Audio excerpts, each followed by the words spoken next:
Hi, welcome back guys. This is your friend, Parallel Deku, back with another fanfiction. This is the series of What If Deku Was Hit Straight Into Her Heart. Now before starting, please give this video a like. And subscribe to the channel if you want more videos like this. Now let's get into the fanfic. Izuku had been through a lot in his short, miserable life. A lot of it had been due to his quirklessness, some of it not. Most of that, some, came from his delusional belief that he could still be a hero, but that ship had sailed. He had been told by everyone to give up. He had been beaten down, mocked, bullied and worse, but took it all on the chin and kept his dream in sight. And then All Might had saved him from a villain and ruined his life in the span of 3 minutes. It's okay to dream, but it's important to be realistic. Realistic? Right.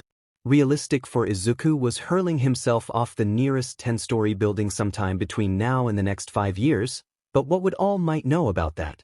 It wasn't like he'd be able to understand what it meant to be quirkless. Despite the excruciating pain it had cost him, he couldn't ignore All Might. Not when the truth had so clearly been staring him in the face all this time.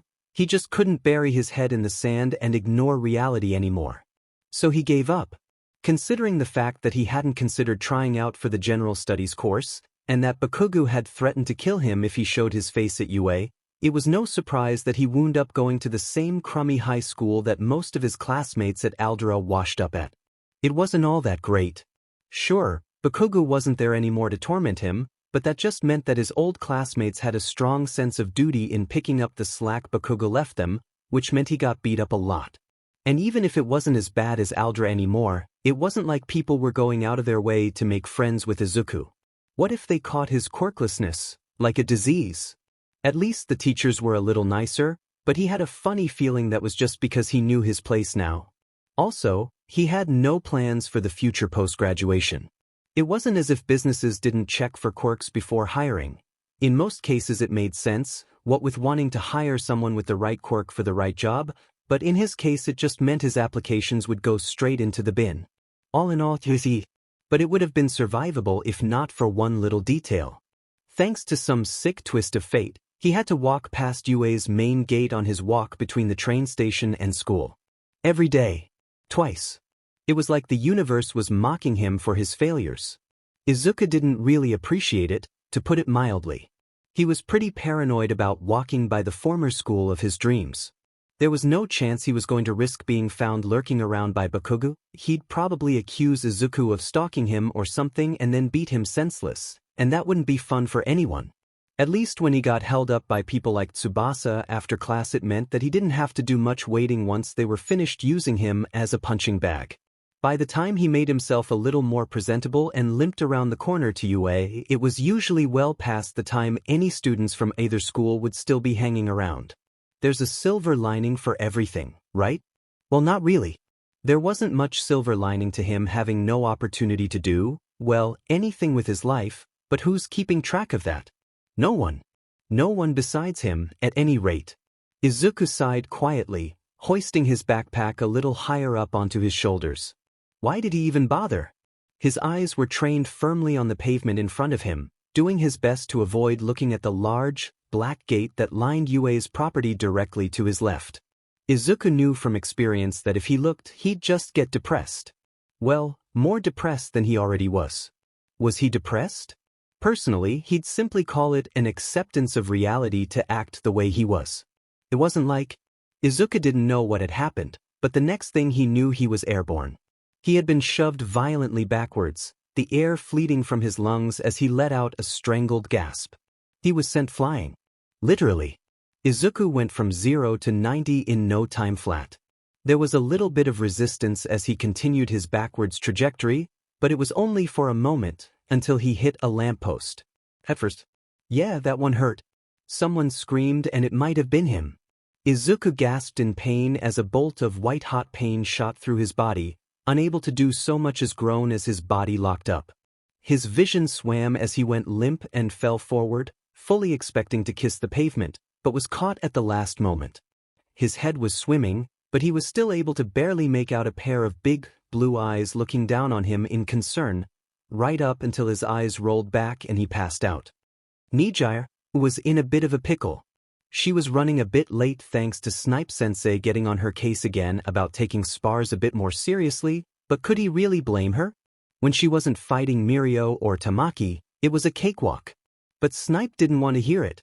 He gave her a real earful after class, ensuring her parents were going to be more than a little ticked off with her. She would have just texted them, but her phone was dead. And she couldn't use Mirio or Tamaki's either since she had told them to go on ahead. Long story short, she thought she could be forgiven for being in a bit of a rush. The universe clearly disagreed. The moment she made it off campus, and away from Ned's pesky cameras that would catch her flying home the moment she tried it, Nijire made a break for it, powering her quirk up to 100% and shooting down the sidewalk. It wasn't like there was ever anyone loitering outside UA this late in the day anyways, so she was in the clear. Until she wasn't. Nijire grunted as she bumped into, bowled over, somebody at what wasn't much more than a brisk pace for her. For the poor sap she hit, it was a bit more impactful. The stranger let out a squeak of surprise as they were suddenly launched backwards at a speed that would have left most of her classmates chained to a bed in Recovery Girl's office, and that was putting it gently. Maybe Aizawa-sensei was onto something when he told her she needed to put a lid on her quirk in public. They went through a metal post office box, letters and envelopes flying everywhere in a flurry as it was turned to scrap by the force, and came to an abrupt halt as they slammed into the lamppost that stood on the corner the stranger seemed to come from. Crap! Nijire shouted, wincing at the way the beam bent inwards from the impact, alongside the absolutely agonizing gasp they let out. She rushed forward to catch them, duly noting that they were definitely a boy, even with their smaller frame and longish curly hair. "I'm so sorry," she cried, but it didn't look like the boy hurt her. His emerald eyes were unfocused and hazy, and it only took a second for him to pass out due to what was likely shock. The boy's body went limp as he fell forward into her chest, with only the soft rise and fall of his own chest keeping her from worrying that she had accidentally killed somebody. Crap. Super crap. It didn't look like she was going to make it home at all at this rate. She might be headed for jail instead. There was a lot to deal with. First and foremost, she had to make sure that the boy was all right, and that wasn't exactly easy.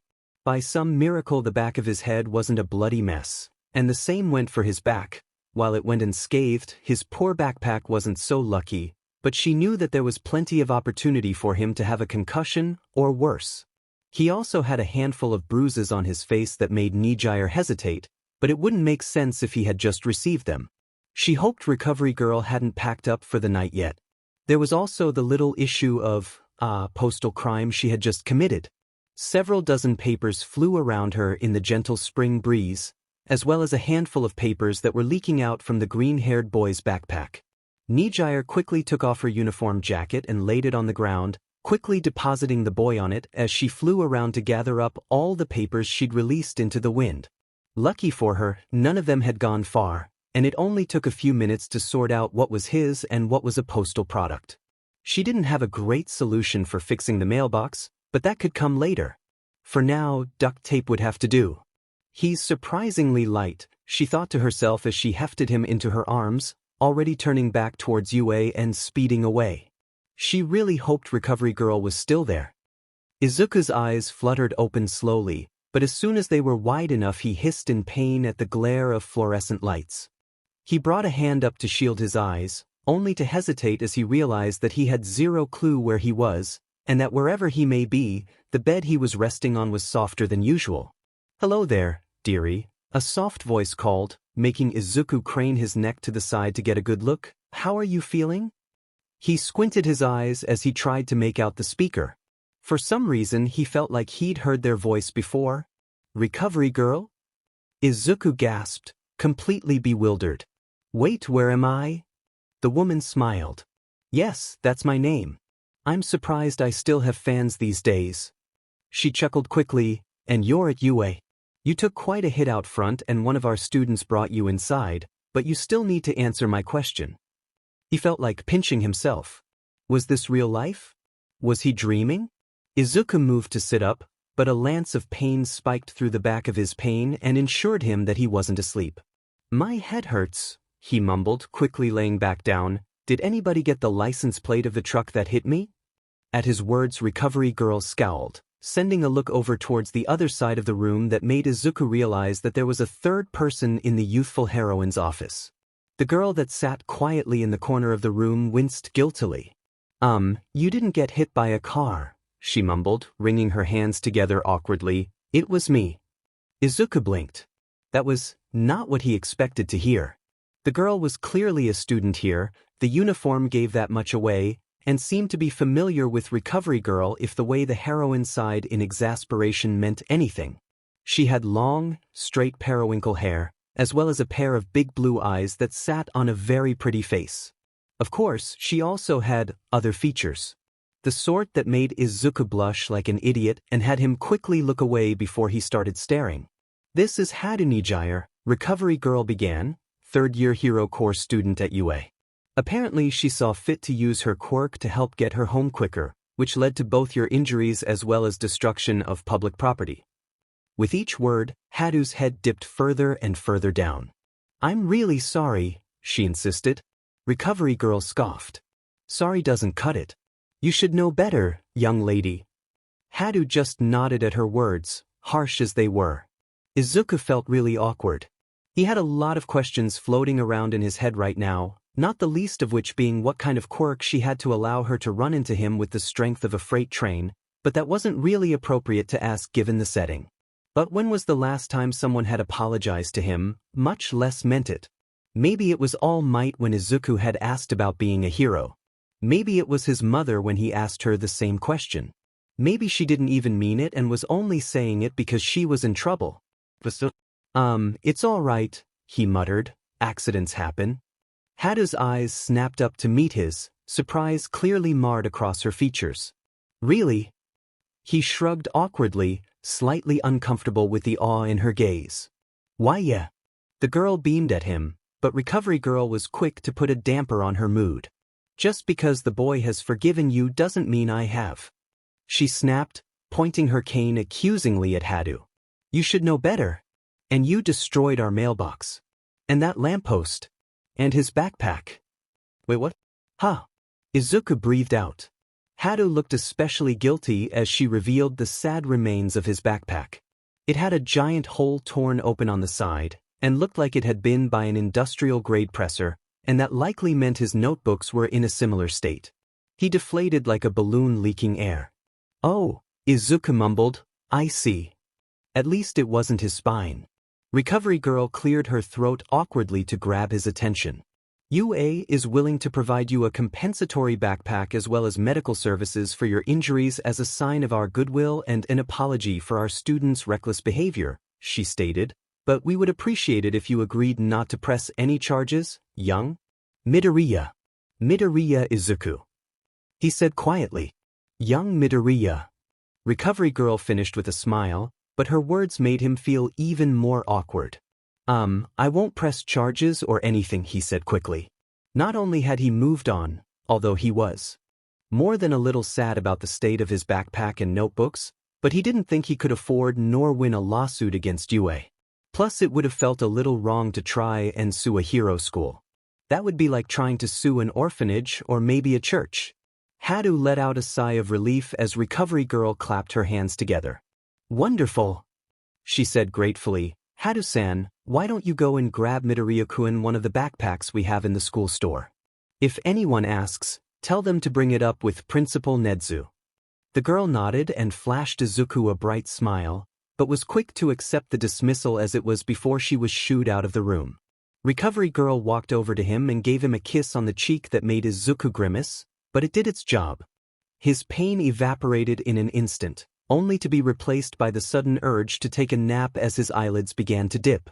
He yawned slowly. "If I said I was going to press charges, were you going to kick me out?"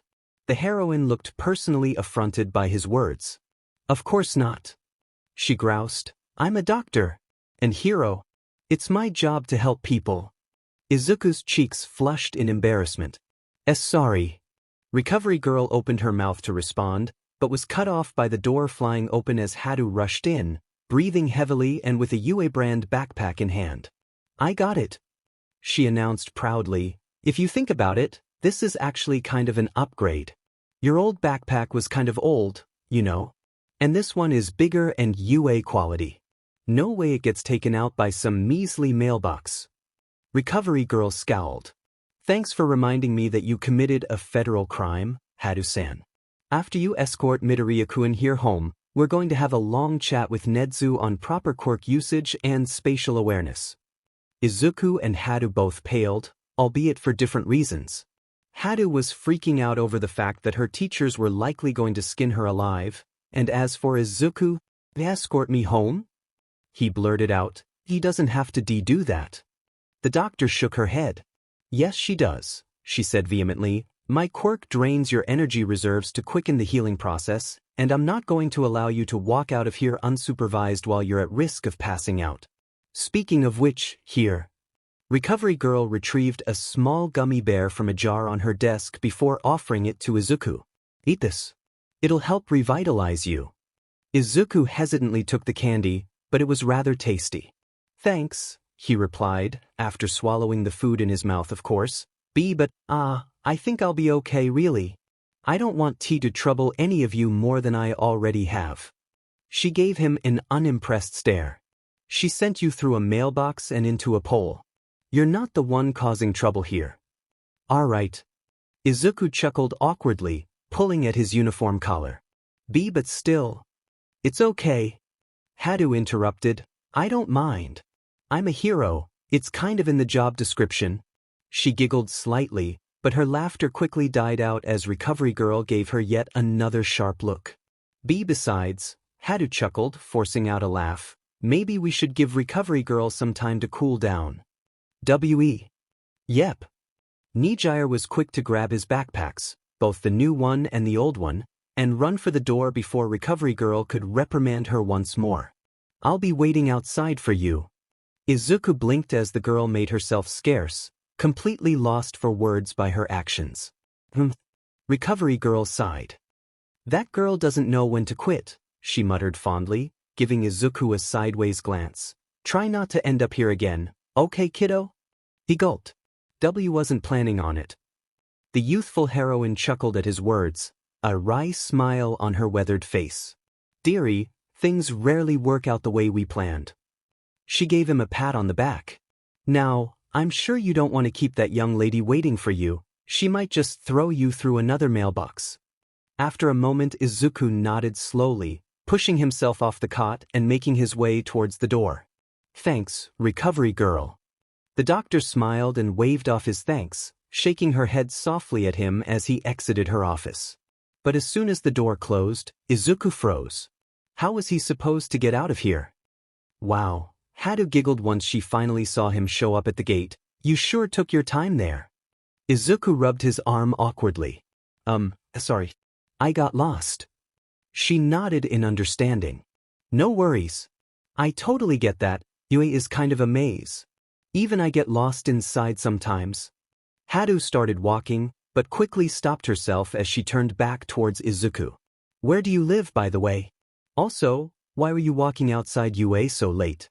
Don't other schools let out at the same time as us? Are you a high schooler too? Izuku blinked as she barraged him with questions. Hadou was like a literal ball of energy. She was even rocking back and forth on her heels as she awaited an answer.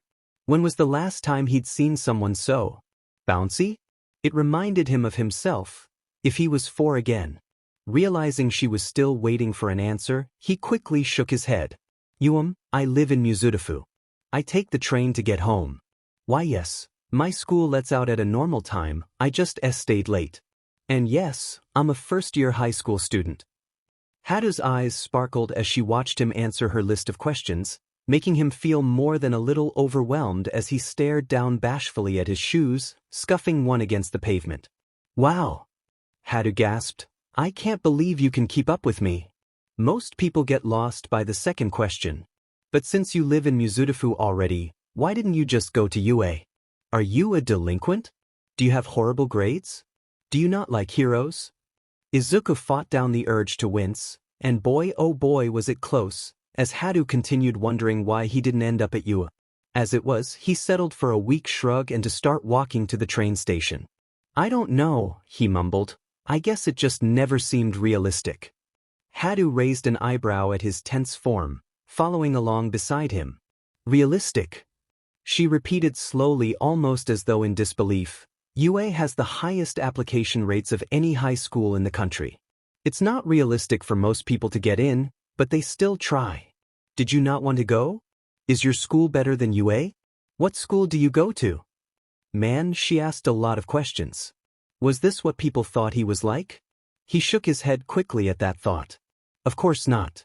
Aside from the fact that Hadou was apparently a third-year student in UA's prestigious hero course and he was a complete nobody, she seemed rather easygoing and pleasant. The same could not be said for him. I thought about it for a while, Izuku sighed. But it doesn't matter. I'm happy where I wound up. I go to Muzudafu General. Hadou hummed as she processed his words, bobbing her head as she walked. Never heard of it. But I probably don't know the name of most schools around here that aren't UA. I'm sure most of them aren't that good. You seem kinda cagey. See cagey? He stuttered out in surprise. Things. Hadou seemed completely unfazed by the way he turned a new shade of scarlet and nearly tripped over his own 2 feet. And a little stiff and awkward, kinda like my friend Tamaki. I'm sure the two of you would get along pretty well. Heck, I'm pretty sure you'd get along with all my friends. You seem like a nice guy.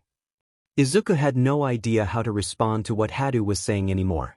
She went from calling him cagey and awkward to saying he'd fit right in with her friends in no time flat, and he was no longer able to tell what was an insult and what was a compliment, if any of them actually were either. He forced out a laugh that sounded phoned in even to himself. Thanks. He tried. You're really nice too. She beamed at him. You think so? Izuku wasn't sure whether or not this was a trick question. Yes. He began. I mean, you took the time to bring me to Recovery Girl after you hit me, and you're still carrying my backpack for me. Hadou's eyes trailed down to her hands, where, lo and behold, both the tattered remains of Izuku's old backpack and the sparkly new UA product sat. I guess I am. She gave him a bright smile. Thanks, Midoriya. That's what you said your name was, right? Anyways, Midoriya, most new people I meet think I'm overbearing because of all the questions I ask people, but I'm just curious, you know? Izuku just nodded slowly. He could kind of see why people would be intimidated by the amount of things she asked, even if he wasn't personally off-put by it. I'm sorry to hear that, Hadou-sen. And yes, that's my name. She gave him another bright smile. Nice to meet you, Midoriya. My name's Hadou Nijire, but you already knew that. Likewise. In no time at all they had made it to the train station, just in time for Izuku's train somehow. He turned to face Hadou, trying his best to meet her eyes. Thanks, Hadou-san, he stuttered, trying his best to not sound like a complete idiot, but, you don't have to come with me on the train or anything. I mean, I'm sure you have more important things to do, right? I'm sure I'll be fine from here. Hadou pursed her lips, a soft frown on her face as she pondered his words. Well, Recovery Girl said I had to make sure you made it home safe, right? She asked, what if something happens after you get off the train? I'd be responsible, and we can't have that. Izuku wanted to point out that villain attacks were statistically improbable for the average citizen to fall victim to, but kept his mouth shut after remembering what had happened to him this time last year. He could still feel the sludge all over him. I guess, he mumbled, looking away from the older girl, but don't you have to get home too? It wouldn't be fair for your parents to be upset with you because you had to escort me the whole way. Hadou just gave him another easy shrug. Yeah, but I talked to them earlier while you were unconscious. They know I'm going to be late now, and they're a little more upset about the whole knocking someone into a lamppost situation. She shuddered at the thought, likely fearing whatever retribution might await her once she finally returned home herself. Anyways, she continued, shaking off whatever nerves she may have had, you sound like you don't want me around you. Am I making you uncomfortable? Izuku made a strange choking sound at her words, completely unprepared for that bomb of a question. No, I mean, you don't? He continued to sputter like an idiot for a few more minutes, with Hadou considerate enough to let him make a fool of himself without interruption. It took a while, but he was eventually able to stop squawking like a dying parrot. What I meant to say, he muttered, trying to clear his throat, is that, it's not that I have any problems with you or anything, it's just that, I don't know, I just don't think you should have to go so far out of your way for me. Izuku's face flushed red as he felt Hadou's eyes trained firmly on him, with his own dipping down to his feet. It got even worse when he realized that there were people in the crowd, also waiting for the next train, snickering at his little display. God, could this day get any worse? When Hadou started to laugh, he realized that it could. Where was the nearest hole? He'd like to crawl into it and die. Those thoughts came to an abrupt end when Hadou reached over and ruffled his hair. You think too much. She giggled, still running her fingers through his hair. Where'd you get that idea from? Wow, your hair is really soft. I wish I could get mine to feel like this. What's your secret? Is it your quirk? Do you use conditioners? You really are like Tamaki. You two should meet. I wonder if... As the train slowly pulled into the station, all Izuku could afford to do was wordlessly step off the platform and aboard his ride. He was too far beyond his wits' end to do anything else. And, of course, Hadou stepped on right behind him without a second thought. The train ride was mercifully quick. It helped that he didn't really have to travel far to reach his stop, and that Hadou eventually got bored of playing with his hair. It reminded him of how cats kept themselves amused by playing with yarn. He bit back a sigh as he thought about all the stares they had received on the train. Most of the boys looked like they wanted to kill him, and most of the adults kept laughing at them. It was more than a little embarrassing, to say the least. And then my friend Mirio was like, no problem, and he phased through the wall. Hadou prattled. His quirk is permeation, by the way, and it lets him phase through objects. It's pretty cool. He's slated to be one of the highest-rated heroes when he graduates. Anyways, he phases through the wall to go and grab my bag, but he forgot that there was a whole other class in the room, and that his uniform comes off when he phases. He gave those second years a pretty bad scare. And also got detention, which I felt kind of bad about, but he just laughed it off. Pretty awesome, huh? Izuku just nodded along to the story. It was a bizarre one, but Hadou seemed to have bizarre friends. The world was pretty bizarre these days, too, so maybe it wasn't so odd to have a friend who could phase through his clothing and another who seemed to be afraid of his own shadow yet able to take on a small army of villains without issue. Yeah, he agreed, your friends seem pretty cool. Hadou smiled. She smiled a lot, actually. It seemed like she had one by default, and one had to work to make her frown. She seemed even more excited than she was earlier now, hovering slightly above the sidewalk pavement as they walked thanks to her quirk. It made him feel even shorter than he already was, which was kind of humiliating, but whatever. I know, right? She said, and I have a bunch more friends. And even more stories. What about you, Midoriya? Are your friends as cool as mine? He frowned. The answer was no, of course. He didn't even have any friends. The fact that Bakugo was the first person to cross his mind when she asked was pretty damning evidence of that. But he didn't want to seem like even more of a loser than he already was.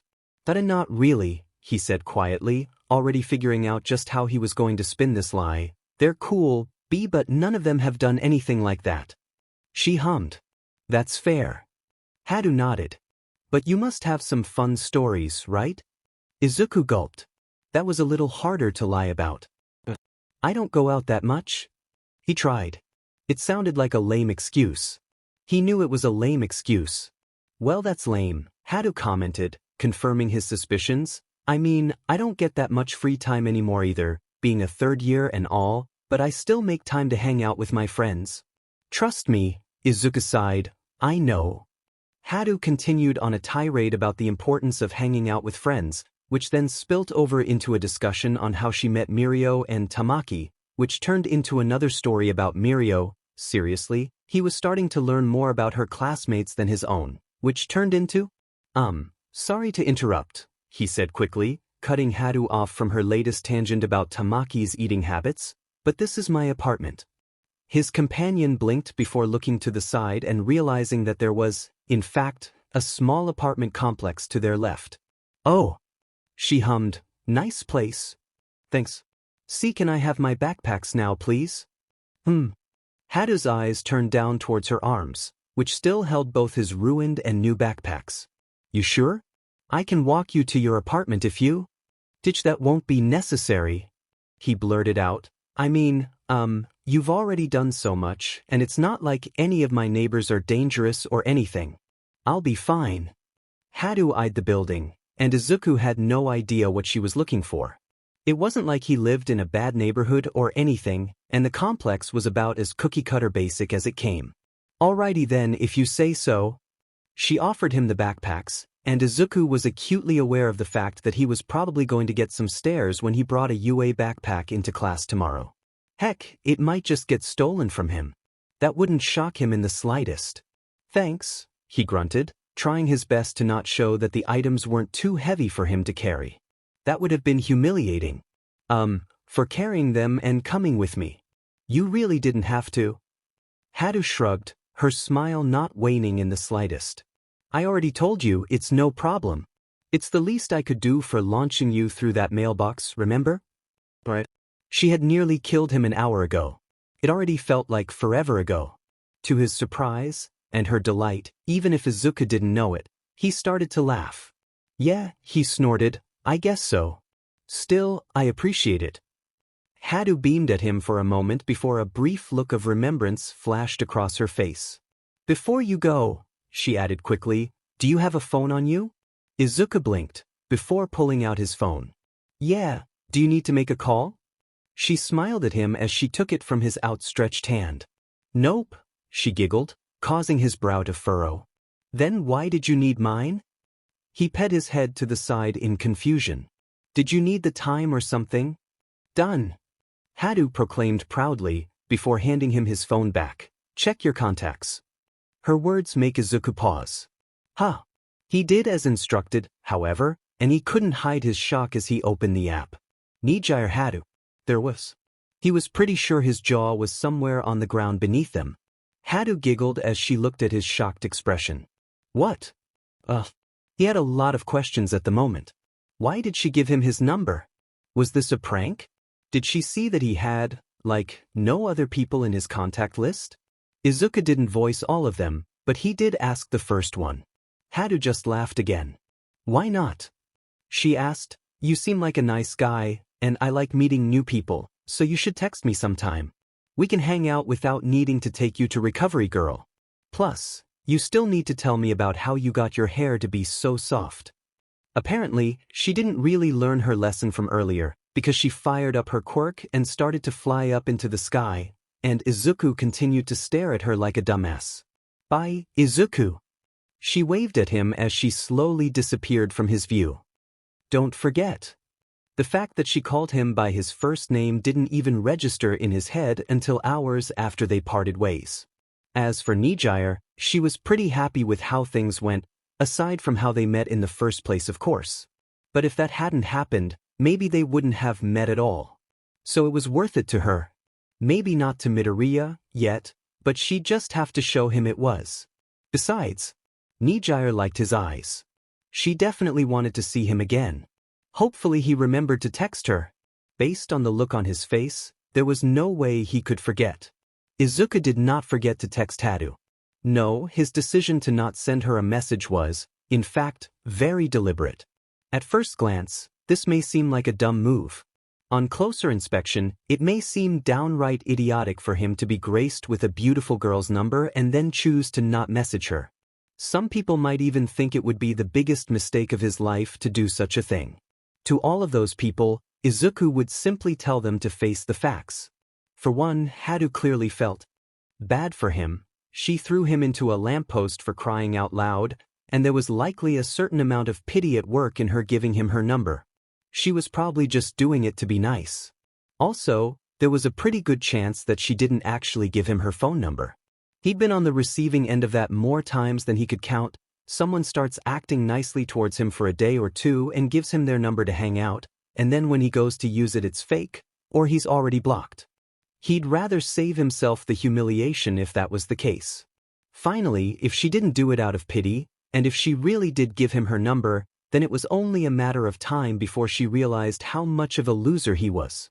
Somehow the topic of his quirk never came up beyond her questions about how soft his hair was, but he was sure that if she knew the truth about it, she'd be disgusted, terrified, offended, or a mix of all three, a trait that everyone aside from his mother seemed to share regarding his status. Besides, Izuku was a nobody. He doubted she'd even remember him in a week if half the stories she had told him were true. Hadou certainly lived an exciting life. Or maybe that was just how it was at UA. It wasn't like he'd ever know. It didn't take long for him to forget about his chance encounter with the UA student. Life went on without a care in the world for his feelings, even if his mom was completely flabbergasted as to how he came home with a brand new backpack and his old one in tatters. But every time he opened his phone and saw her name, it stirred something deep inside him. Izuku didn't know why, but he couldn't find it in himself to delete her number. Maybe he was just a sentimental fool. Actually, that was probably it. He felt too mean if he deleted the number, even if it didn't mean anything. Plus, the fact that there were only, four other numbers in his phone meant it felt pretty tough to remove one of them. It wasn't a very good look for his self-confidence. But that didn't matter. What did matter was his grades, and making sure they were good enough to pass, but not too good as to look like he was cheating, and his ability to hide from Tsubasa and the rest of his douchebag classmates who suddenly had a renewed interest in him. More specifically, a renewed interest in his backpack. More than a few thought he was making fun of them for being unable to pass UA's hero exam. Of course, that was an incredibly stupid idea with even dumber reasoning, but Izuku didn't bother explaining himself. It would be a waste of oxygen. Oxygen that was much better spent running for the hills once the final bell of the day rang out, signifying the end of classes. And that it was time to book it. "Hey, Deku," Tsubasa sneered, already stomping over to his desk. His wings were too tiny to support his flight anymore. With 3 kids behind him, it's kind of rude to keep dodging our questions, you know? We just want to know where you got the backpack from. Izuku didn't bother so much as twitching at the name Deku anymore. Thanks to Tsubasa, he'd had the pleasure of hearing that name for the next 3 years. It clung to him like glue now. That didn't mean that he was okay with hearing it from now until the end of time, though. He hated that name more than just about anything else. It was just a constant reminder of how he and anything he ever did was completely worthless. "From the same place I got my last one," he said quickly, already on the move. One of the cronies behind Tsubasa snorted. "From the Salvation Army?" "Oh, I know." Another jeered. "It's gotta be from the homeless shelter." Tsubasa shook his head slowly. No, he said calmly, "who wouldn't give up their goods like that? He must have stolen it." Yeah, it was time to go. The good thing about being a scrawny, quirkless kid is that nobody ever expected you to charge at them, so even with his lanky frame it was still enough for most of them to flinch back in surprise for a moment, which was exactly what Izuku wanted. "Hey!" Tsubasa shouted once he realized Izuku was making a break for it. "Get back here!" Unfortunately for the winged boy, he had taken far too long to react. Izuku had been doing this for years with Bakugo, and nobody could quite compare to the fierceness and determination the blonde had for beating him up. Tsubasa just wasn't up to snuff. By the time he had reached the door, Izuku was long gone. Izuku's lungs burned as he hurried down the street, each breath weighing him down further and further as he fought to escape his classmates. He couldn't hear them shouting from behind him, but that meant little. He'd seen some of those kids run in gym class, and they could be fast. Mizudafu General wasn't exactly in the nicest part of town. For better or worse, UA sucked up all potential investment money in the area like a sponge, which made it great for people who got it. For people who missed out, or didn't want to go, not so much. The only saving grace was that UA was technically a private school. It meant that while their methods, teachers, and just about everything else could be fitted to their needs, it also meant that district funding only went to other schools in the area. Not that it meant much. He'd seen the board meetings for his school, and with the way those people acted it was more likely than not that the entire system was a giant money laundering scheme. Well, it wasn't like he needed a good education or anything. When his thoughts started to spiral out of control into the random and bizarre like this, it helped. It meant he was focusing on something instead of the aches in his legs from pushing himself too hard, and that meant he had a chance of getting away from Tsubasa today. Of course, making a break for it also ran the significant risk of running into Bakugo, a decidedly worse fate for Izuku, but the odds of that couldn't be high, right? Hopefully not. Bakugo wasn't one for loitering around school. As horrible a person he was, and yes, Izuku could finally see past his rose-tinted glasses on this one. Bakugo was not his friend and not a good person. He was a hard worker and rarely had time for frivolities like hanging out when he could be studying or training. He wondered if Bakugo made any friends at UA. Probably not, considering how he treated those around him at Aldera, but there was always a chance. Maybe he'd meet someone just as stuck-up as him. Izuku snorted at the thought, slowing down slightly as he reached the corner where he'd pass UA. Yeah right, he'd be more likely to try and kill that person than befriend them. Once he made it to UA, he was usually in the clear. Heroes sometimes patrolled around the area, and it was kind of out of the way for Tsubasa or his cronies to chase him all the way to UA. Funny enough. He grimaced as he swiped the back of his hand across his forehead, his arm now slick with sweat. His hair was going to be a pain in the butt to wash later. Whatever. It was better than getting clobbered. He knew that Tsubasa must be sad, though.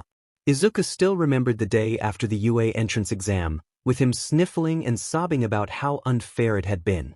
Call him crazy, but Izuku wasn't sure Tsubasa quite understood the meaning of the word unfair. The backpack must have been driving him crazy, though. Izuku didn't take any pleasure in it, but he certainly didn't feel sorry for the boy. Maybe he would have if the boy had been nice to him at one point in his life, or if he didn't feel as empty as he had since All Might had crushed his dreams. But look out. Izuku flinched back reflexively at the words, but it wasn't enough. Whatever was coming at him was fast, and he had a strange sense of déjà vu as he went flying backwards for the second time in twice as many days. He squeezed his eyes shut, fully expecting to end up flying through yet another mailbox, but something shot out and yanked him to a stop, just as quickly as he had been launched. Instead of flying through the air, he found himself wrapped up tightly by something very soft. Dang it! A familiar voice cried, "Not again!" He peeked his eyes open, and suddenly everything became a lot clearer. Hadou Nijire peered down at him as she held him in her arms awkwardly, a sheepish smile on her face. "Hey Midoriya," she greeted casually, or tried to at least. Fancy seeing you here." Izuku blinked slowly, finally realizing exactly what that softness pressing into his face was. Hi. Something on your mind, Nijire? Mirio frowned as Nijire completely tuned him out. That wasn't the right word.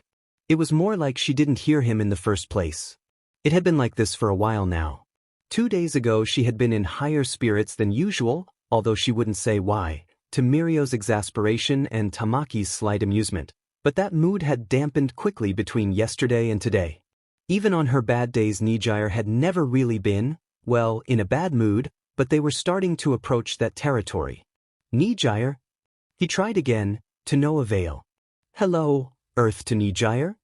It was almost comical how ineffective he was at grabbing her attention. Mirio sighed. Almost. Just relax, Tamaki said quietly, filling out Ectoplasm's homework sheet. She's clearly just in her own little world. Yeah, he agreed gruffly, which is why I'm concerned. Remember the last time she was this focused on something? Tamaki frowned for a moment, rubbing his chin in thought before shaking his head. Nope. The prank she played on Present Mike and Eraserhead? Mirio reminded him, the one she planned for 3 weeks? His shy friend shuddered. Oh, that. Why would you remind me? Mirio laughed at Tamaki's antics. Because that's how she is now. Look. He turned Tamaki towards Nijire's desk, where the girl was staring at the chalkboard ahead of them though no real attention was being paid to it. Tamaki frowned. Been there. But this isn't the same as that. He gave the purple-haired teen a sideways glance. You sure? But... Nijire's phone buzzed in her bag, and in the blink of an eye she snapped it up into her hands. She eyed the device eagerly, but the look faded as soon as she read whatever message had popped up. She sighed quietly and placed her phone back into her book bag, but yelped in surprise as she turned back to the front of the classroom and realized Mirio had popped up in front of her. What was that about? He questioned, not unkindly. Nijire blinked. What was what about? You look like your pet goldfish died, Tamaki chimed in, still at his desk, and that you're waiting for a text saying you got a new one. Nijire turned towards him slowly, eyes alight with confusion. I don't have a pet goldfish? Tamaki sighed. It's a simile. What Tamaki means to say, Mirio clarified, leaning forward to rest his palms on her desk, is that you've been all wonky. You've been kinda mopey the last 2 days, and you haven't told us why. Something going on? She hummed. Nope. I'm good. You're not a very good liar. Tamaki muttered. Nijire's cheeks turned pink as he called her out, squirming in her seat slightly as Mirio started to laugh. It's nothing, she mumbled. Don't worry about it. Mirio's smile dimmed. If it's bothering you then it's not nothing, he said encouragingly. You want to talk about it? No, she didn't. It was dumb. She wasn't gonna get upset about a boy she had known and talked to for a collective hour not texting her. That would be silly. She put on a bright smile for her friends.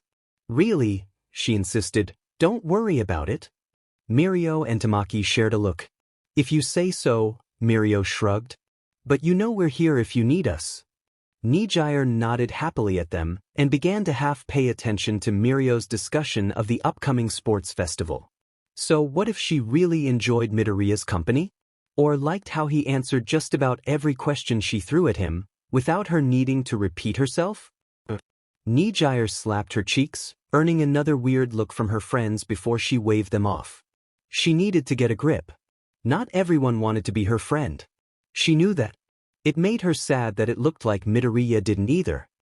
Lucky for her, she did not wind up in detention, or worse, Snipe's office, after classes ended for the day. Unluckily, she still ended up walking home alone.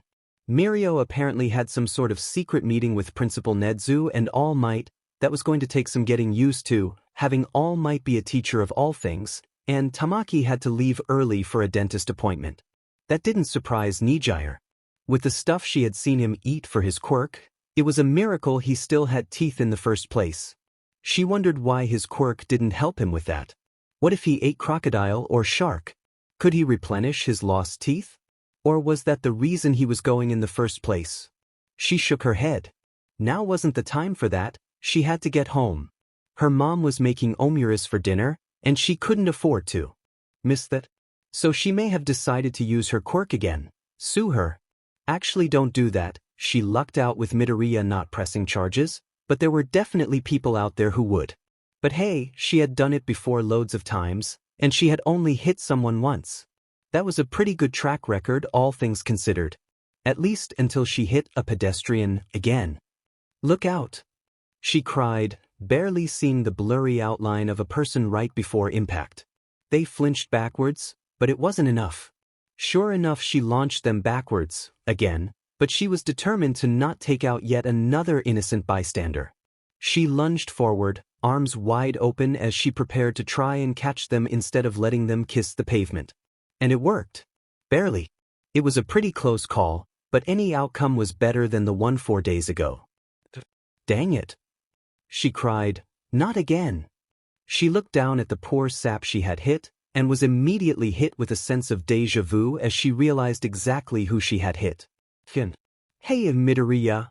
She tried, letting out an awkward laugh. Fancy seeing you here. Midoriya blinked slowly, seemingly trying to come to terms with the fact that she had tried to run him over again, and then he started to blush like crazy. Hi, he squeaked out. Why was he blushing?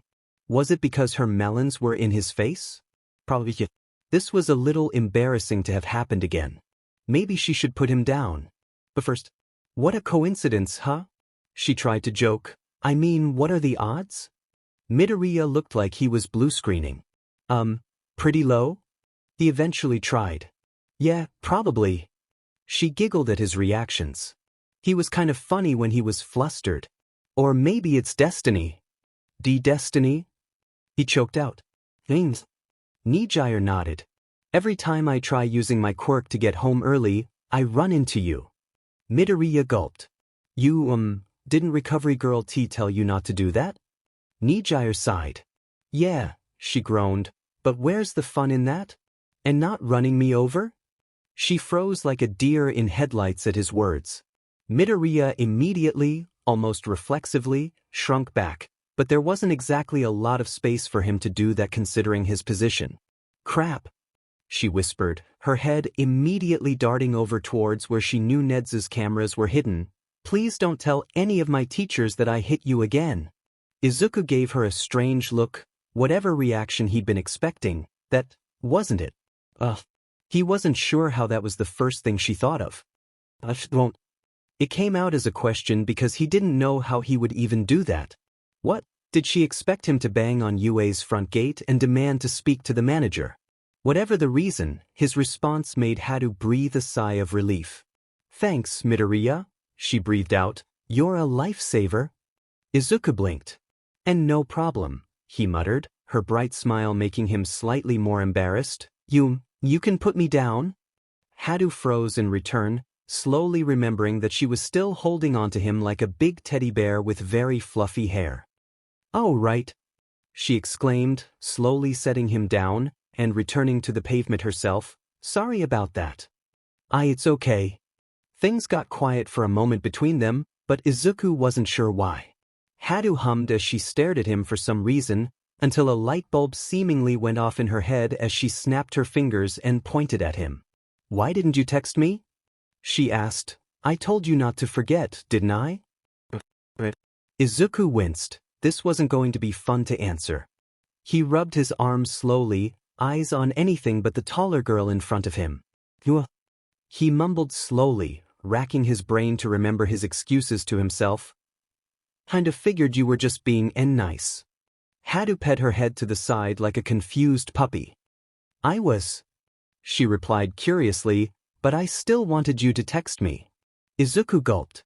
There were no right answers, were there? I meant more like you felt bad? God, this was awful. Could an actual truck come and take a swipe at him now? He'd accept it gratefully. Like, you gave me your number, but you didn't really expect me to use it? Her smile dipped. Why would I do that? That would be kinda rude, wouldn't it? He sighed. This was not going well. Every time he tried to talk it was like he dug his hole a little deeper. I don't know, I guess I was just being stupid. Sorry. Smooth, Izuku. The one time someone actually goes out of their way to be nice to you, you have to go and spit in their face. He was such a loser. The old him would have jumped at the opportunity to make friends with somebody, anybody, but he had to go and ruin. That's okay. Nijire said, shaking Izuku out of his thought spiral. But now you know, right? He blinked. She didn't think he was a total D-dash? The longer he went without speaking a real word, the more her smile dipped. I mean, if you don't really want to talk, that's fine too, I just thought. I do. He blurted out, taking the older girl by surprise, and making himself feel like an idiot, but when was that not the case? I like talking to you too. I'm not the best conversation starter, I guess? Sorry. Dimon, he could not talk to pretty women. Or women in general. Or people in general. You know what, Izuku just couldn't talk to others. Let's leave it at that. He kind of expected her to laugh at him. Still, when she did start laughing, it was quite a blow to his already non-existent self-esteem. It looked like everybody was wrong. When you hit rock bottom, you can still go down. All right, silly, she continued, still laughing. Have it your way. Give me your phone number.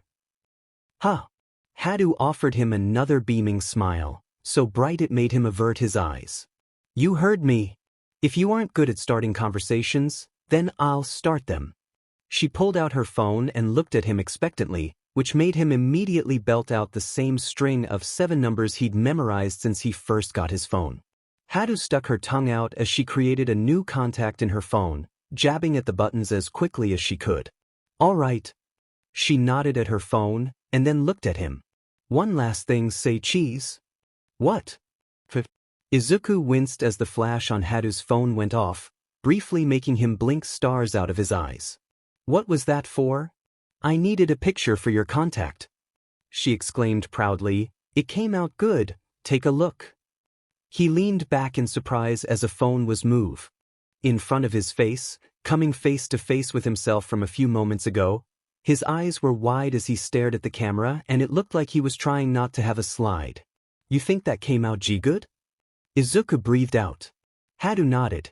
Yeah, she agreed, it's very you. Well, he couldn't argue with that. Cowardice and social ineptitude were two of his main features, aside from being quirkless and having green hair, and it looked like all four were on full display in her picture. "Do you want the picture?" she asked. "Oh, it can be the very first text message I send you. It'll be like a historic moment." Historic. Hadou nodded. "I remember all my first messages with my friends. It's usually a good way to tell what kind of friendship I'll have with them." That was a first. He'd never heard of anything like that. "Really? Things?" She smirked. "Look at Tamaki, for example. You remember Tamaki, right? Shy, strong, purple hair, clams?" "Yeah, you do." "The very first thing I texted him was a super uplifting message about how cool he was, but he took 2 days to respond and all he said was, 'Thanks.' It was kind of disappointing, but that's just how he talks. Me and Mirio are always more upbeat than he is, which is fine, but when Tamaki talks he speaks from the heart. Not that we don't, but he chooses his words a lot more carefully than we do, kind of. You know what I mean. Does this mean I'm going to be judged on how I respond to the picture?" Izuku gulped. Hadou shrugged easily. "Well, maybe." She quickly tapped a few buttons on her phone, and suddenly Izuku's own phone buzzed. He pulled it out after a moment, and sure enough, he had received a text message from Nejire Hadou. "I mean, it doesn't really matter if you respond now since we're talking and texting, but you catch my drift. Hey, take my photo now." Her request caught him off guard. "It?" he squeaked. Take your photo?" Hadou rolled her eyes playfully. "Duh." She giggled. "I just took your picture, now you have to take mine." Izuku started. "I don't really use pictures for my contacts." "Friend? Compatriot? Attempted murderer?" Whatever she was, Hadou gasped as though he had committed a heinous act. "What?" she shouted. "But how do you know who's texting you?" There were two possible answers to this question.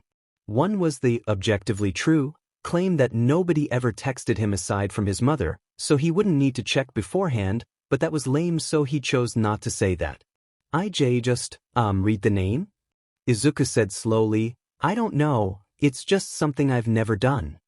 "Well then." Hadou clapped her hands together. "No time like the present, am I right?" She leaned in slightly closer to Izuku, which was still more than enough for him to start blushing like an idiot again, and gave him a bright smile as she closed one eye and stuck her tongue out. At his hesitancy to take the photo, she stuck a finger beneath her eye and pulled down, making her open eye even wider and giving her an even more comical appearance. "Come on," she teased, "or I'll make the photo even goofier." Izuku gulped.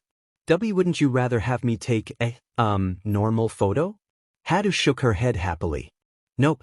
My picture, my rules."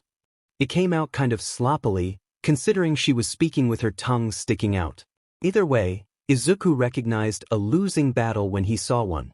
With a flick of his hand the camera was open, and she finally stopped making faces at him when she heard the telltale click of the phone go off. "Ooh, how'd it come out?" she asked eagerly. Izuku opened the photo and winced. It's kind of blurry, sorry," he admitted. Kind of was an understatement. His hands must have been shaking like crazy when he took the photo. You could still make out Hadou and the funny face she was making, but it was tough. "It can't be that bad," Hadou insisted. "How badly could you mess up a photo?" He wordlessly flipped his phone around, fully intending to let her eat her words. But then Hadou laughed. "Peef." She put a hand over her mouth to cover her giggles. "That's hilarious." Izuku sighed. "I'm not exactly a photographer." Hadou shook her head. "Definitely not. But you should send me that, it's great." "Want it?" he asked slowly as though he didn't believe his ears. Hadou nodded, wiping away her tears from laughing too hard. "Of course. It's a riot. I need that photo." He stared at her in disbelief. Izuku could see why some people would be overwhelmed by Hadou now. "Okay," he agreed dumbfoundedly, sending her the picture. "There you go." The moment Hadou checked her phone, she started to laugh again.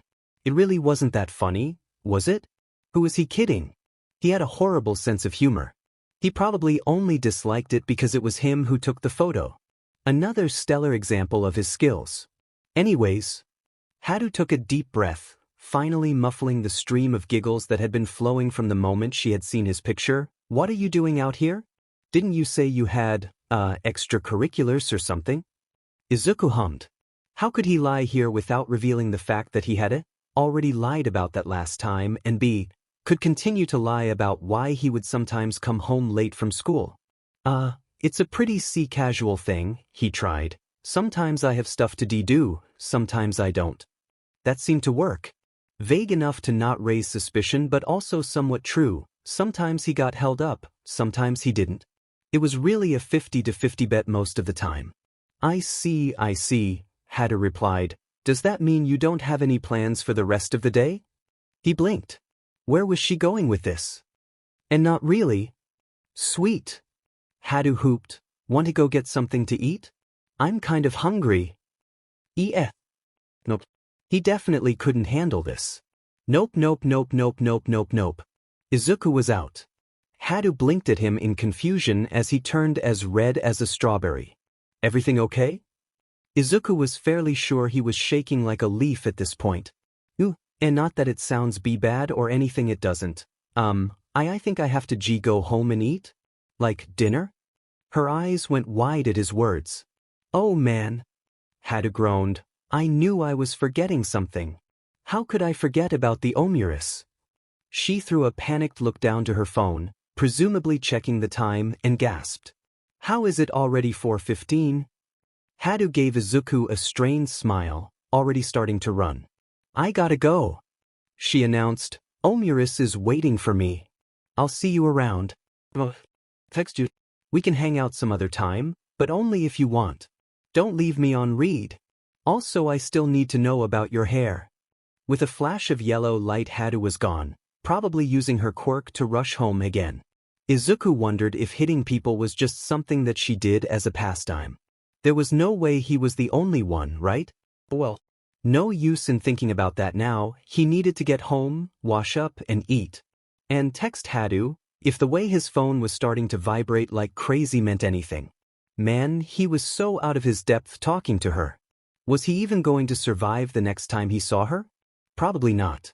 Still, for some strange reason, the thought of seeing her again, it made him feel better than it did before. Even if she was a lot of, well, everything, he did like talking to her. But if she hugged him like that again, even if it wasn't really her intention, it was basically a hug she caught him in, Izuku was definitely going to die.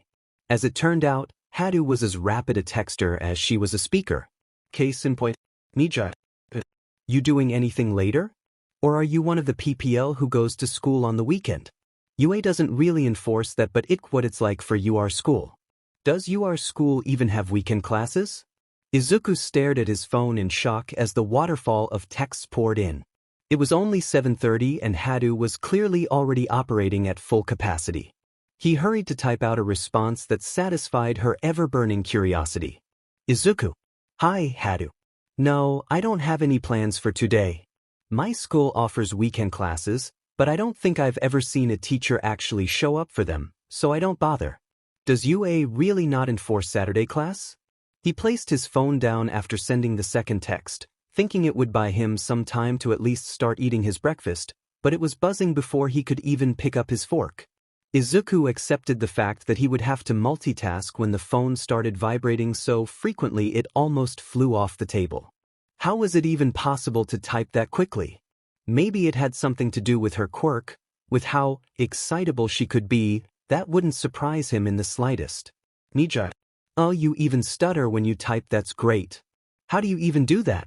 Anyways, no, UA is tough enough as it is. The teachers usually offer weekend classes as a remedial study hall kind of thing, and even then it's usually a thing general ed takes advantage of, but some teachers like 13 and Ectoplasm will offer extra credit if you want it. Well, not you because you don't go to UA, but you know what I mean. Anyways, what I was trying to say earlier was that we should hang out today. I don't have anything planned and you said you don't either, so we should do something that doesn't involve me running you over?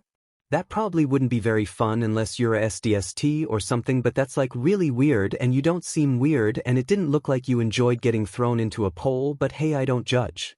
So ice cream? We can do something else if you want. That was just a suggestion. I'm down to do whatever.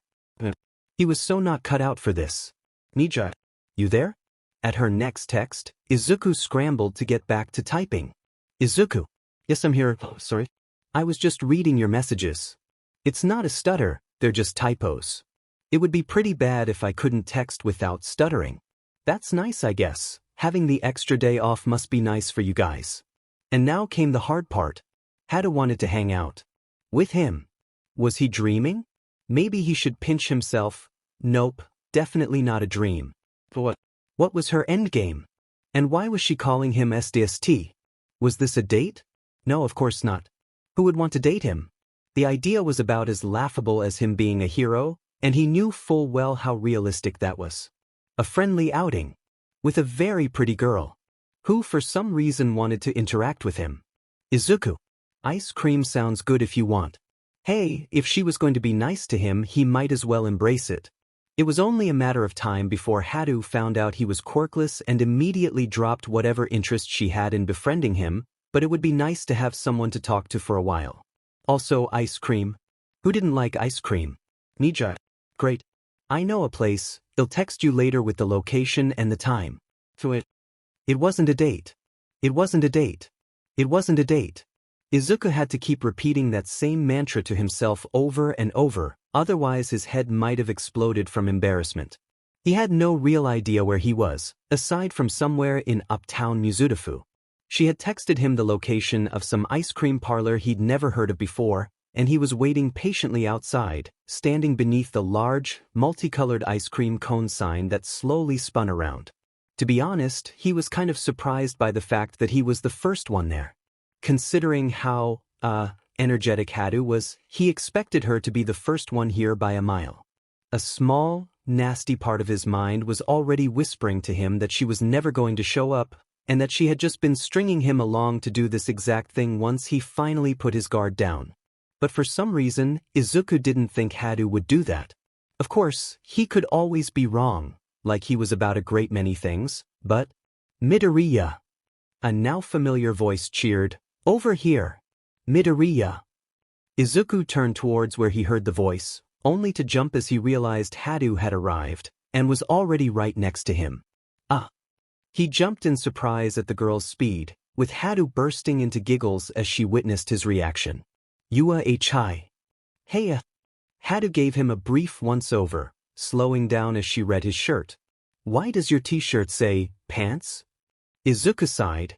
It seemed like he found another person who could not understand his choice in fashion. "It's supposed to be funny," he explained quietly, the wind already gone from his sails. She tilted her head to the side in confusion. "I don't get it." "No one does," he muttered. "It's meant to be ironic." At least she hadn't commented on the rest of his clothes. He kind of expected the reaction to his t-shirt, what with just about everybody else on the planet receiving them the same way, but he was also wearing a simple pair of jeans and a white undershirt with long sleeves. Hadou hummed. "It kind of suits you," she said. "It's kind of weird seeing you without your school uniform on though. I couldn't really imagine you wearing anything else. It fit you too well." "Had a default outfit? I'd bet it was that one, but this one is good too. What do you think about my outfit?" Izuku blinked at the barrage of information she just dumped on him, before hesitating as he replayed the question she posed to him in his head. Hadou spun around in a circle to show off her choice of clothing better, her skirt twirling in tandem with its owner. She was wearing a loose periwinkle blouse that matched the color of her hair, as well as a white t-shirt underneath that could barely be seen between her neck and the blouse. Her skirt was a slightly darker blue, going down to her knees with frills along the entire article of clothing. It's nice," he commented, doing his best not to stare. "It matches you really well." "You think so?" Hadou asked. "Thanks. I like blue, it's my favorite color. I might be a little biased because of my hair though. It's kind of a pain to upkeep, though, and brushing it takes forever. Did I keep you waiting? Did you already order something? You live in Mizudafu, have you ever been here? This place is pretty nice, so I'd assume you've been here before. It's really good." He shook his head slowly. No to everything. I only got here a few minutes ago, so I haven't even been inside, and I've never been here." Hadou gasped. Loudly. Really? She asked, seemingly in shock. That's horrible. Well, not the just getting here part, but you've seriously never been here before? Izuku shrugged lamely. I've never even heard of this place before, so no. She shook her head in disbelief. That's horrible. Hadou cried. Hold on, we're gonna fix that right now. He opened his mouth to respond, but any words that would have come out died in his throat as Hadou reached out and grabbed him by the hand, practically dragging him into the ice cream parlor. His blush turned nuclear as he stumbled behind the taller girl, nearly tripping over his feet like an idiot in no small part thanks to the fact that he could barely remember how to walk. Also, she was kind of moving quickly. That didn't really help things. As Hadou pushed the door open, a small jingle went off from the bell above the door. A few heads turned towards them, mostly from workers, but no one paid them any real mind. Considering how strong Hadou's feelings were about the place, it was rather vacant. There were customers, sure, but considering that it was only a little past noon on a Saturday, there wasn't anywhere near the level of foot traffic that Izuku had expected. There was around half a dozen workers standing behind the counter that displayed all the flavors of ice cream that the parlor had to offer, with most of them busying themselves either with scooping out whichever flavors the eager customers, mainly children or middle schoolers, were pointing to or tinkering with one of the many machines that were whirring along. He could make out which one was dispensing soft-serve ice cream and one that layered toppings on, but nothing beyond that. There were easily over 24 flavors available, from the classic vanilla, chocolate, and strawberry to more exotic options like birthday cake, pistachio, peanut butter, and even black licorice. The floor was a checkerboard style of black and white tiles, while a red and white tablecloth of a similar pattern covered each table. Upbeat music played at a low volume wafted slowly across the building, and Izuku was reminded of a sort of theming he had seen in some pre-Quirk-era American movies. Of course, none of that mattered because he was still trying not to have a heart attack. Midoriya? Midoriya? Anyone home? Izuku blinked as he re-entered reality, realizing Hadou was poking him in the shoulder, and still holding his hand for some reason, with a look of slight concentration on her face. His face flushed once more. Sorry, he began, rubbing the back of his neck with his free hand. I kind of spaced out for a second. What were you saying? She gave him a smile. No worries, she exclaimed. I do that all the time. Aizawa hates it. Who? Izuku felt a little lost by the end there, but he understood the gist of what she was saying. One of my teachers, Hadou said flippantly. He's a real piece of work. Anyways, I was just asking about what you were planning to get. Izuku hummed. I don't know, probably just regular ice cream? He eyed the multitude of flavors arrayed on display. Why, you said you've been here before, right? What do you like to get? Hadou's eyes lit up at the question. Yeah, she exclaimed. I love this place. Me and my friend Yu found it one day when we got lost on the train after one of our first days at UA, and from the first bite I had of their ice cream I was hooked. The trip is kind of out of the way for me, but it's super worth it because... Next, one of the employees called, shaking Hadou out of the start of her spiel. Unfazed, the girl quickly took her spot in front of the counter, Izuku in tow, and gave a friendly wave to the worker. Hello, she greeted cheerily. I'll have my usual, please. The worker blinked. He replied slowly, his voice unnaturally high considering how large he was. I'm sorry, who are you? His voice had a slight lisp, probably owed to his thick lips. Based on his frame alone, he would seem rather intimidating, but considering how he held himself, it was likely he was somewhat mild-mannered. He wore a simple white and pink striped t-shirt, along with a tiny little name tag that sat atop his left pectoral. Hadou frowned. What do you mean? She questioned. I'm here all the time. Everyone here knows me. Are you new here? The boy, because he couldn't have been much older than Izuku, if at all, nodded to confirm her suspicions. Yeah, he said, shrugging. I only got hired a few weeks ago. So, how can I help you? Hadou completely ignored the worker, instead taking the time to look around behind him for someone else. She brightened as she saw a face she recognized, immediately waving her hand to get their attention. Hey, Mika, she called, Mika? The girl who was working at the soft-serve machine's eyes lit up at Hadou's voice, immediately turning her head towards the periwinkle-haired girl. Nijire-chan. The female worker quickly made her way over to them, smiling brightly at Hadou as Izuku and the male worker stood awkwardly to the side. "Oh my gosh, it's been forever," she greeted. "How've you been?" Nijire offered her a megawatt smile. "I know, right? Sorry, but I've been kinda busy at UA for the past few weeks, what with the new school year and all. How are you doing? How are your sisters? Your mom?" The woman, Mika, Izuku supposed, laughed as Hadou continued to ramble. "You don't need to apologize, little Miss Hero," she chuckled. "I know all about just how busy you are these days. Everyone's doing alright, thanks for asking." Then, her eyes landed on Izuku, a mischievous glint in her eyes that really worried him. "I see you've been busy. Finally found yourself a boyfriend?"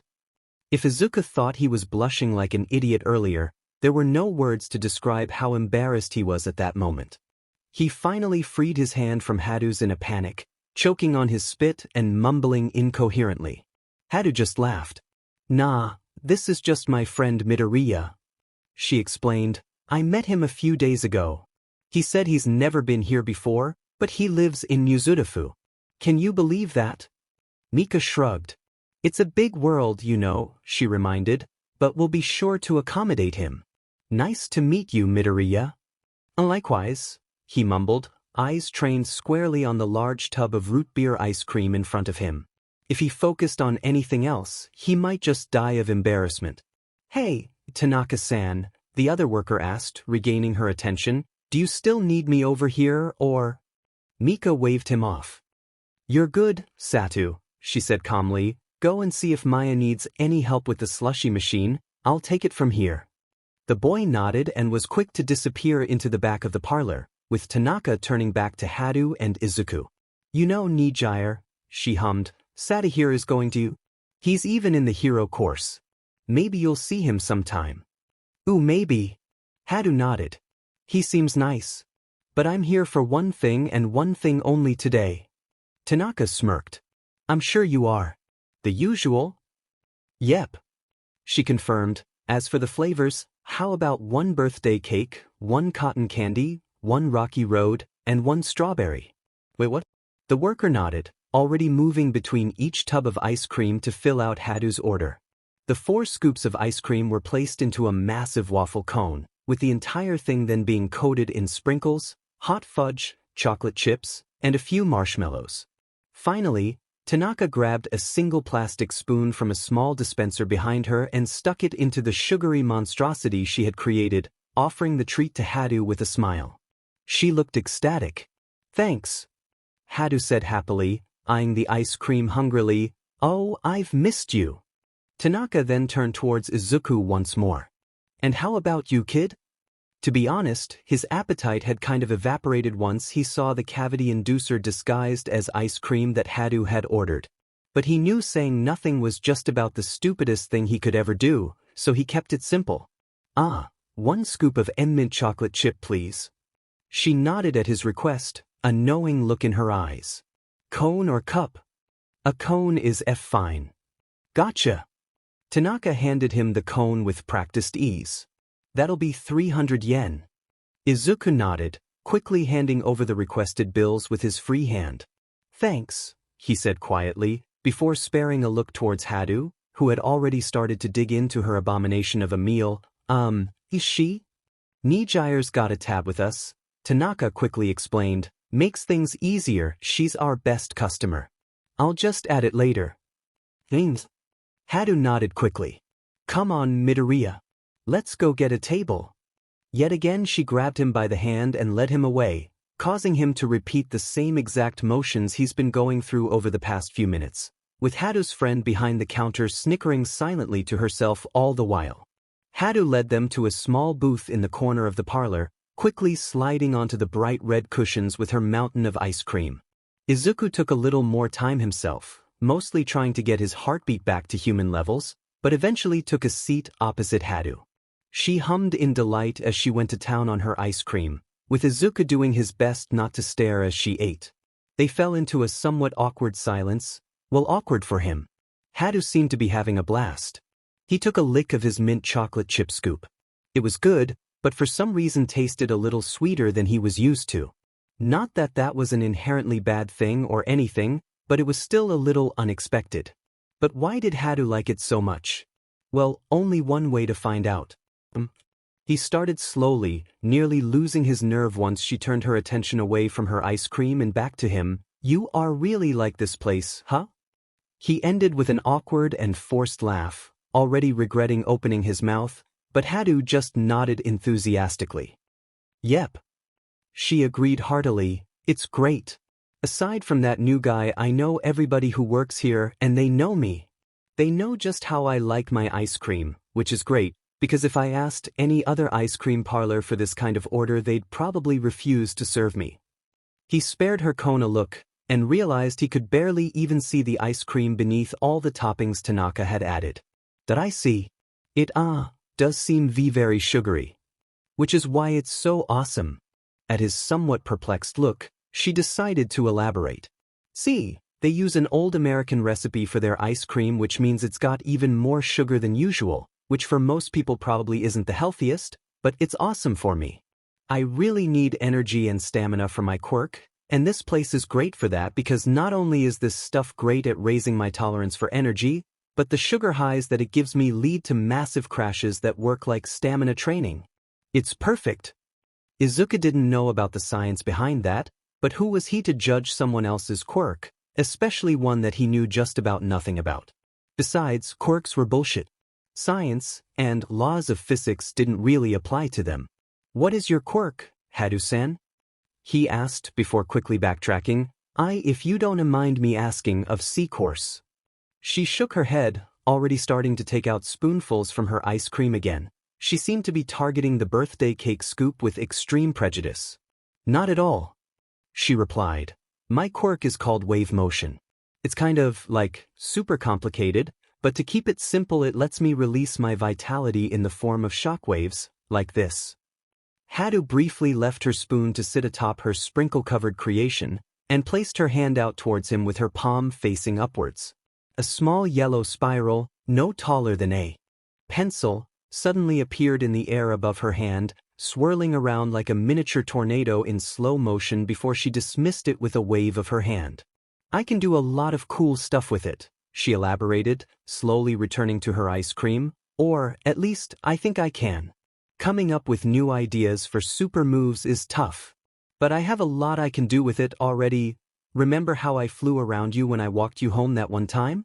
That was thanks to my quirk. I have a lot of control over it, especially the size of the spirals, and I've trained with it a lot. The only downside, if you can call it that, is that it can be kind of slow sometimes since it always comes out in a super wide arc, but if I give it enough oomph, it'll still be pretty quick. What do you think? Now, Nijire wouldn't admit this until much later to him, but the way his eyes had completely lit up as she described her quirk to him was the first moment she realized that there was something special about Izuku to her. Wow! Izuku gasped, eyes wide and mouth open in amazement. That sounds... He cut himself off as soon as he realized what he was doing, causing Hadou to look at him in confusion as he tried to play it off as a cough. You okay? She asked, eyes wide in concern. Why, he stuttered, sorry. Must he had some ice cream go down the wrong pee pipe. Real smooth. Izuku took another lick of his ice cream, trying to hide how he really wished he was at home all of a sudden. But yeah, why your quirk seems really cool. He cringed at the way he sounded like a little kid. Even after all this time, he still turned into a 4-year-old whenever he learned about quirks. He couldn't even hide his weirdness for more than 15 minutes. He was such a loser.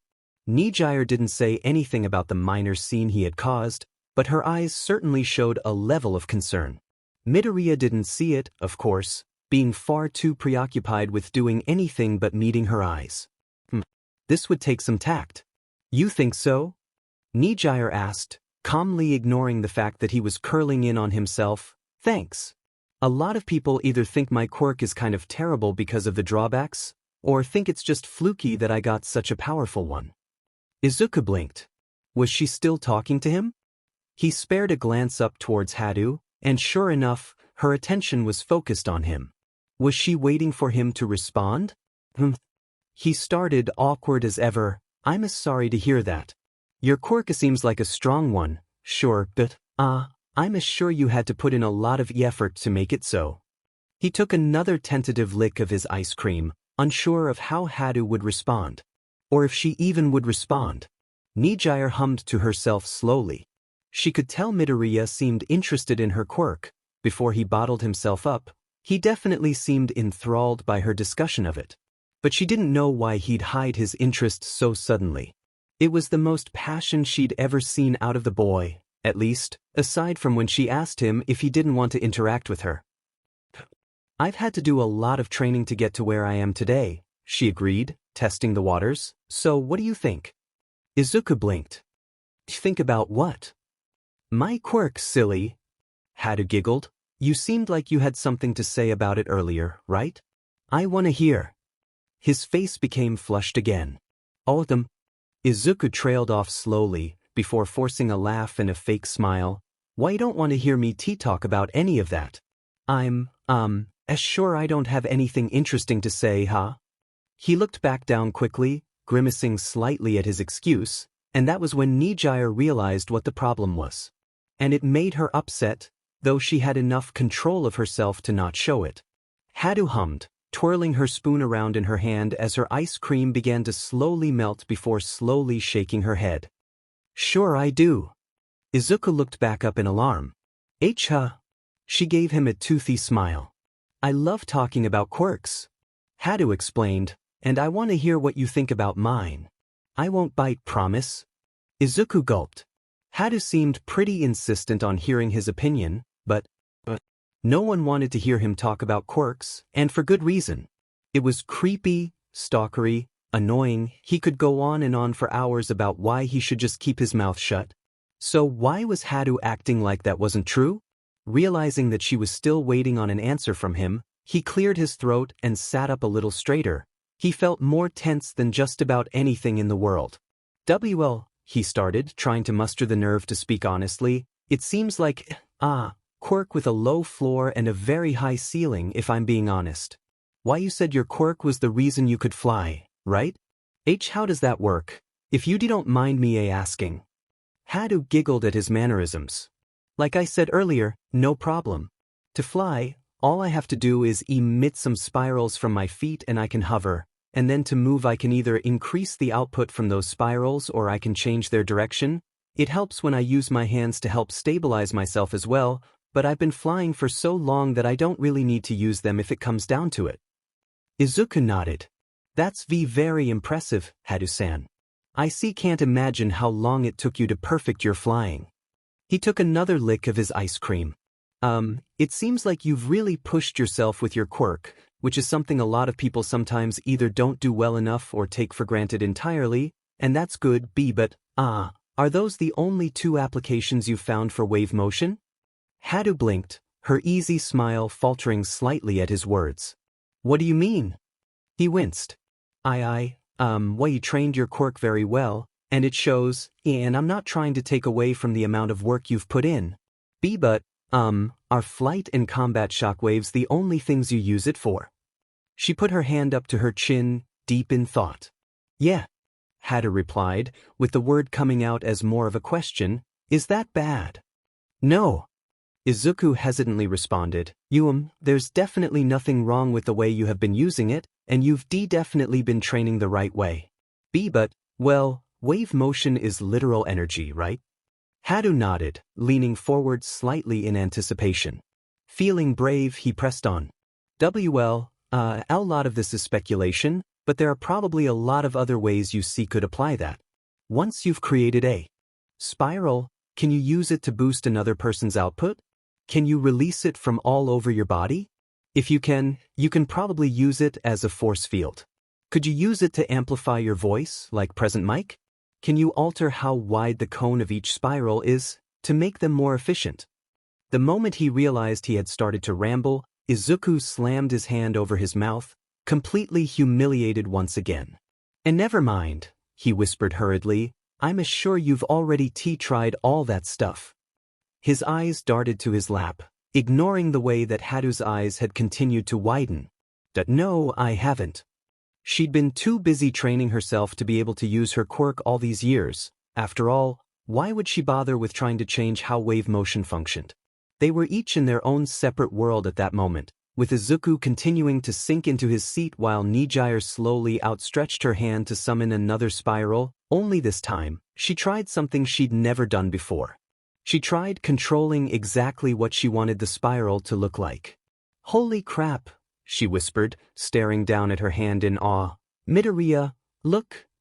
He raised his chin up, only to join Hadou in staring at her hand. Instead of the compressed, tornado-esque spiral that occupied that spot previously, a taller, longer, almost corkscrew-like spiral sat in its place. The spiral was less compressed, with a smaller arc around each rotation, so much so that this new spiral would likely comfortably fit inside the previous one. Look, she whisper-shouted, this is. Hadou trailed off, seemingly lost for words as a wide grin threatened to split her face in half. Holy super crap, she repeated, eyes alight with possibilities as she eyed Izuku. And you weren't gonna share your thoughts? IID didn't want to make assumptions? He weakly defended, I'm glad I could help. Hadou was literally buzzing with excitement. You did a lot more than help, smarty pants. This is so much more efficient than before. Who knows what else I can do? You, apparently. What other stuff did you think I could do again? Before he could formulate a response, she shook her head. Never mind, forget the ice cream. She tossed her, now empty, waffle cone into the nearest trash bin, quickly standing up and reaching for Izuku. He yelped in surprise as she grabbed his hand for the third time today, but she paid him no heed. We're gonna go do some quirk testing. And you're gonna help me, unless you don't want to?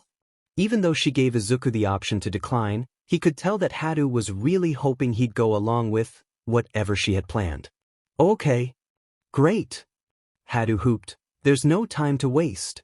Izuku had a funny feeling that her sugar high had kicked in by this point, and that this may have had an effect on her decision-making as of right now. What do you, ack?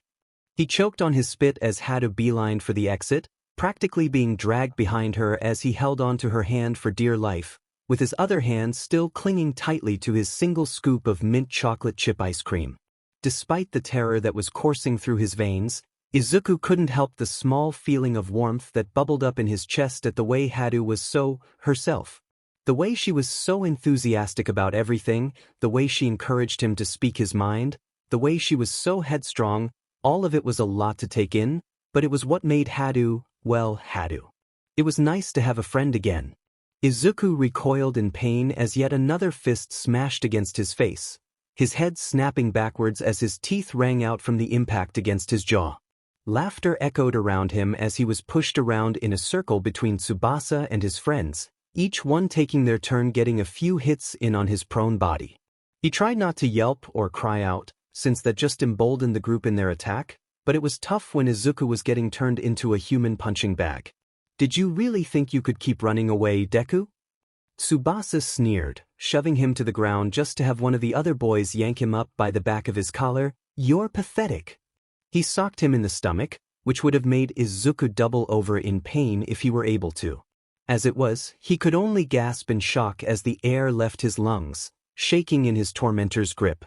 Tsubasa turned his back on Izuku, and through his hazy eyes he thought he could see the portly teen rummaging through his backpack. Hey! Izuku tried to shout, but it turned into a wheezing fit. He could feel blood dripping down his face as he hacked up a lung. Gee, get away from that. Make me, was the only response he received. He struggled to free himself from his classmate's grip, but another boy came up to him and held his arms back.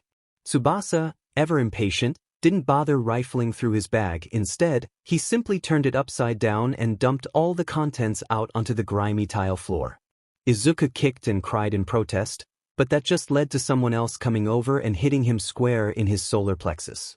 Exclamation point. Izuku froze, his body locking up as his nerves erupted in pain. The student holding him up by the back of his neck dropped him, and he hit the ground unceremoniously. Do you still write in those stalker notebooks? Tsubasa asked, not waiting for an answer before he continued, or was Katsuki able to get it through your head that you were a FING freak? He was a little busy trying to remember how to breathe, but even if he wasn't, Izuku wouldn't have responded. He knew better than to humor them with a response. His only hope was for Tsubasa and his cronies to get bored and give up on messing with him. A boy with blue hair and an extendable neck for his quirk that Izuku remembered from Aldra peered over Tsubasa's shoulder. Whatcha got? Anything good? Tsubasa rolled his eyes. Nope. Just regular notebooks, paper, and some other useless junk. Must have known better than to bring them to class today, little rat. He kicked Izuku's stuff down the hall, before turning back towards his vulnerable form on the tiled floor. You know, Deku, he began coldly, you really should just give up. You're worthless. The world would be a better place without you, obviously. You used to worship Katsuki, didn't you? Why don't you do us all a favor and take the advice he gave you last year? Tsubasa kicked him in the gut for good measure, with his cronies laughing up a storm at the action, before stomping down the hall with his friends in tow. Izuku, for his part, just laid there and tried to keep himself from sobbing. If he started crying, they won. They won a lot. Taking a shuddering breath, he slowly crawled back towards his backpack, wincing at the way the teeth on one of the zipper tracks was completely ruined. He liked this backpack. This wasn't the first time he'd been suicide-baited this year. After Bakugu told him to take a swan dive off the roof and pray for a quirk in his next life last year, it was like a dam had been broken. Spider lilies wound up on his desk more often than not, and helpful notes constantly found their way into his locker. It was still better now than it was during middle school, but Tsubasa and the others made sure that Izuku knew exactly how valued he was. It took Izuku longer than he would like to admit to finally pull himself off the floor. He stumbled as he started walking towards his scattered belongings, nearly falling over more than once and leaning against the lockers for support. It took some time collecting them, with most of the papers winding up in the trash due to the dirty footprints smudged over them. He grimaced as he wiped at his face with the back of his sleeve, realizing that his lower lip had been busted as a result of one of the punches he had received. Blood marred his uniform and was likely smeared all over his chin. That wasn't going to be fun to explain to his mom. At least they didn't take his phone. It was still secure in his pocket, as silent as it had been all day. To be honest, that was kind of surprising. Hadou usually texted him a lot, and he didn't think he'd done anything wrong on Saturday to warrant her ignoring him, but what did he know? Maybe she was just crashing out from all the sugar in her system. Already brainstorming excuses for when he got home, he slowly made his way downstairs and towards the entrance. Izuku really hoped nobody was waiting right outside for him. It had happened before. More than once, actually, so if he was smart he'd actually... Hi Midoriya. A now familiar voice called out to him the second he pushed open the door. His stomach sank faster than the Titanic. How was she here? Izuku had barely stepped foot outside into the cool spring air before Hadou had spotted him, and he was strongly considering slamming it shut and running for the hills. Unfortunately, she didn't give him the time to do so. Surprised to see me? She asked, bounding up the steps in front of the school, because you should... Whoa. Are you okay? Hadou gasped in shock. He tried not to react as she cringed at the state of his face, but it didn't look like Izuku did a very good job at that because Hadou immediately looked guilty. Are you okay? She repeated, softer this time, what happened? Izuku looked away, unable to meet her eyes. I am fine, he stammered quietly. What are you doing here? How did you even find my school? She ignored his questions, gently reaching out with one hand and using it to tilt his head towards her. He squirmed uncomfortably beneath her scrutinous stare, but her eyes showed nothing but worry. You look horrible, Hadou commented. How can you say this is fine? Were you in a fight? He shook his head to the best of his ability, which wasn't very well considering she was still grasping onto the bottom of his face. No. Izuku insisted. I fell down a stairwell. To him, that wasn't the worst excuse in the world, but it clearly didn't work on Hadou. She raised a disbelieving eyebrow. A stairwell? She repeated. Why were ya? Hadou's frown deepened. A stairwell that gave you a black eye? That wasn't good. Izuku froze like a deer in headlights. You must be hit my H-head on the R railing? If the first lie didn't fool Hadou, there was no chance this one did either. Still, he could hope for a miracle. The thing about miracles, though, was that they didn't come around too often. And for Izuku, they didn't really come around, PRD. I don't know, she said slowly, clearly not enjoying the fact that Izuku wasn't telling her the truth, but if I'm not mistaken, didn't you have bruises on your face the first time we met too? Izuku was trembling by this point. He knew exactly what she was talking about. That day, Tsubasa had been taking his deep-seated frustrations over failing Shiketsu's entrance exam out on him, and had left him quite a few parting gifts in the process. Nobody had questioned them then, and for good reason, since he had been thrown into a pole, but now? He felt like a dam about to burst. Hadou was looking increasingly concerned as he stammered and stuttered out nothings. I guess I'm just CC clumsy? The sentence was punctuated with a smile, but it came out as a twisted grimace. Izuku really hoped Hadou would buy it, but he kind of knew she wouldn't. He squeezed his eyes shut, already preparing for the worst. If you say so, she said slowly, sighing as she pulled her hand away from him, sit down on the steps for me. He blinked. Huh. Hadou had already turned her back to him, dropping her own book bag and pilfering through its contents. Not wanting to upset her any further, because she could definitely tell he was lying, he did as instructed, dropping his own backpack to the ground alongside him. It only took a few moments for the periwinkle-haired girl to find what she was looking for, and once she turned towards him he realized Hadou was holding a small first-aid kit. She spared his scuffed backpack a single, unhappy look before dropping down in front of him. What are you doing? Izuku asked, leaning backwards in surprise and nervousness from her proximity to him. She cracked open the tiny teal box before responding, pulling out a small piece of cotton and a bottle of peroxide. What does it look like? While Hadou didn't sound mad, per se, she certainly didn't sound pleased. It made Izuku wince guiltily, and he couldn't help but realize that he was the reason for her ire. Why you don't have to help? He said quickly, taking the older girl by surprise. Sorry. I'll be okay really. I don't want to trouble you. Hadou stared at him, eyes wide, until something clicked in her head. She poured some of the alcohol onto the cotton ball, leaning forward with it until she was only a few inches from his face, something that made his head feel really warm. You're not troubling me, Izuku, she whispered kindly, meeting his gaze evenly. You're my friend, and I'm a hero. It's my job to help people. Can I help? Izuku gulped. She was really close. And using his first name. He felt like his judgment might have been a little clouded, but he jerked his head up and down anyways. Okay, he mumbled. Hadou smiled. Thank you, she replied before it immediately dimmed. Brace yourself, this might sting. She pressed the cotton against his cheek. He must have been bleeding more than he thought, and he flinched back slightly, an apology already forming on his lips. Sorry. It's okay, Hadou assured him. It's not your fault. They both fell silent for a few moments, with Hadou tending to his cuts and Izuku hissing a little bit whenever she moved onto a particularly painful one. It went on for a while, but he never really became any less on edge. In the middle of placing a bandage across his forehead, she suddenly spoke up again. Do you trust me? Huh. Izuku breathed out, confused. Why yes. She hummed, choosing to let silence pervade for a few moments before she locked eyes with him again. You can talk to me if something's bothering you, or if you need help with anything, you know. People shouldn't have to deal with their problems alone. Okay? He shuddered as she pressed a small ice pack against his eye, but only partly from the cold. Gee, got it. Izuku was glad that Hadou didn't keep pressing him on it, but he couldn't help but feel more than a little worried about what her opinion of him was now. Did she think he was a compulsive liar now? Did she dislike him for lying?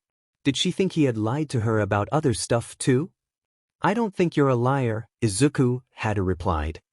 He slammed a hand over his mouth faster than should have been possible, miraculously not hitting Hadou in the face in the process, completely mortified. He thought he had finally got control of his muttering. Clearly not. Sorry, he mumbled after a few seconds passed, face as red as Mars. I know my muttering is creepy, but It's not creepy, Hajuo murmured. You're not creepy. He didn't have the energy in him to argue with what was an undeniable lie from her, so he just looked away in shame. Hadou watched him with keen eyes before continuing on her job, a worried frown on her face. It wasn't very hard for Nijire to figure out that Izuku was hiding some things from her. Done. It took longer than Izuku would have liked for Hadou to finish with the first aid kit, with it getting to the point in the day where the sun was starting to dip, but he wasn't about to complain about her taking the time to clean up what he was sure looked like a crime scene on his face. Thanks, he muttered. You, really though, why didn't have to? She cupped his face again, and that was enough to shut him up immediately. It's okay. Hadou offered him a sweet smile that made his gut do backflips. Thanks for letting me help. Izuku blinked. Why was she thanking him? And no problem? His brow furrowed slightly after a moment. But, are you at my school, and not that it's a P problem or anything? He waved his hands placatingly in front of him, but she just giggled as he became more and more flustered.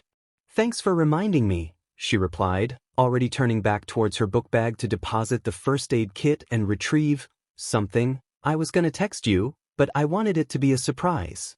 Remember how we were testing out wave motion the other day after we got ice cream? Izuku nodded.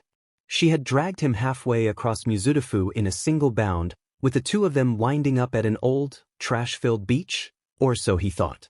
Apparently Mirio, one of Hadou's friends, had cleaned the entire beach up over the course of most of last year, which was frankly incredible. Anyways, the two of them had spent the better part of the afternoon theory crafting and doing tests with her Quirk, and Hadou claimed that she would need some time to herself afterwards to cope with the fact that Izuku had turned her understanding of wave motion on its head in the span of a few seconds. She had left that day exuberant, giggling something about showing the others next time they had training, but Izuku wasn't one to pry. Good. I knew you would, she praised before pulling out a crisp, white, sealed envelope. Well, not to brag or anything, but even though it's only been 2 days, I'm pretty sure I'm going to win the sports festival now thanks to some of the stuff you showed me. From what I have shown Mirio and Tamaki, they've barely been able to handle it, so imagine what happens when I casually reveal neither of them can even break my force field. See, congrats, Izuku said slowly, slightly confused, but I didn't show you anything? All the work was done by you, just came up with some ideas. He looked away quickly, bashfully tapping his index fingers together beneath her astonished gaze. Izuku missed the way her mouth went from an "oh" to a wide smile, jumping slightly when she sat down right next to him and starting playing with his hair again. You're really sweet. Hadou enjoyed the way that he sputtered in shock. But no, that was all you.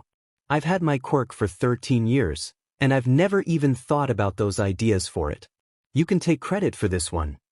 Izuku's face continued to invent new shades of red with his blushing. If you say so? You still haven't told me how you get your hair so soft, she commented, but anyways. So, I wanted it to be a surprise, so I had to remember what the name of your school was, which was hard because it was super generic and boring. I eventually did, and then I had to look it up. Did you know it has an average rating of less than 1 star? That's really bad. I still don't get how someone as smart as you wound up in such a crappy school. You'd probably fit right in at UA, but I guess that means we might not have met yet and that would SCK a lot, so I guess it's fine. So I found your school, and I decided to surprise you and show up after your class let out and give you this. Hadou offered him the envelope she was holding with a bright smile, one which he hesitantly tried to return as he accepted the paper. He made sure not to brush against her hands, eyeing the paper in confusion. It's addressed to you? Izuku said, reading off the address information. From UA? Why would they not just, give it to you? Open it and you'll find out. Hadou replied in a sing-song voice. Go on, open it. He nodded slowly, taking care not to damage the paper or whatever was inside as he sheared the top off. Digging around for a moment, he realized the only thing within was a long, thin piece of paper with special markings across it. Hadou continued to watch on eagerly, rocking back and forth on the step and hoping he liked it. Izuku's eyes were as wide as saucers as he finally pulled out the paper, realizing exactly what it was immediately. A ticket to UA's sports festival.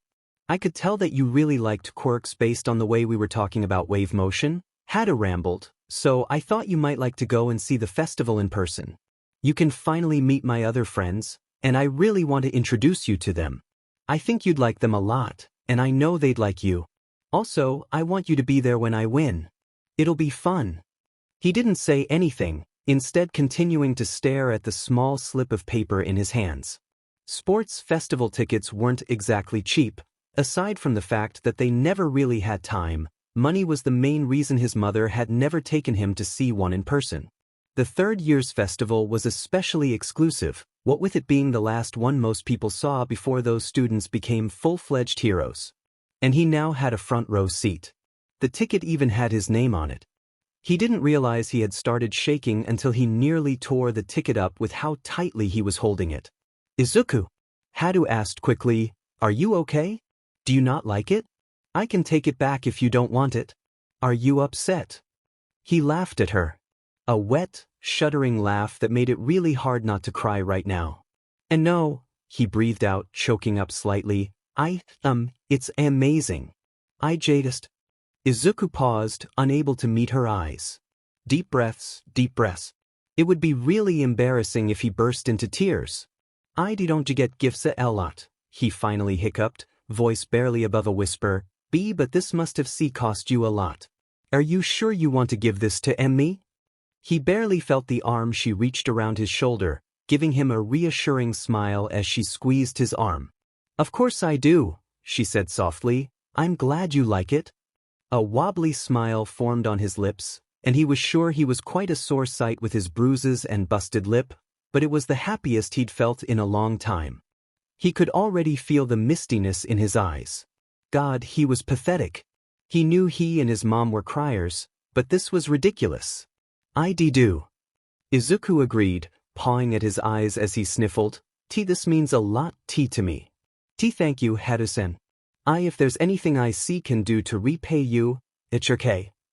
In the middle of his sentence, Hadou, seemingly decided she'd heard enough, wrapped her other arm around him and pulled him in for a hug, abruptly shutting him up in just about the most efficient way possible.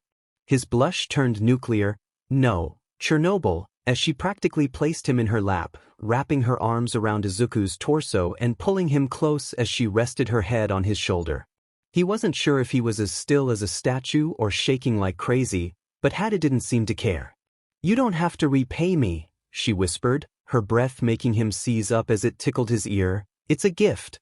I wanted to give it to you, no strings attached. Hadou pulled back slightly, allowing herself to lock eyes with Izuku, and he was sure that he looked like a hot mess. But, she said slowly, tilting her head to the side with a mischievous grin, if you want, I wouldn't hate it if you started calling me Nijire. She was going to kill him. She was going to kill him, and she wasn't even trying. He was going to have a heart attack at this rate, and he was going to die. But that probably wouldn't be the worst way for him to go. Even before he opened his mouth, he knew he was going to stutter like an idiot. Hey, Nijire.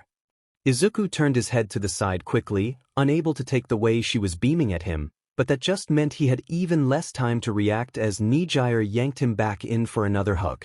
Now if you're gonna use my first name you better not go back to Hadou, she warned. You hear me? Izuku nodded, almost robotically. Why yes ma'am.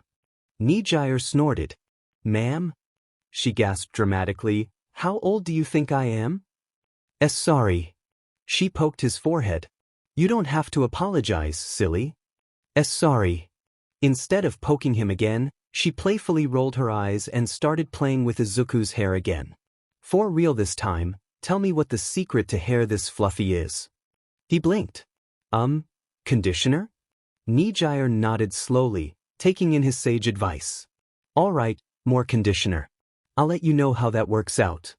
She continued to play with his hair with one hand, keeping her other one wrapped around him. Since it wasn't like he was hugging her back, she was the only one keeping them close together. Izuku blushed as another thought entered his mind. Would Nijire get mad if... Almost without thinking, he slowly reached his arms around her sides, his heart pounding in his chest before he realized what he was doing. He tensed, immediately ready to apologize and get up. Nijire hummed, moving her arm around so he was a little closer to her, and now unable to pull back his own. Hugs are better with two people, don't you think? She asked. He nodded dumbly, with most of his motor function abandoning him as he realized how they must look to an outsider. A warm feeling blossomed in his chest as they sat there, one that he just knew would spell trouble for him in the future. Because now, Izuku had a crush. This wasn't going to end well. For the umpteenth time, Izuku checked the time on his phone. 11:06. Just like it was the last time he checked. Izuku sighed. He was overthinking things again. Probably. He couldn't be sure of anything anymore. His life was getting weird. Currently, he was seated at one of the benches in front of Kiyoshi Ward's infamous shopping mall, waiting patiently at Nijire's behest. She had invited him out here for what she referred to as a super awesome and fun shopping trip, accentuated by many exclamation points, and Izuku wasn't the kind of person to turn that down. Scratch that. He wasn't the kind of person to turn down anyone for anything, much less his only friend for an outing that seemed like it would, for all intents and purposes, be fun. Izuku didn't know what exactly Nijire had planned. When he had asked all, she replied with a "you'll see," followed by even more exclamation points and even a winking face emoji. Izuku was so engrossed in his thoughts that it took him a few moments to realize his phone had begun to buzz like crazy again, and he fought down the small smile on his face as he saw who it was, as if there was any doubt. Nijire. Are you here yet? I'm here now. You'd think with how popular this place is they'd get a second main entrance, right? Or at least some more smaller entrances. Have you ever been here before? Is that you? I think I see you. Izuku. I'm here. He peeked his head up from his phone. Boo. Ah. Izuku was not proud of the way he screamed, nor was he proud of the way he practically flew off the bench in shock. Nijire giggled as he leapt backwards, slowly reeling herself back onto her own 2 feet. She had used wave motion to hover up close to him, placing her face right in front of Izuku's to give him quite the surprise once he finally looked up. And maybe a bit of a fright. But how could she resist? Hi, Izuku. Nijire greeted, seemingly uncaring of the way he was grasping at his heart. Fancy seeing you here. Sorry about scaring you. Izuku took a deep breath to calm down. Having a heart attack would certainly ruin whatever plans Nijire had. Hi, and Nijire. He thought about denying that he was scared, but there was no way she believed him. It's okay. Nijire. He was still trying to get used to calling her by her first name. When was the last time anyone, let alone a girl, wanting to be so casual and friendly with him? Not since he'd been diagnosed as quirkless, that was for sure. What would she think if she knew the truth? How's your day going? She asked, shaking him out of his thoughts. Anything fun happen yet? Any crazy plans? It's good, he replied. I haven't really done anything interesting yet aside from eat breakfast, but that's not very fun or interesting, I guess, and I don't know what my plans are yet. Nijire smiled. That's good. She began, means you don't have anything planned aside from this. We're going to be spending a lot of time here today, if that's okay with you. Izuku shrugged, trying to appear nonchalant. Like I said, I didn't have anything planned. She beamed at him, and his heart immediately felt like it was going to beat out of his chest again, only this time, it wasn't out of shock. Her fashion choice for today was quite similar to what it was when they went to get ice cream a few days ago. Another skirt and blouse, but her skirt was white this time, and a little longer, if he had to guess. Her blouse was pink, and she had a small stuffed unicorn that doubled as a purse hanging off one arm. As for himself, the less that was said about his outfits the better. At least, according to literally every person he had ever met.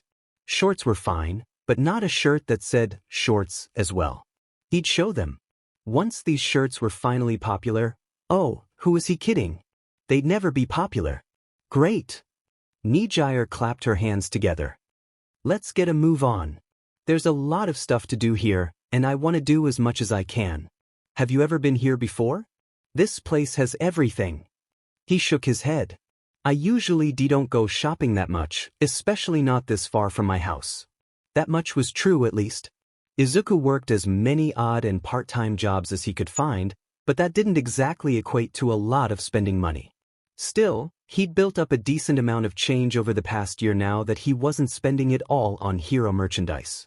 And by selling most of his All Might memorabilia.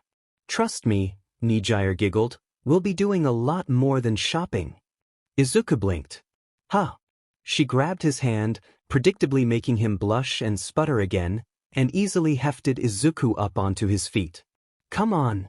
Nijire beckoned, already walking towards the main arch that marked the entrance to the mall. We're burning sunlight. Nijire must have forgotten that she was still holding his hand, leaving Izuku to try his best to not trip over himself as he was dragged behind. Slow down. He cried, please.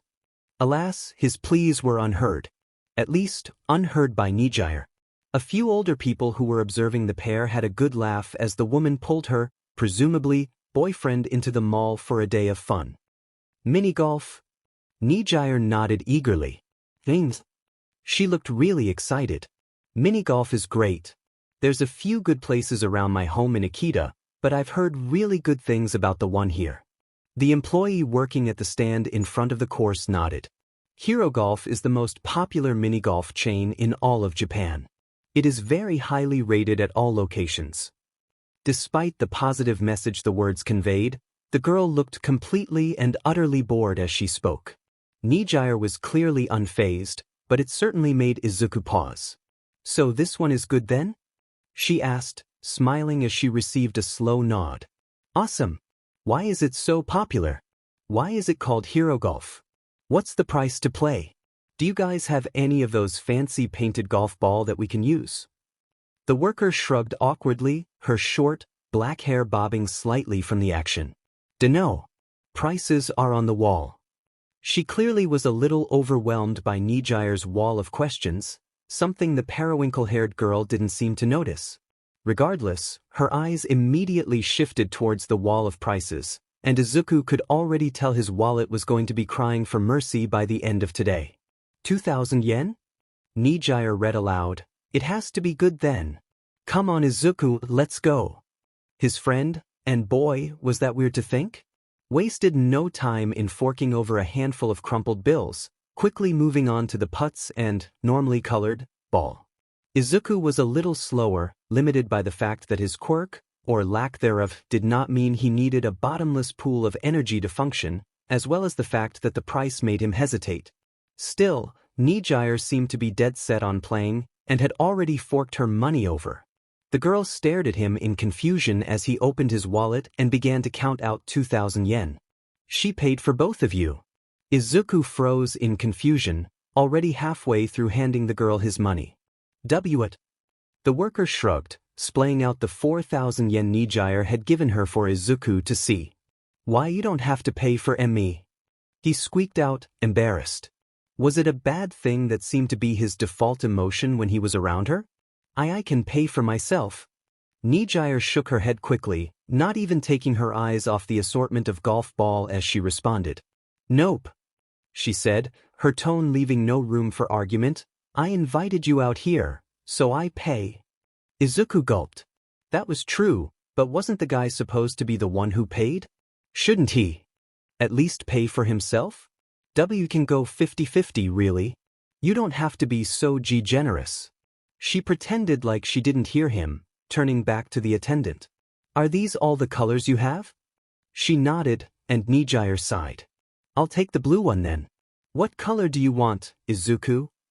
Green, he mumbled, defeated. Nijire quickly plucked the two colors from the rows of golf ball. Got it. Now come here and pick out your putt. He did as ordered, grabbing the medium-sized club slowly. I'm ready, I guess. She blinked. Are you sure? Nijire questioned. You haven't even tried out your putt. What if it's too small? I think it's fine, Izuku replied. I've never played mini-golf before, but? You've never played mini-golf before? Nijire interrupted, flabbergasted. No way. This is unacceptable. She smashed her fist down into her hand, a fire in her eyes as she spoke. We'll have to play, like, 5 rounds to make up for this. You've been missing out on so much. 5 rounds? He stammered. The W can't do that. Nijire frowned. Why not? It would probably get boring. The employee said quietly. He nodded frantically. P+, that would be 20,000 yen. That's so much money. Even if you pay for this one, I couldn't ask you to spend that much. Free game if you make a hole-in-one on the bonus hole. The worker added. Izuku turned to her, exasperated. And not helping. Nijire shrugged, realizing that he was done rambling. That's not really a lot of money for me, she said cheerfully. Ryukyu's agency pays really well. Especially when you're her #1 sidekick. For some reason, that got the worker's full attention, even more than Izuku. You work for Ryukyu? She asked, her voice finally holding a modicum of emotion. Really? Yep. Nijire nodded. Nijire-chan at your service. Is it really a good idea to announce your hero name when you're not in costume and anonymous? Izuku wondered aloud, before blushing and slamming his hand over his mouth when the black-haired girl glared at him. Maybe not, but I trust her. She teased. Unless you were planning something, Izuku? The girl's eyes widened as Izuku stammered out a million different words at once. Wow. She trailed off slowly, before realizing that she still had 2 customers. I'm Kodai Yui in Class 1B at UA. Do you think I could get an internship offer from Ryukyu? Nijire's eyes lit up. Literally. Izuku was pretty sure he could see sparkles in them. No way. That means you're my kohai. She was practically vibrating with excitement. I'm in 3. I'll have to keep an eye on your performance in the sports festival. If you impress me, I'll definitely put in a good word for Ryukyu. Kodai nodded, a determined look on her face.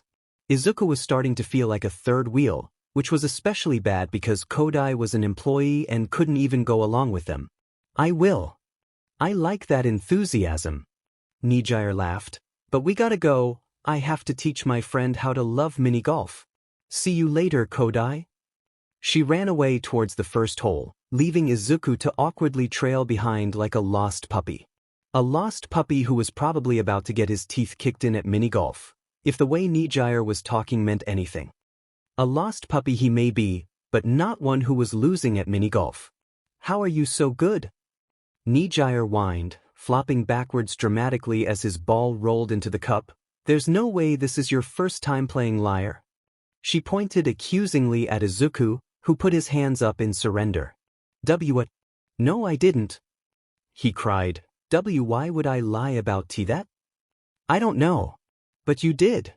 Nijire pouted, puffing her cheeks out in frustration. It's impossible for you to be winning by so much. Izuku looked away from the older girl before he started blushing. He didn't know if she was doing it on purpose or not, but she looked adorable when she made that face. And maybe I'm just lucky? You've had 3 hole-in-ones. She protested, causing him to cough into his shoulder awkwardly. Why yeah, but they were all on the easiest holes. Izuku had a feeling that he wasn't going to win this argument. P+, you had 1 T2. She shook her head. Irrelevant. Izuku's sweat dropped. Wasn't she supposed to be the older one? Like, graduate and become a hero in a few months older one? Speaking of, you, it never mentioned you were a sidekick with Ryukyu, and not that you had to. Izuku said, desperate to change the topic. Do all hero students become sidekicks before they graduate? Nijire went from pouting in frustration to smiling like he'd just hung the moon for her. I haven't. She gasped. Oh yeah. It was because you always seem to get awkward whenever I talk about heroes. Izuku felt affronted. That's not true, he mumbled. I like heroes. It wasn't a lie. But it wasn't as true as it had once been either. He realized that a lot of pros sat atop broken pedestals once he took a step back from the idolatry and analyzed them objectively.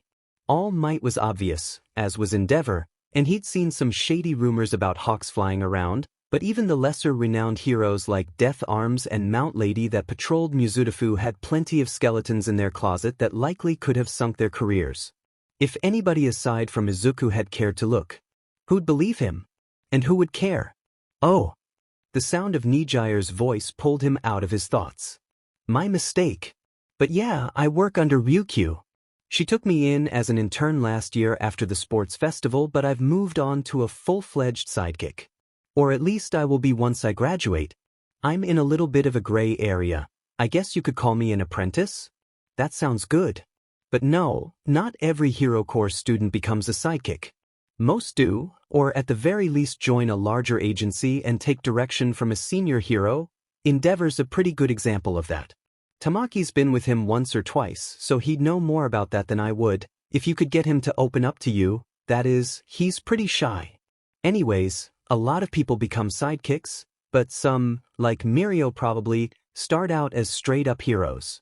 Most of them flame out because they aren't ready for that level of responsibility, but there are fallback options, usually. Depends on how well-liked you are. People don't want to offer a job to an arrogant, crazy person. But if you're just a bit overwhelmed, usually larger agencies are willing to offer you a helping hand. Izuku blinked. Her response had taken them through 3 more holes of mini-golf. Did she even breathe during that tangent? That's interesting. Do heroes usually only do their scouting based on things like the sports festival? It seems kind of, I don't know. Risky? Nijire finished for him. Yeah, it kinda is, but that's only part of it. Most agencies are happy to share information about up-and-coming prospects with each other. Even if there's competition on the ratings ladder, everybody's goal is the same, in the end. Plus, a lot of heroes have an in with their alma mater, so they'll usually offer whatever information they ask for about students if they're probing for an internship.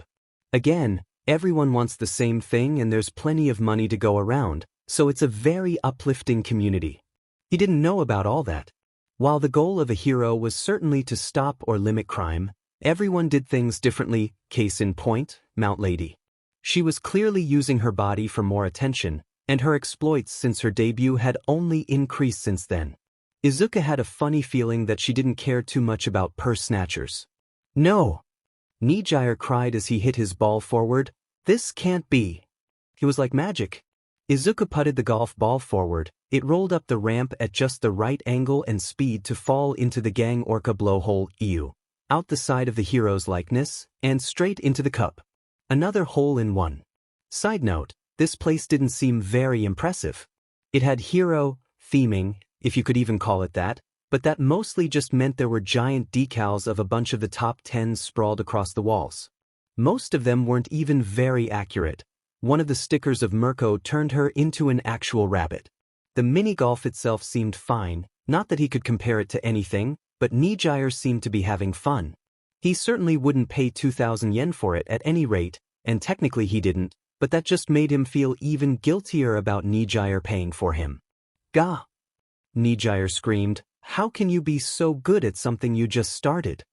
Izuku felt more than a little unsure of how he was supposed to respond.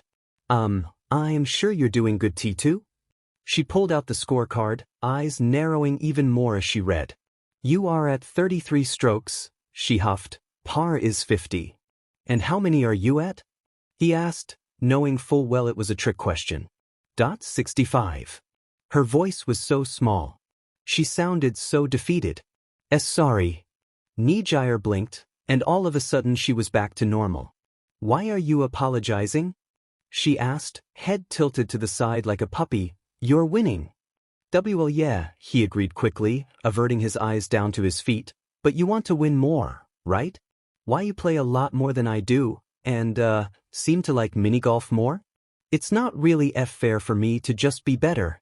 She hummed. Well, life isn't fair either, you know? Besides, it's just a game. I'd rather have fun and lose to you than play on my own, you know? I had a good time. Izuku's face flushed. He couldn't tell if it was her fault or his that she made him blush just about every time she said something positive about him. I had fun, T2 and Nijire. Good. She gave him a bright smile. But we're not done yet. Whole day is open, remember? He nodded slowly. Didn't that employee also say there was a bonus hole to try? Nijire looked past the final hole, eyes lighting up as she saw a sign that said, Hole 0. Ooh. She quickly made her way over to the hole, placing her ball on the turf and wiggling from side to side as she angled her swing. The level seemed, well, not very fair. It was a simple upwards ramp that shrunk in on itself as it went higher.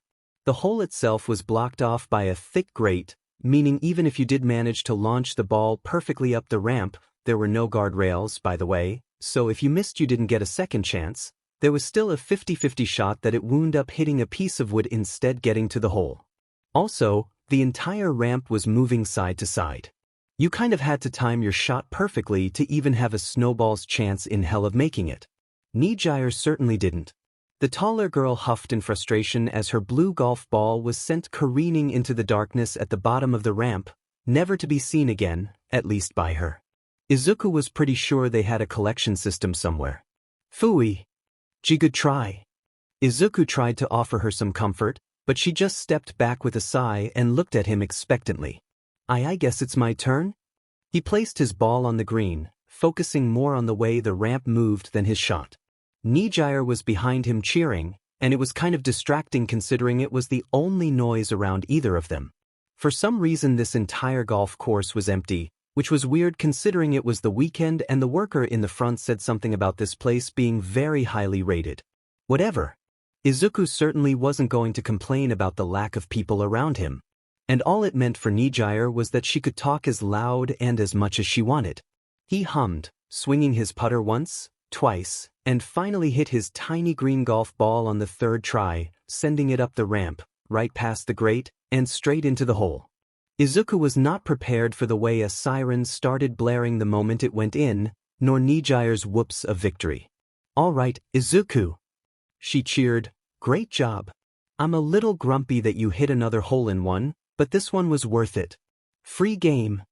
A rickety old ticket machine that sat next to the hole's sign sputtered to life, printing out a single yellow ticket with dark orange highlights. Nijire was more than happy to pull it out and hand it to him, giving Izuku a good idea of what he won. This ticket gives the holder the right to one free game of hero golf at the location at which said ticket was provided. He squinted at the tiny wall of text that ran across the bottom, the fine print straining his eyes. This ticket is invalid after 90 days have passed any significant management changes, if it was discovered to have been obtained fraudulently via Quirk use, if a major federal holiday passes, or at the employee's discretion. Izuku blinked. That's a lot of rules. Pissich. Nijire laughed. Who cares about that? It's a free game. You're probably the only one to have gotten a ticket out of that thing in, like, forever. He shrugged. I guess I just got lucky. Izuku turned around to look at Nijire, who seemed pretty happy on his behalf, but, why you can have it if you want. Izuku held his hand out to her, and it took a moment for her to realize that he was offering the ticket to her. What? She asked. Why? You won it. It's yours. Yeah. He looked away, rubbing the back of his neck awkwardly. But like I said earlier, why you like mini-golf way more than I do, so you'd probably enjoy it more than me. He was unable to finish his thoughts, in no small part due to the fact that Nijire pulled him into a hug halfway through his spiel. Izuku was pressed tightly against her chest, and could barely think before she unintentionally smothered him in her melons. You're too nice, Izuku. She cooed sweetly, either uncaring or unknowing of the way Izuku was struggling to free himself. I'll take it, but only because you're such a good friend. What? Did that even make sense? No, right? Could she let go? Even if her hugs were nice, this was a little too much. Someone up above must have heard his prayers, because she finally, mercifully let go after a few moments. He was sure his face was beyond red, but all Nijire did was giggle and take the ticket from his still outstretched hand, pocketing it before taking it herself. Come on. She giggled, pulling him along. I have more stuff I want to show you. It took him longer than he would have liked to realize that they had accidentally stolen the putters. After narrowly averting the disaster that would have been being arrested for theft, Nijire decided that the best course of action would be to get a snack from the mall's food court. Of course, the two of them had vastly differing views on what constituted a snack, so while Izuku slowly pecked at a fresh pretzel, Nijire went to town on several cinnamon-coated pretzel nuggets, a slice of pizza, a churro, and a salad, for health reasons of course. If Izuku didn't know any better, he'd have no idea where all those calories went. As it was, however, he knew that there was a better chance of her burning all of that energy before dinner than her gaining any weight. But that was nearly an hour ago. Now, Nijire was showing him another one of her favorite hobbies. Shopping. Nijire nodded. I love coming to the mall with money to spend. There's so much stuff that looks nice. Izuku, despite several repeated offers to pay her back for mini-golf being refused, could already feel his wallet starting to restrict.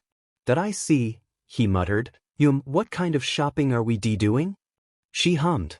Well, Nijire began slowly. Window shopping is the best way to get a real idea of how you want to spend your money, but... Her eyes suddenly turned critical, looking him, or more accurately his outfit, up and down. We definitely need to take you clothes shopping. What? Izuku squeaked. What's wrong with my clothes? They're fine. Aside from the kanjis, Nijire informed him. Like, really? Shorts. I told you it was supposed to be funny. He squawked. I don't need new clothes. Nijire shook her head. Denial is the first stage of the road to acceptance, Izuku. She started dragging him to the nearest clothing store, completely unaffected by his desperate attempts to release her grip on his wrist. You'll thank me later. Wait. Izuku begged, please. We can do something else. Anything. On to bargaining already, wow. Nijire chuckled. You're moving quick. When he started to scream, nobody came to his aid. It felt like hours until Nijire finally released him from her evil clutches. Okay, it was probably closer to 45 minutes, but the point still stood.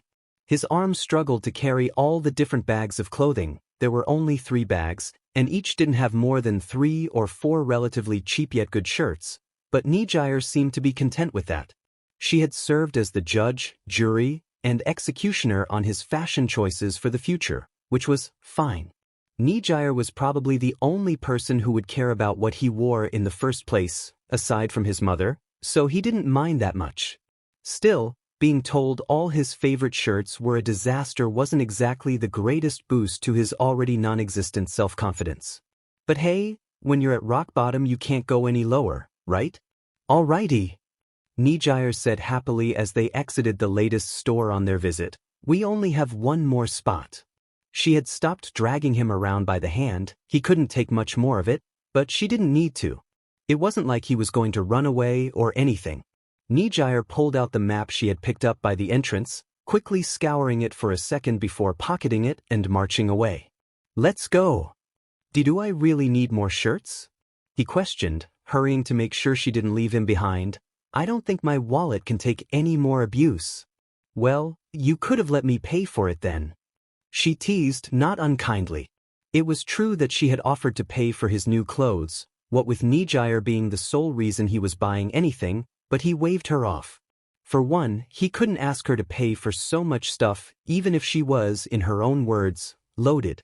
Also, Izuku still felt guilty about her paying for the mini-golf, even if that was a drop in the bucket compared to the costs he was accruing now. Anyways, you don't have to worry. This last stop is for me. Izuku blinked. For you? He repeated, perplexed. In all the time that they had been shopping, she hadn't done anything more than give a few glances here and there. When he had asked, Nijire sheepishly replied that she had more than enough clothes already. Undeterred, the heroine in training nodded. One last stop, I promise. She seemed happy enough about it, but something in the way she said it was seriously rubbing him the wrong way. Regardless, he just nodded slowly and followed along behind, until he saw where Nijire was taking him. A swimsuit shop. I need some new ones for summer, she said simply, walking in without a care in the world. Okay, he replied, standing as still as a statue in front of the entrance with his voice unnaturally high. I'll wait out here for you. Nijire paused, turning to look at him in confusion. Huh? She asked. Why would you wait outside? Izuku gulped. Oh, you know. He let out an awkward laugh. I definitely don't need a new bathing suit or anything, and it's not like you'd need my opinion on what to get since I clearly don't know fashion, plus I'd probably just slow you down if anything. He was well aware that he had fallen back on his old habit of muttering again, but he didn't care. Those were all valid reasons, but the real issue was that he didn't think he could keep himself from acting like an idiot if he started imagining her wearing the swimsuits she picked out. Or worse, made him watch as she modeled them like he had with the t-shirts. He would almost certainly die. It was like she read his mind. It's fine. Nijire waved off his concerns without a care in the world. You're not gonna slow me down. Besides, I need someone to tell me how I look in them before I buy anything.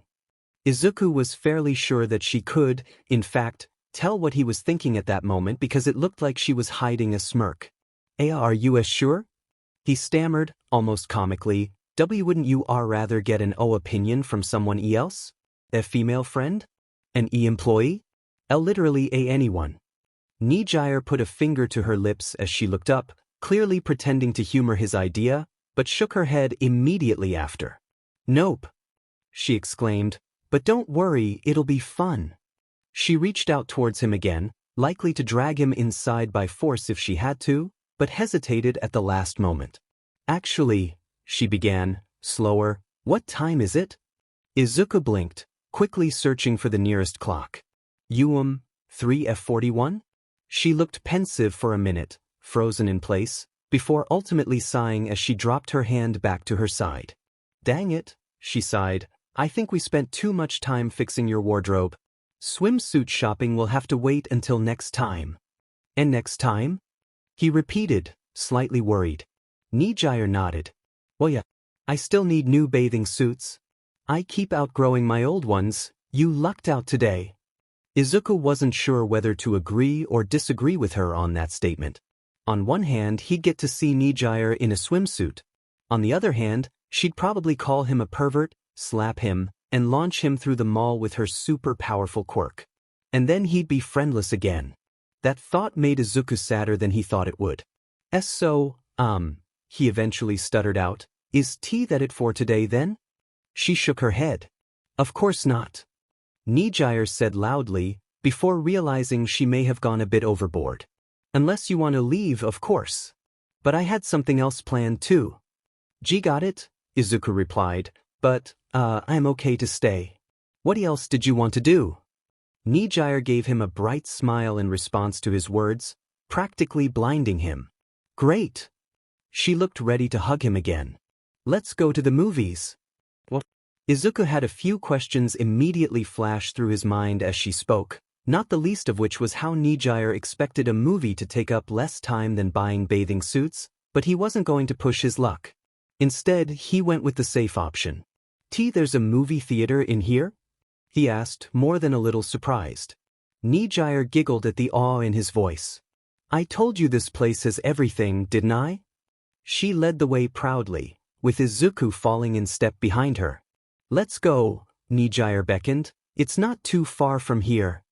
We are going already. He mumbled under his breath, before blushing as he realized she heard him. Lucky for Izuku, she just laughed. Did he mention she had a really nice laugh? The movie theater really was close. They probably walked for less than 2 minutes before they stumbled upon the red and purple carpets laid out at the entrance. So what do you want to see?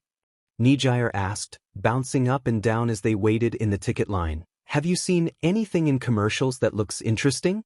What genres of movies do you like? What's your favorite movie of all time? I don't know, he admitted. I haven't seen anything stand out to me recently. I did see that they were making another all-Mite documentary, but apparently it's being released in tandem with the 40th anniversary of his debut, which is in a few months, so. Izuku trailed off, frowning softly at the mention of All Might. His eyes briefly turned towards his feet, but he was quick to remind himself that he was in the middle of a conversation. Too bad Nijire already noticed. Yeah, I like comedies though. He rushed to say, and documentaries. Science fiction is good too. My favorite movie is an old pre-Quirk movie, so I doubt you'd know what it is. I don't like horror that much, but you can watch whatever you want to. I'm sure there's something else you're interested in. His companion hummed. Try me. I watch a lot of movies. Then she looked back towards the front of the ticket line, where a list of movies being shown was hung. That one isn't until 5, that one has a bad audience review, I've already seen that one. Nijire went through the list of available showings, slowly picking off options until, Nijire proclaimed, "We'll watch?" She was interrupted by her phone going off, and not merely buzzing or making a small alert sound. No, it sounded like her phone literally exploded in her unicorn plush purse. It took him, and just about everybody else in the line, by surprise, although Nijire seemed more irritated than anything. Really? She whined loudly, quickly pulling it out and stopping the alarm. "Demand it." Izuku blinked. He'd never heard her swear before, heck, he was half certain she didn't even know any curse words before now. Everything okay?" Izuku asked, still taken aback by the alarm. Nijire just sighed, a big frown now present on her usually smiling face. It didn't look like it belonged there at all. "Yeah, but I'm gonna have to take a rain check on that movie," she mumbled sadly. That was Ryukyu, or at least her agency.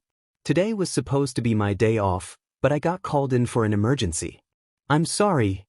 "Why, you don't have to apologize," Izuku said quickly, putting his hands up to stop her. It's fine. Being a hero is obviously more important than hanging out with Emiso." Nijire placed a finger on his lips, shutting him up immediately. "Don't say that," she chastised calmly, making him turn maroon. He was running out of colors to describe his blushes. "I enjoy hanging out with you a lot. It's not fair to you for me to have to leave in the first place." He was well aware that they were now making a scene in the middle of this theater. "And maybe we should get out of L-line first?" It was kind of hard to say that with her fingers still on his face, but she got the message after a minute, allowing the two of them to gracefully bow out of the line and have their little discussion off to the side. To be fair, though, they probably shouldn't even be talking right now, considering what Nijire said. And not to rush you or anything," he squeaked out. But, didn't you say it was an emergency?" Nijire rolled her eyes. "Yeah, but that can mean anything. One time that stupid alarm went off in the middle of the night because Ryukyu started snoring and smoke came out of her mouth." Izuku nodded slowly. "Still though?" She frowned, and he thought he finally pushed her a little too far, but she nodded in agreement after a moment. "Yeah," Nijire agreed, "you're right, not that I like it." "Sorry again, Izuku." Briefly, he wondered if there was literally anything else in the world she didn't like, aside from his shirts, before he shook his head. "Not the time." It's okay, really?" he reassured. No, I don't exactly know what it's like to be a H-hero or anything like that, but I am sure responding to emergencies is in the job description." Izuku took a breath as Nijire watched him muster the courage to say something that would probably embarrass him. Why you said next time, alright? That just means I'll have to hold you to it. God please kill him now." It wasn't that the idea of a next time with Nijire sounded bad, quite the opposite really, but the fact that he made himself sound so eager really made him want to crawl underneath the nearest rock and hide. Izuku really expected her to laugh at him for that one, but to his befuddlement, she just looked really happy. "Next time," Nijire repeated slowly, her big, blue eyes as bright as ever. "Got you. I won't let you forget." Izuku could barely hold her gaze, she was too cute. He forced himself to look away after what felt like an eternity, but was probably half a second, tops, coughing into his fist awkwardly. "Alright," he stuttered out, "to stay safe too. And not that I think you aren't capable of that already or anything. For the second time that day, Nijire pulled him into a tight hug that made him shut up faster than if he were being threatened by Bakugo. "I know what you mean, silly," she whispered, giggling all the while as he continued to stammer out meaningless words. "One more hug for good luck, okay?" Izuku wasn't even sure he was conscious anymore, but he was pretty sure he mumbled something out similar to okay at some point. She released him after a few long, torturous, wonderful seconds, and couldn't keep herself from giggling again at his gobsmacked look. "I'll text you when I'm finished with whatever's going on over there, okay?" He nodded dumbly. He probably resembled a Neanderthal at this point. Nijire gave him one last smile before she started rushing to the exit. Get home safe. Why you too? He called back, wincing immediately after saying it. That was bad. That was like having a waiter tell you to enjoy your meal and you responding, thanks, same to you. Izuku was such a mess. Well, at least she didn't shove his head into her melons again. Wait, was that even a bad thing? He was so confused. Mirio was beginning to think something funny was going on. And not the kind of funny that made him laugh. Bye guys. Nijire said quickly, packing her things up as soon as the final bell rang for the day. See you tomorrow. Case in point. Wait up. Mirio called, slightly perplexed by the way Nijire was rushing to leave. What's the hurry? Weren't you the one getting on our case about missing walking out together last week? Nijire shrugged. Yeah, she agreed, but I realized it wasn't really fair of me to get upset when you guys had your reasons to be busy. We all live our own lives, plus, I kind of have somewhere to be. Tamaki looked up from his desk, where he had previously been planning a diet for the next week to sustain his quirk. Where? He asked, tilting his head to the side slightly. Now, she chastised them gently, where would the fun in telling you be? It's a surprise. You'll see soon enough, but for now. With that, Nijire dashed out of the room, leaving nothing but a dust cloud behind. Mirio blinked. All three of them had their quirks, but Nijire was definitely being weirder than usual. He turned towards Tamaki. Any idea what's going on with her? The sullen boy shrugged sadly. Maybe she finally got tired of us. Oh, come on, Mirio groaned. Don't say that. You're letting your head get the better of you. Tamaki sighed. Maybe now that she's stronger than us, she doesn't want to hang out. He hesitated. That may have something to do with it, although he certainly didn't think it was anything as drastic as what Tamaki feared. Last Monday was a prime example of what he was talking about.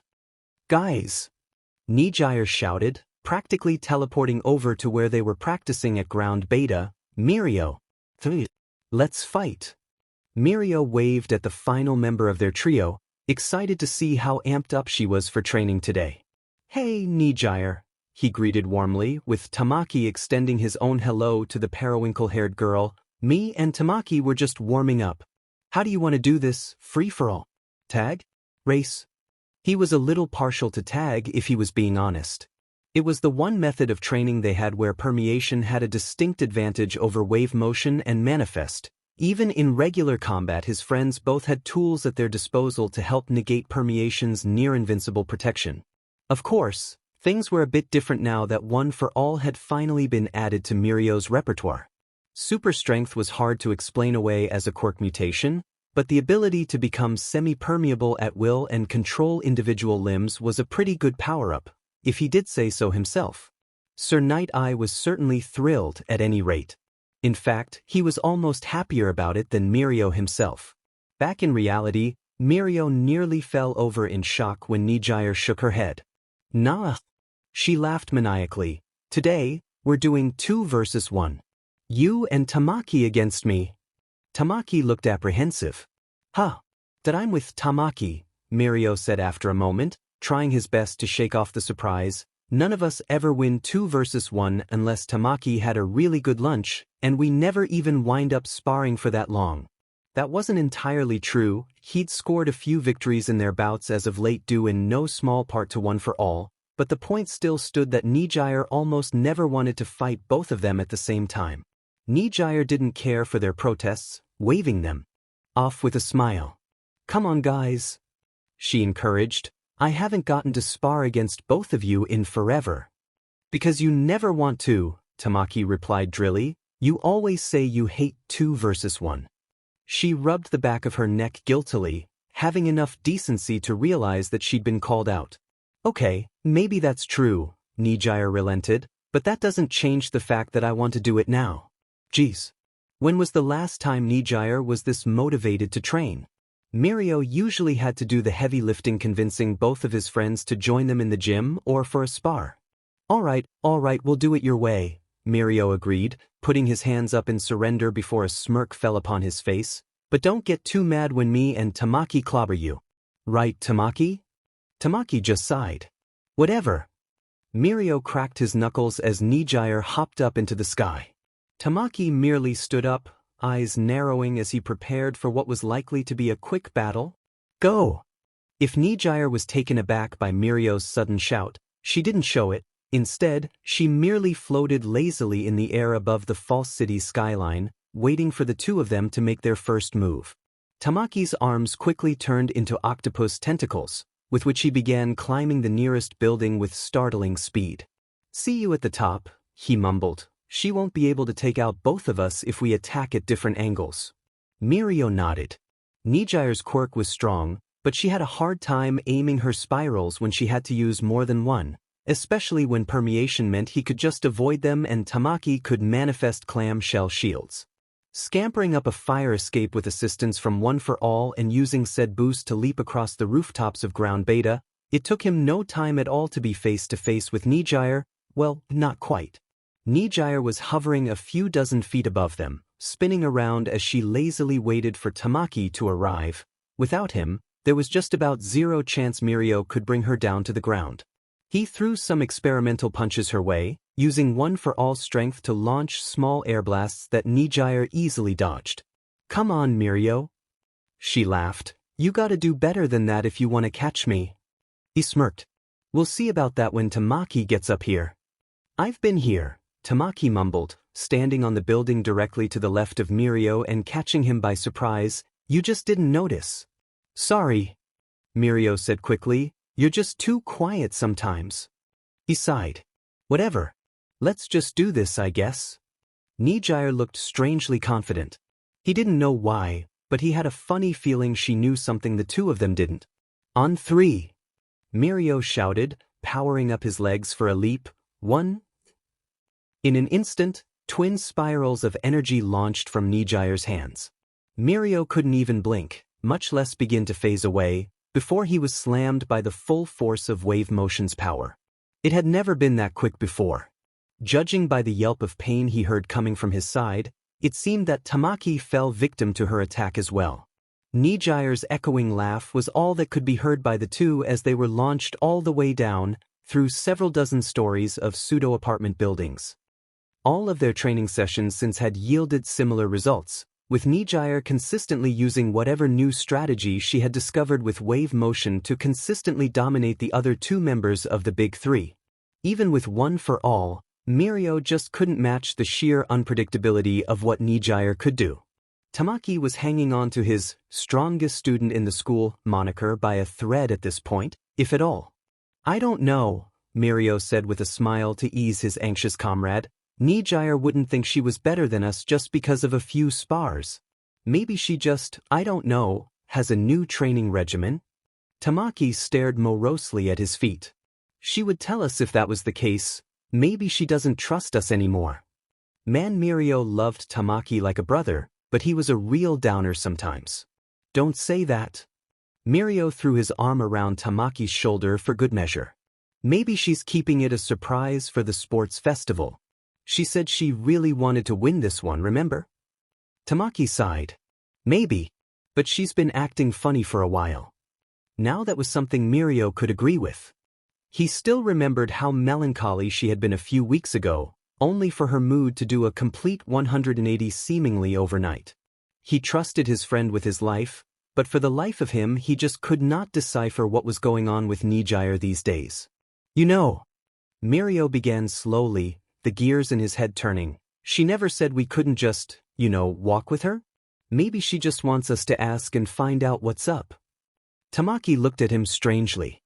She kind of did. Nijire said she had somewhere to be. He waved the manifest user off. And it's our duty as her friends to make sure she's okay. Mirio paused for a moment. If that means we have to snoop around for a bit, then so be it. The shy teen sighed. Nijire isn't gonna like this? You mean she isn't going to like it if we get caught? He corrected, now come on. If we hurry we might be able to find her. As it turned out, they didn't have to try very hard to catch up to her. At all. Currently, the two of them were sticking it out in one of the many large pieces of shrubbery that were lined up just within the confines of UA's main gate, with Tamaki merely sitting within the bush as Mirio peered out towards the entrance. Technically Tamaki was supposed to be acting as the lookout for teachers, Or, God forbid, you? But Mirio was lucky the introvert was even going along with this in the first place. He wasn't going to push his luck. Nijire was there, a few dozen feet away from them, pacing back and forth in front of the gate anxiously. Actually, that wasn't the right word. She didn't look anxious in the slightest. Excited seemed far more apt. Every so often she would quickly dart around the sidewalk corner, disappearing from Mirio's sight, only to return to the gate immediately after like nothing had happened. It was weird. And it looked like she had no plans on stopping anytime soon.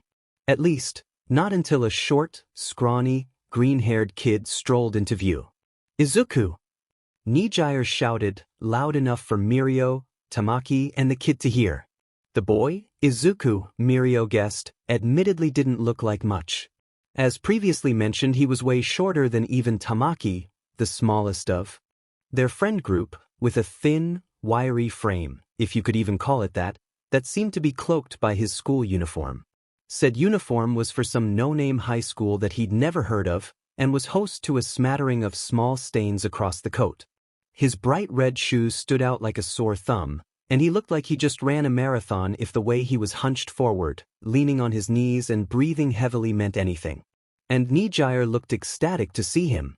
The boy blinked as his name was called, the blank look on his face quickly transforming into a bashful smile as she hurried over to greet him, only for Nijire to misjudge her speed, slam into him, and nearly knock him onto the sidewalk if it wasn't for the fact that she was able to reach out and grab a hold of him mid-fall. It was an odd series of events, all things considered. Nijire looked only mildly embarrassed as she placed the boy back down onto his own 2 feet, and the resigned look on his face gave Mirio the feeling that this was not the first time this incident had occurred. She quickly capitalized on their closeness to start talking, speaking in her usual long-form rambles that he knew from first-hand experience most people found off-putting. But not Izuku, assuming that was his name, of course. He seemed completely invested in whatever Nijire was speaking about, nodding his head slowly at times and shaking it at others, even giving his own brief input once or twice. He didn't seem uncomfortable, overwhelmed, or even mildly annoyed, and that was when Mirio realized what was going on. Nijire had made a new friend. What are they saying? Tamaki asked, having now joined Mirio in their little eavesdropping party. He shook his head. I don't know, he whispered. They're too far away and talking too fast for me to hear. Have you eaten any rabbit today? Maybe grow some ears and relay for us. Tamaki shook his head quickly. I am a little uncomfortable about eating something that a lot of our classmates have as pets. Mirio shrugged, before turning his eyes back onto Nijire and her little acquaintance. I don't think we have anything to worry about, anyways, he said. It looks like Nijire just found another person who could keep up with her. At his words, Tamaki shrunk back into the foliage. I guess that means she's done hanging out with us for good then. As the two out-of-earshot teens shared a brief laugh, one that was noticeably louder and held longer by Nijire, Mirio ducked into the bush to comfort his friend. Come on, Tenki, he tried. This is a good thing. You know how hard it is for Nijire to find people she can talk to.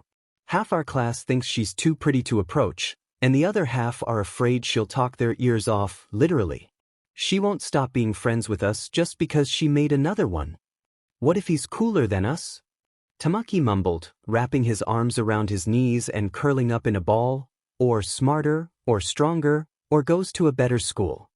I'm gonna stop you right there, dude, Mirio interrupted, trying not to give away their position by laughing, but he looks like a stiff breeze could knock him over. And what school out there is better than UA?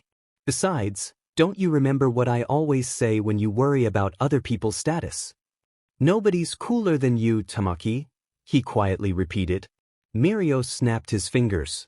Exactly. We're gonna be fine, bro. The purple-haired teen was silent for a moment, so Mirio went back to spying on his friend and the scrawny kid. Call him crazy, but something was telling him there was something special about that kid. Maybe it was the same something that was making him wake up with chest pains and horrible nightmares filled with screaming specters. I don't know, Tamaki finally muttered, once again joining Mirio in their espionage mission. I don't trust him.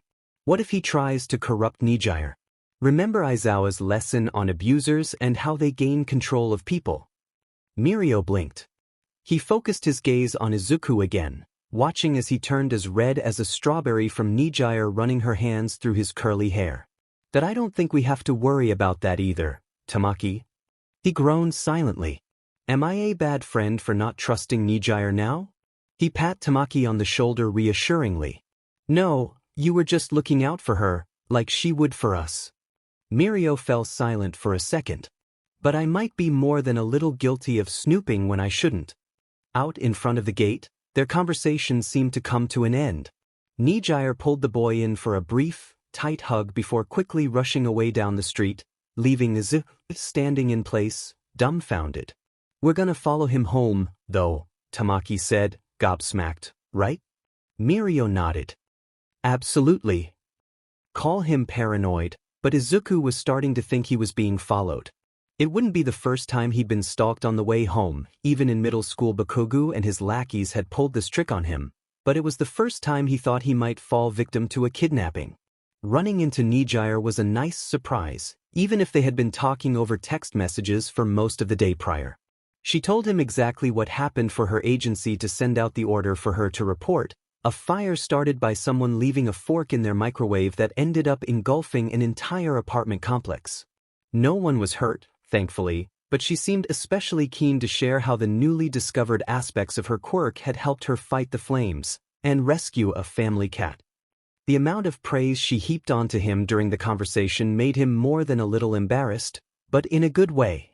After that, though, things started getting weird. She left with a wave and a hug for some reason, but all he was left with, after the blushing stopped of course, was the odd feeling that even though she departed he wasn't alone yet. He was quick to make himself scarce at that realization. Unfortunately, making himself scarce wasn't good enough. Memories of last year, of being grabbed by a filthy green tendril, of his lungs burning and his world going dark as filthy bile wiggled its way down his. Izuku took a breath. He was okay. He wasn't there anymore. That wasn't going to happen again. Every so often he'd see what looked like a spark of electricity out of the corner of his eye, or hear what sounded like suction cups from the building behind him. Izuku had absolutely zero clue what anyone would want with him. Maybe they didn't know he was quirkless. But it was certainly the first time since that diagnosis that he feared being abducted. Even on the train he didn't quite feel safe. He may have been hallucinating, but he was pretty sure he saw someone watching him as he boarded his ride. And now, as he walked home, he couldn't help but worry that his pursuers may start getting antsy. A flash of movement directly to his left had him running for the hills. I know you're following me. Izuku shouted, not daring to look back as he sprinted. I'll call the police. I swear. His apartment building wasn't too far away by now.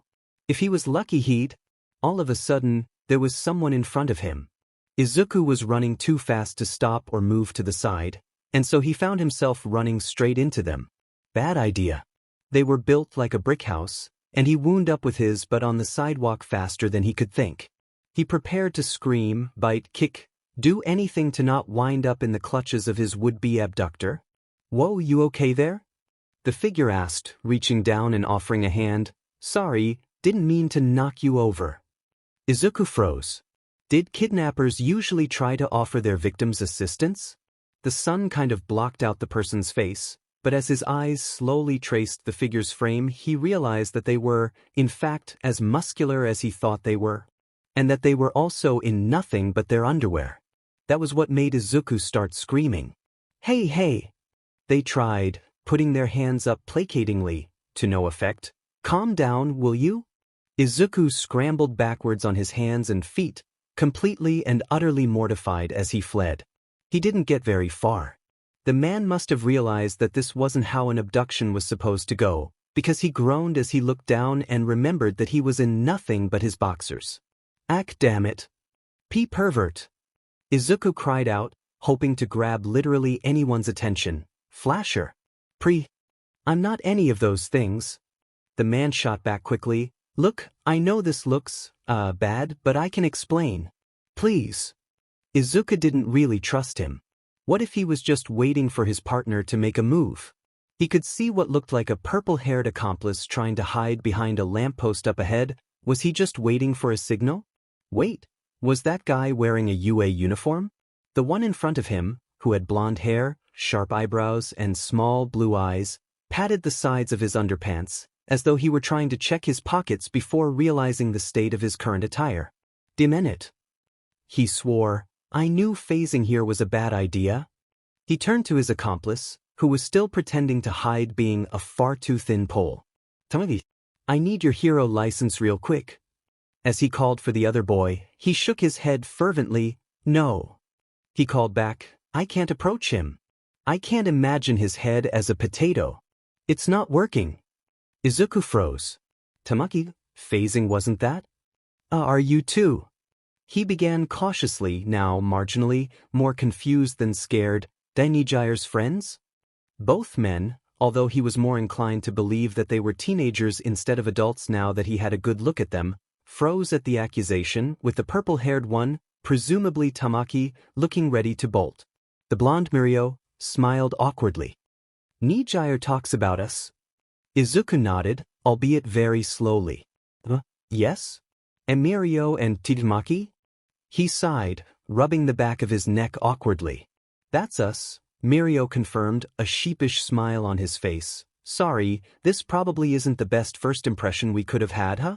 Izuku, still leaning backwards on the sidewalk, shook his head. Why were you following me? What are your intentions with our friend? Tamaki shot back loudly, still partially hidden by the lamppost, only to duck back as Mirio and Izuku both turned to look at him in disbelief. Intentions? Izuku squeaked. What are you talking about? Mirio sighed again.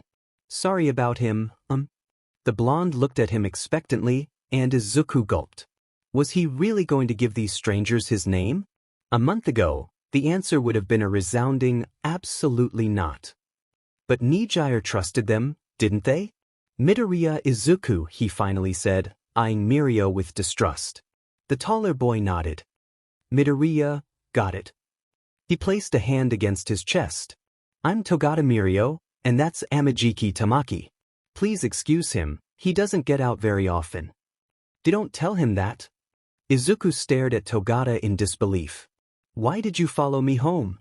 He repeated, louder this time. Togata winced. Yeah, I guess we should probably explain that, huh? He tried to laugh, but Izuku was clearly not in the mood. Well, to make a long story short, we've noticed some, changes around Nijire, good changes, over the past few weeks, and we were just trying to figure out what they were. We, stumbled across you guys talking in front of UA, and we just sort of, wanted to see what you were like. The nearly ended teen offered Izuku a wobbly grin as he took turns looking between him and Amajiki. The purple-haired boy quivered beneath his stare, cracking like an egg as he cried out. It was Mirio's plan. Amajiki wailed, pointing an accusatory finger at his friend. I knew this was a bad idea. Togata rolled his eyes. You were the one who wanted to follow him home. He reminded, before quickly turning back towards Izuku.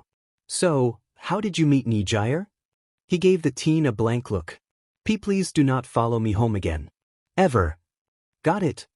Togata answered quickly. We're sorry about freaking you out, Midoriya.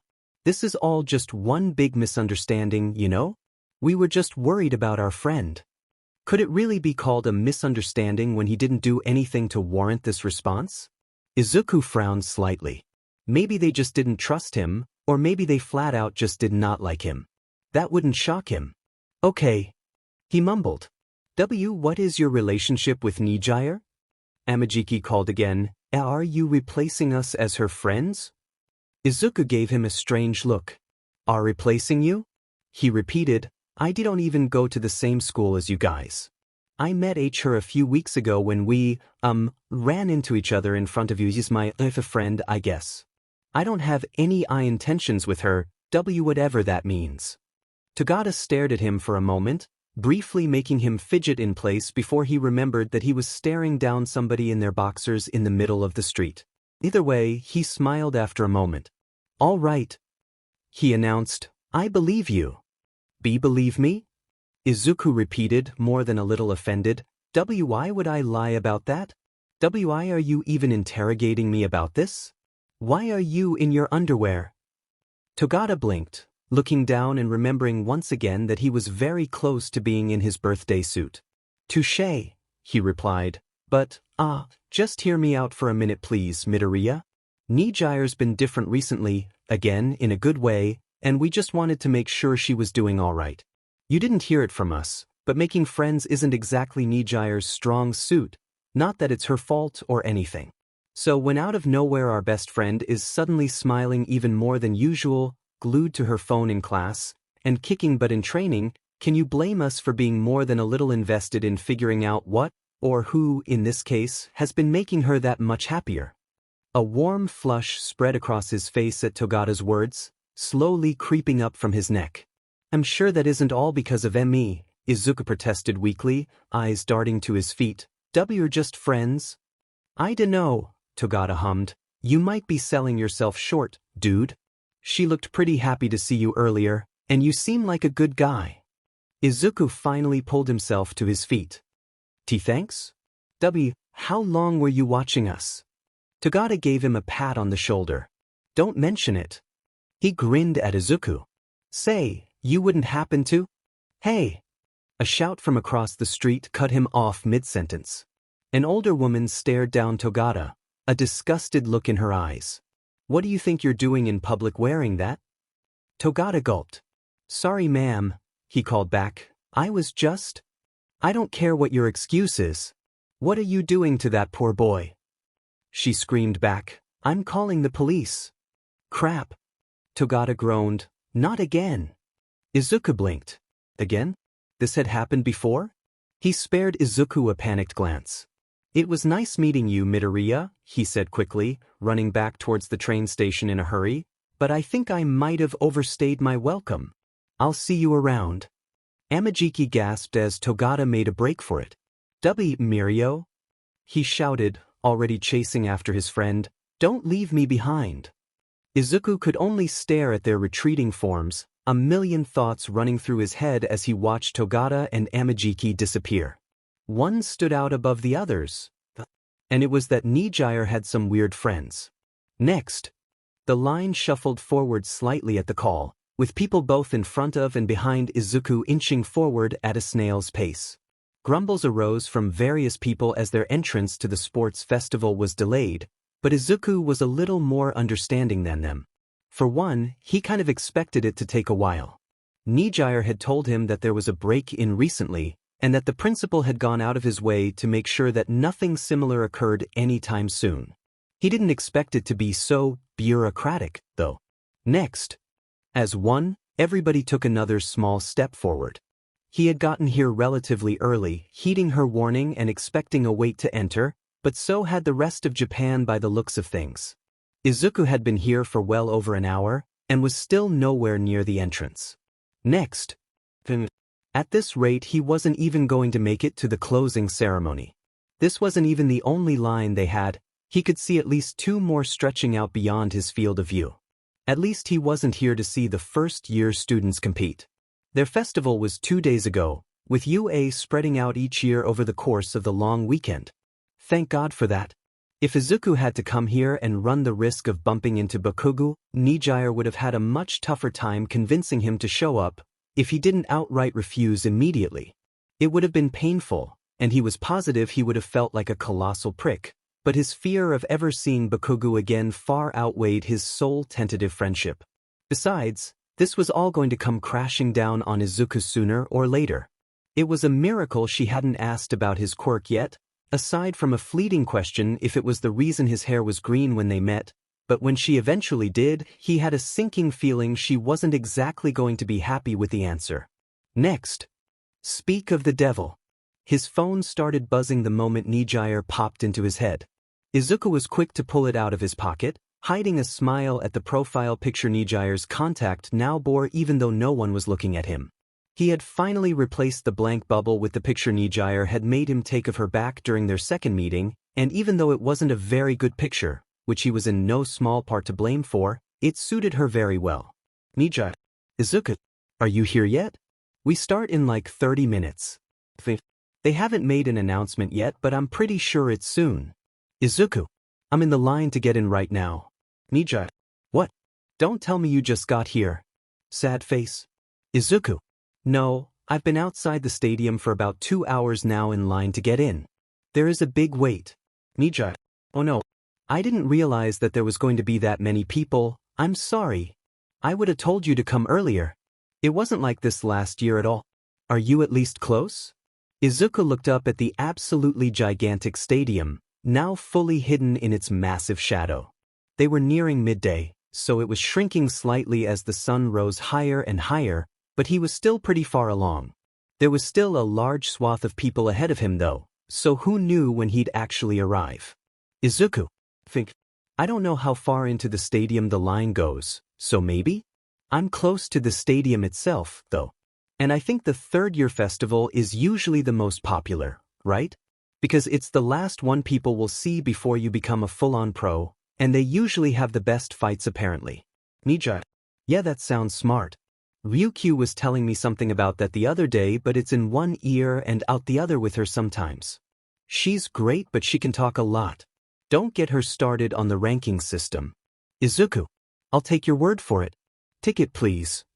Izuku looked up in surprise at the gravelly voice, only to freeze as he realized he was staring down a pro hero. Ectoplasm, to be specific. It seemed like he had just found another way UA had ramped up security.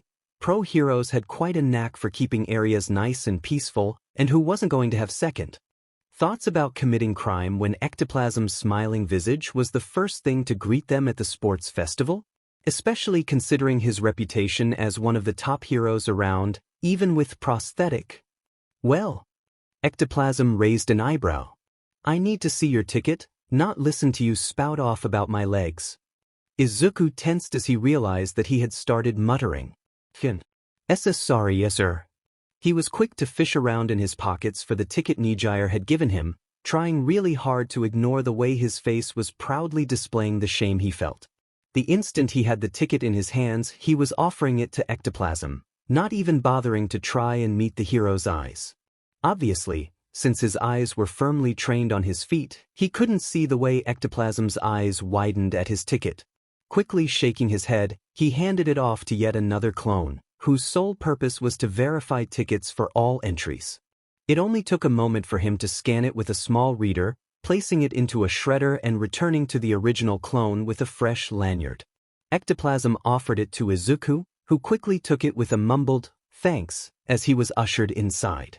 The stadium was a lot bigger on the inside. After walking through a small tunnel, it widened into a massive hallway full of little shops. Some were filled with generic hero merchandise, the same you could find at any basic outlet, while others seemed to be more UA branded. There were also several brand-name stores prominently displayed, likely paying the school a small fortune to be allowed to set up shop here, and a handful of food stands. And that was just what Izuku could see. There were probably 6 times as many stores littered throughout the other parts of the miniature coliseum, each with a horde of people looking to spend as much money as they could in the little time they had here. Izuku! A voice called. Izuku didn't have to turn around to know who it was. Nijire pushed through the crowd with the authority of someone who knew they were better than everybody around them. She didn't blink as she moved people much larger than her out of the way, eyes firmly trained on the green fluff known as Izuku's hair. "There you are," she said happily. "I've been waiting for you." "Hi," he replied. Sorry? I didn't think it would take so long." She giggled. "You don't have to apologize."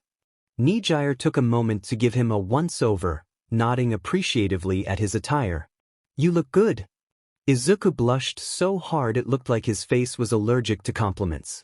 When was the last time someone said something so flattering about him? It was probably something else Nijire had said to him, all things considered. He was wearing a plain emerald t-shirt from their time at the Kiyoshi Ward shopping mall, as well as a simple pair of jeans. It wasn't exactly what he'd call fashionable, but what did he know? Thanks," he mumbled. "You look nice too." And that was the truth. To be fair, Nijire was just wearing what Izuku assumed was the generic UA gym uniform, a dark blue tracksuit with the school's name blazoned across the front of the jacket in big white letters, but she always looked nice. Nijire gave him a bright smile. You think so? She asked. Thanks. I'm not a big fan of the fact that we have to wear them instead of our hero costumes, but it's nice to know somebody likes them. Izuku just nodded, not bothering to tell her that it wasn't because of the outfit, even if it, hugged her figure nicely. But he was smart enough to not say something that would result in her slapping him. Come with me, Nijire said suddenly, reaching out and taking his hand and sending him through the usual motions of blushing like an idiot. I want to introduce you to my friends. In all honesty, it was probably for the best that she was holding on to him this time. With the way she was moving through the hordes of people, it was more likely than not that he'd either wind up losing her or be swept away by the crowd. Nijire seemed to have a knack for getting people out of the way. Izuku silently mourned the loss of his chances at getting something from the Katsudon stand. She dragged him through what felt like the entirety of the stadium, taking so many twists and turns that he was beginning to think that she was just trying to get him lost. If that was the case, then Nijire was doing a wonderful job at it, but there seemed to be a method to her madness. At least, a method that didn't wind up with him in the cask of Amontillado. She stopped in front of what seemed to be a green room, banging on the door loudly and bringing all chatter inside to a halt. Mirio! Get your butts out here. Nijire immediately walked over to the door on the other side of the wall, repeating her actions. You. She cried out, a lot nicer than she was for her first attempt. Come out here.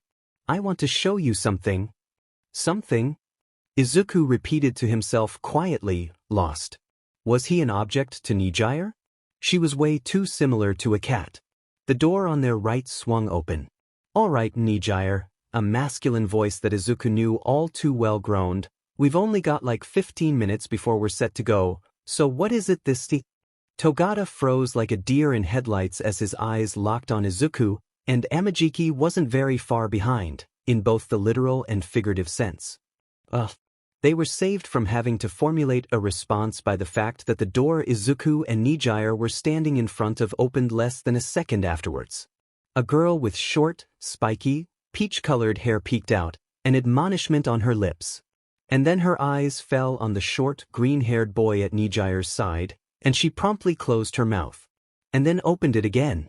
Nijire, she began slowly, eyes not daring to leave Izuku. Did you kidnap this boy? Nijire snorted. Of course not. She laughed. This is my friend, Izuku. Say hi. Izuku offered Yuyu and the boys a shy wave. At least he didn't have to pretend to be nervous now that there was someone he actually didn't know in front of him. Hello, I'm Midoriya Izuku. Yuyu narrowed her eyes at Nijire. You kidnapped him.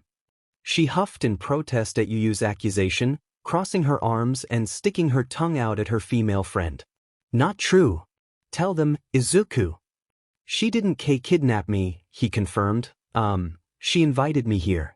I've, heard good things about all of you. Yu looked as though she still didn't believe Nijire, but she seemingly gave up with a sigh. Nice to meet you. Midoriya-san. I'm Heia Yuyu. Likewise. Nijire gave Togata and Amajiki, who had both been strangely silent, well, maybe not Amajiki, but definitely Mirio, a weird look. Come on guys. She urged, be nice. She elbowed Togata in the side for good measure, but it looked like he didn't even feel it.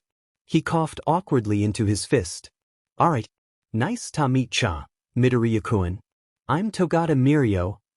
He offered Izuku a thumbs up, and he dimly realized he could probably ruin Togata and Amajiki's day if he called them out for spying. Maybe a little more than that, actually. But he wasn't a cruel person. Also, Nijire probably valued those two as friends way more than himself, so he was just fine playing along. Nice to meet you too. Amajiki was too busy muttering something about potatoes to greet him, but at least he looked guilty about the whole stalking incident. I met Izuku a few weeks ago, Nijire explained, and he's really smart and fun. He doesn't go to UA, so I made sure to invite him to our sports festival to watch me win in style. Heia nodded slowly, an understanding look on her face. Is that why you were unable to go to that fashion show in Saitama with me 2 Sundays ago? Nijire bobbed her head. We already had plans in Kiyoshi. Sorry. You don't have to apologize, Heia snorted. It's good to see you making new friends. As for you, Midoriya? Her gaze fell onto Izuku, and a dark look briefly took over her visage. If you even think about hurting our Nijire, I will make sure you wish you'd never been born. Oh, the irony. There already were days he wished he'd never been born, but he hadn't had many since he met Nijire. Still, he understood that Heia clearly wasn't one for empty threats. G got it. He offered her a nervous, jerky nod. Nijire pouted. Be nice, you. She admonished her friend, who looked completely unbothered. Izuku isn't like that. And if he was, he wouldn't have given me all those cool new ideas on how to use my quirk. Togata froze. You mean? She nodded happily. Yup. Nijire pulled Izuku into her arms, giving him a hug from behind that turned his cheeks so red you could cook an egg on them. Izuku's my secret weapon today. He stuttered like an idiot. It was one thing to be so friendly in private, it still made him blush like a fool, but to hug him in such a public space, in front of her friends? He was right. Nijire was going to kill him. Slowly and painfully, with tons of embarrassment sprinkled in.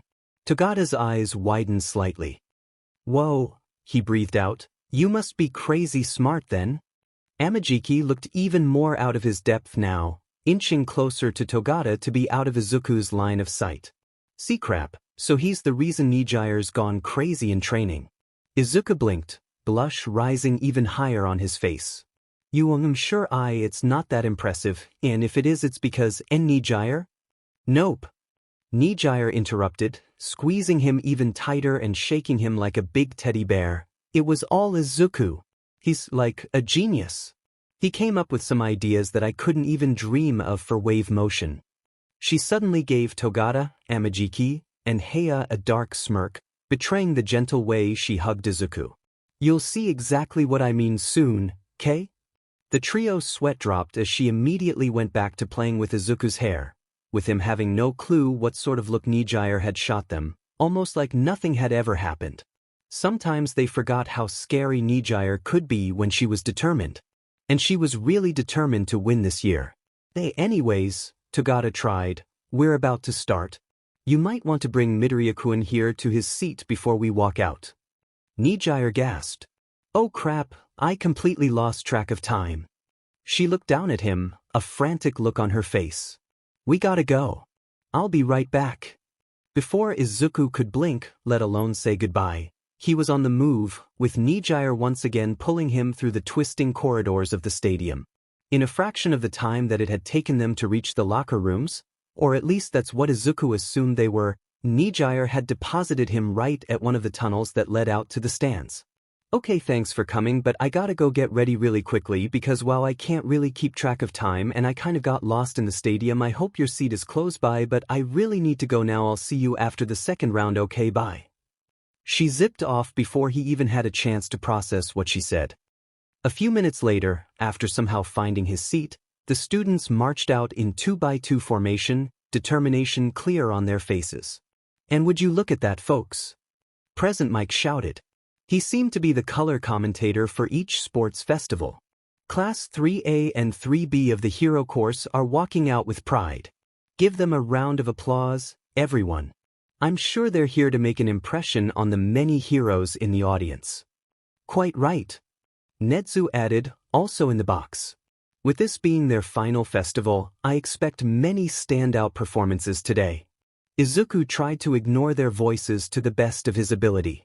While there wasn't anything wrong with listening to the announcers per se, he didn't really care about any of the other classes. Scratch that, he didn't really care about any of this at all aside from Nijire. She was the only reason he attended, and the only reason he'd even think about showing up in the first place. He had thought it would sting to be here, watching an event he'd dreamed of competing in since he was a kid from the stands, and it kind of did, but it was drowned out by the numbness of apathy. Realistic, he'd call it. After all, it wasn't like he had any real shot of ever making it to UA in the first place. It was easy enough to pick Nijire out of the lines of students that marched out onto the field. Her hair and height were more than enough to help her stick out among the crowd, and the fact that she was waving at everyone watching didn't make that any more difficult. He was pretty sure he was imagining the way. He thought her wave grew a little stronger as her eyes trailed over his row of seats. And now, for our student representative speech. Present Mike announced, led by, once again, Togata Mirio. Izuku blinked. Togata was the leader of the entire student body? He trotted up to the podium set up confidently, like he knew he deserved to be there. A broad smile sat on his lips, and his gym uniform looked like the perfect outfit for him. But despite that, the small twitch of Togata's fingers, something he could only see because of his seat, told Izuku that he was nervous. The stadium fell silent as he stepped up to the small microphone. His hands gripped the sides of the lectern coolly. Izuku thought it looked like the wooden structure would collapse if he put any more strain on it. My name is Togata Mirio, he said, practically shouting into the microphone. This time with pants.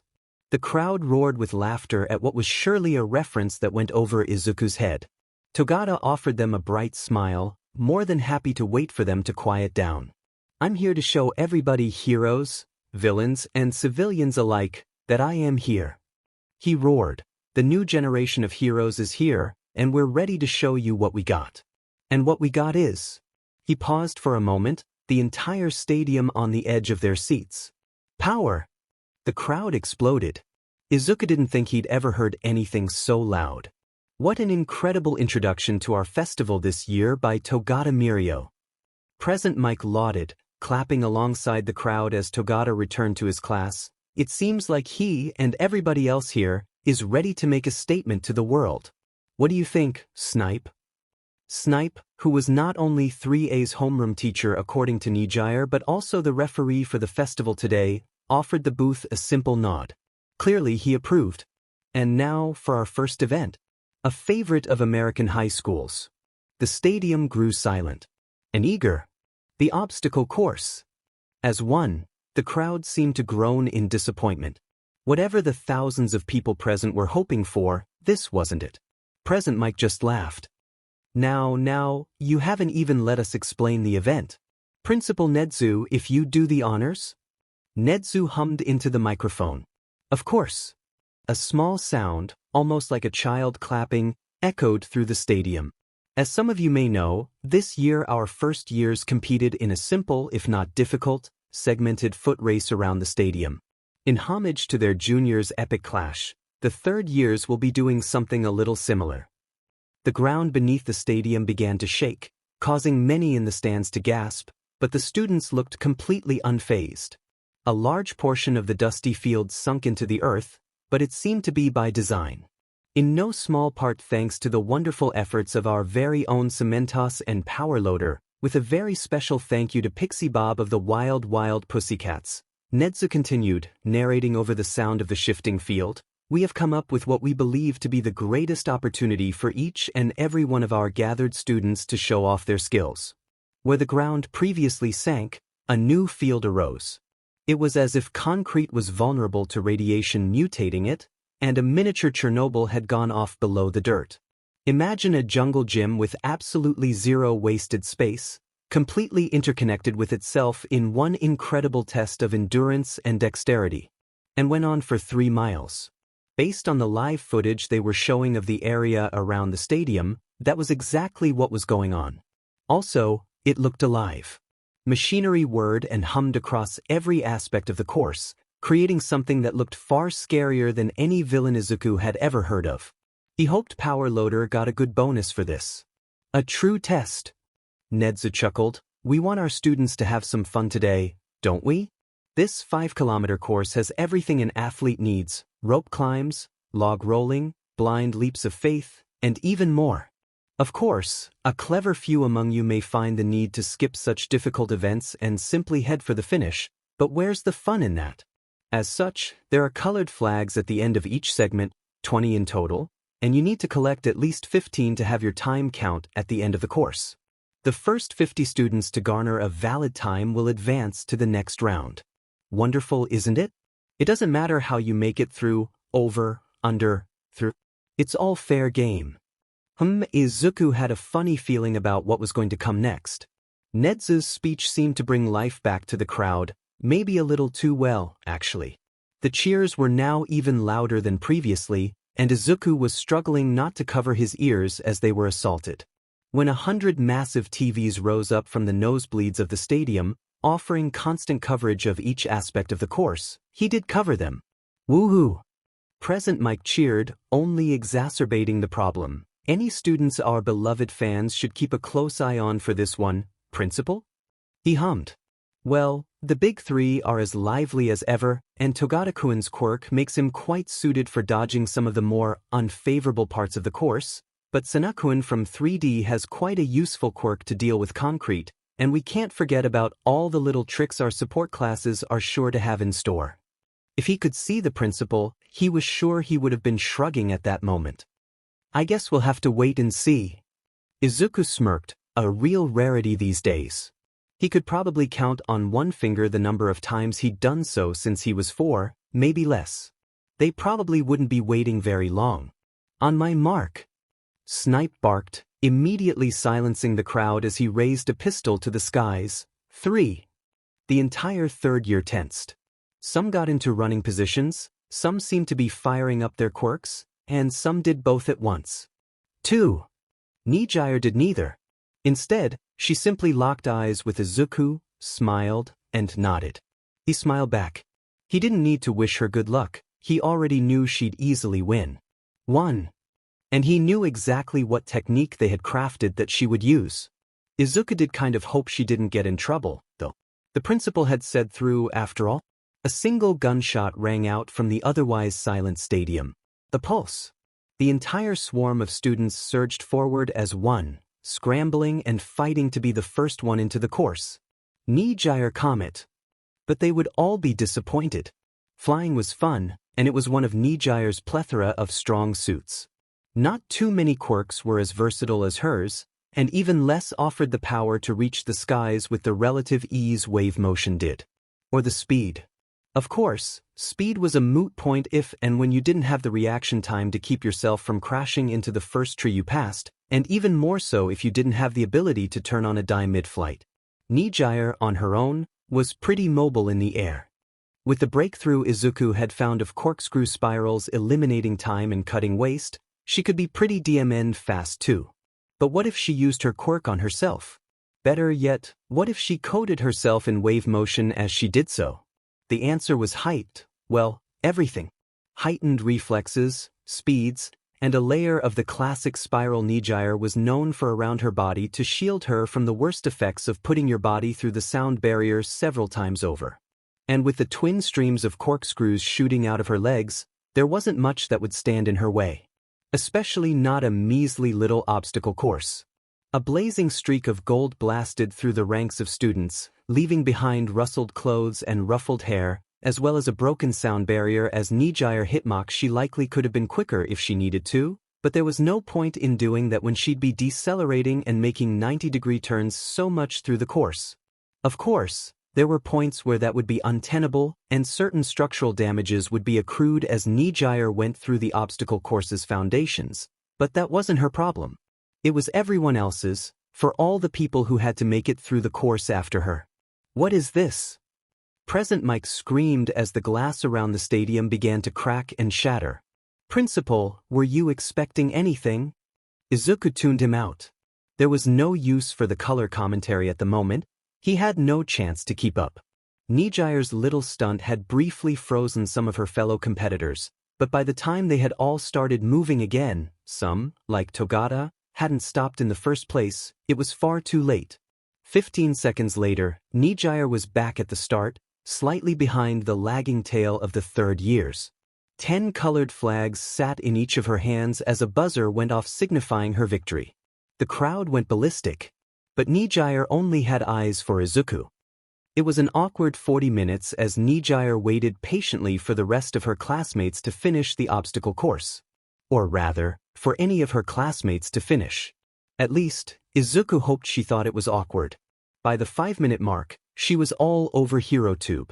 By the 15-minute mark, which was how long it took for Togata to show up, panting in exhaustion with green lighting flashing in little sparks off his body, which was drenched in sweat, the crowd had finally lost their ability to scream. Not Present Mike, though. He couldn't keep quiet if he tried, it seemed. Nedu was not in the same boat. He hadn't spoken since Nijire blasted off, oddly enough. The worst part for everybody present, not named Hadou Nijire or Midoriya Izuku, was probably that Nijire didn't even look winded. Of course, she was certainly drained by such a move, but Izuku imagined that she'd prepared a lot of pent-up energy for the festival. She probably couldn't maintain it for much more than 5 minutes, considering she wasn't literally bursting at the seams before they started. But that just meant 15 seconds was a drop in the bucket to her. The really scary part was what happened after she got well acclimated to the ultimate move after some time honing it and upping her stamina. They had only gotten a working prototype 5 days ago, after all. Amajiki showed up around 8 minutes after Togata, and that was when the race for 4th place began. Unfortunately, it seemed like Nijire Comet had turned a good portion of the course into a literal disaster, complete with collapsing concrete structures and unstable earth, so maybe their tardiness could be forgiven. At least Nijire was having fun. She hadn't stopped smiling since she finished, and every time Izuku blinked her grin just got bigger. And with Neo Yamato rounding out the top 50, that's it for the first round. Present Mike announced, "Let's give everybody a big round of applause for their efforts." Present Mix shouting dragged Izuku out of his thoughts, his eyes darting over to the 50th placed 3rd year who just barely edged out one of his comrades. He collapsed into the winner's circle, but nobody there really felt like a winner. Aside from you-know-who, but that was a given. His call revitalized the flagging crowd, who gave out a final massive cheer for the competitors who had made it to the 2nd round before finally giving into their exhaustion. A quick peek around the stadium showed that some particularly dedicated fans had already thrown together some signs declaring their support for Nijire, among other things. If she ever wanted a boyfriend, she certainly wasn't starved for options. It seemed like every other guy in the crowd wanted her number. To be fair, he couldn't say he didn't see the appeal. Nijire was the most amazing person he knew for a reason, even Bakugo didn't compare. So he could neither condone nor condemn. Izuku merely understood. It was still pretty creepy though. Anyways, Mike shouted into the microphone, creating a painful feedback loop that silenced the stadium. "Snipe, tell us what we've got in store for our hero hopefuls in round 2. The cowboy-clad hero nodded at his co-worker's words, adjusting the mic that sat on his collar. "Cops and robbers, if you'll all take a look towards the big screen with me." His hand pointed the audience in the direction of the biggest television in the stadium, the one standing on top of Present Mike and Nezu's broadcasting booth. It displayed what looked like a city? "Our 50 remaining competitors will be taking a quick trip over to Training Ground Gamma," Snipe began, "where the battlefield will consist of the entire city. 2 teams will be made cops and robbers. To advance, the rules are simple: eliminate at least one member of the opposing team using any means necessary. You can work together with your teammates if you want, but in the real world, it's a dog-eat-dog world, and only one person can claim a bounty. If you want to leave your pals swimming with the fishes, that's up to you, but remember that your actions will be judged by the viewing world." The screen suddenly shifted to show a list of every remaining student, with their name placed right next to a picture of their head. Of course, back in the Wild West, the most notorious criminals had bounties placed on their heads by the law in an effort to entice people to take them down. A good plan, by the way, but that was a double-edged sword. For each Billy the Kid taken out, there was a Pat Garrett who was the bane of the scum of the earth, and there were underground rings that demanded his head too. Beneath each student's name, 7 zeros appeared, slowly ticking up. "Each one of you will have a bounty that determines seeding for the final round," Snipe elaborated, "but they'll also have another purpose. You need at least $10,000 worth of bounties collected to be allowed to finish your time in the city. No room for slackers, you have to earn your keep. Once you've collected enough bounties, which will be marked by a special armband worn by all competitors, you're free to make a break for it back to the stadium to claim your spot in the final 16. Your own bounty doesn't count towards your total. However, what kind of criminal just turns themselves in?" Most of the numbers, bounties, Izuku corrected, had finished ticking up by the time Snipe had finished his speech. At the lowest was Neo Yamato from earlier, a measly $2,500 listed below his name, as well as a golden police badge to symbolize his team. In 49th, the contestant had a slightly higher bounty of $2,750, 48th had $3,000, and so on. Except for Nijire. Her bounty was $100 million. Robber. Plus Ultra, Izuku thought dumbly as every single eye in the stadium landed on her. At least she looked excited. It was a very fair fight. For one simple reason. Once you got your $10,000 worth of bounties, you had to leave. No running up the score and preventing others from getting a chance to move on. Also, eliminating the entire enemy team by yourself would have ruined the game. This rule was announced just before the second round started. Izuku had a funny feeling they didn't think it would be necessary until recent developments made it clear a 25-0 sweep was in the cards. The moment Snipe's gun went off, Nijire was on the hunt for her friends. Luckily for Amajiki and Helia, they had placed 3rd and 9th respectively, meaning they were on her team. Togata was not so lucky. She shot off like a rocket in pursuit of whatever place the boy had taken shelter in, nearly taking his head off alongside his armband in the blink of an eye. He ducked and disappeared into the floor, and what resulted was a 5-minute-long game of cat and mouse across the entire city. Nobody wanted to get between them, at least, not when Nijire was taking buildings down like they were made of cardboard. Eventually, however, Togata gave her the slip in the middle of the wreckage. Izuku had a funny feeling that Nijire would pay him back with interest in the 3rd round for his dedication to self-preservation. Regardless, it didn't take long for Nijire to accrue 10,000 points. She just zipped through the dense city streets, taking down anyone and everyone not wearing a dark beanie atop their heads like the criminals of old. She took out 3 people, checked her numbers, and flew away disappointed. He figured she would have had more fun if she got to fight all 25 of her opponents. Or at least if someone tried to take her armband. Nobody even considered approaching her.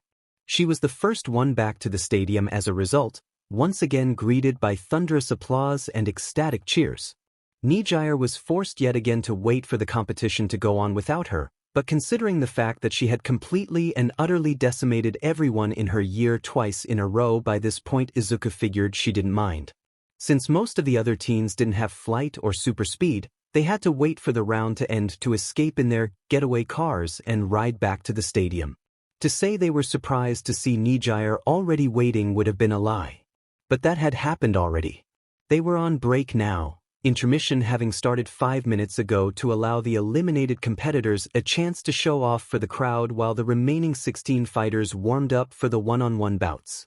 Izuku thought about just waiting in his seat, but the rumbling in his stomach forced him up. He'd probably just get something light before returning to the stands, since he couldn't imagine Nijire wanting to do anything other than hang out with her friends. Izuku! Hey, Izuku! Over here! Nijire proved him wrong once again as she pushed through the crowd of people around her. This time, instead of simply being in the way of everyone, they seemed to be in the way of Nijire specifically.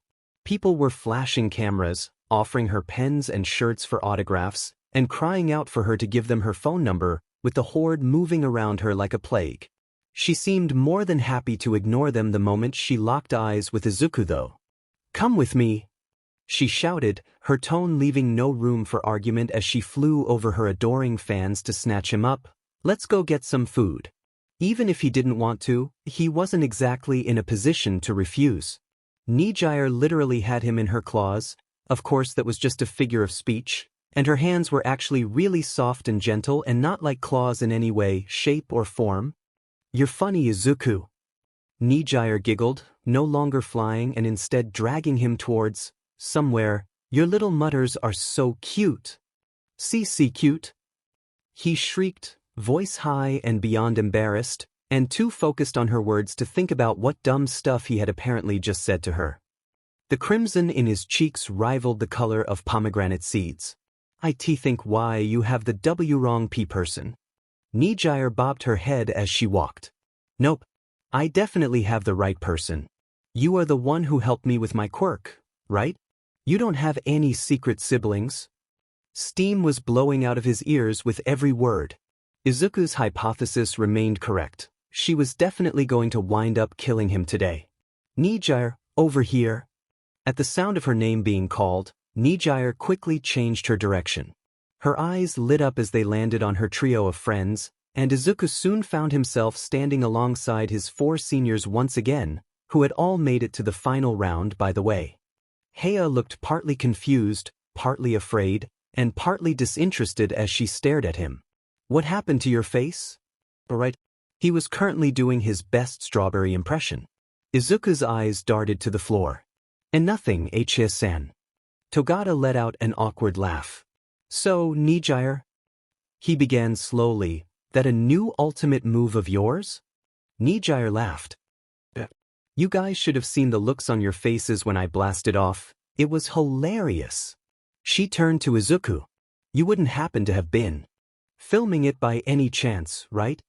He shook his head quickly. And no, but plenty of other people were."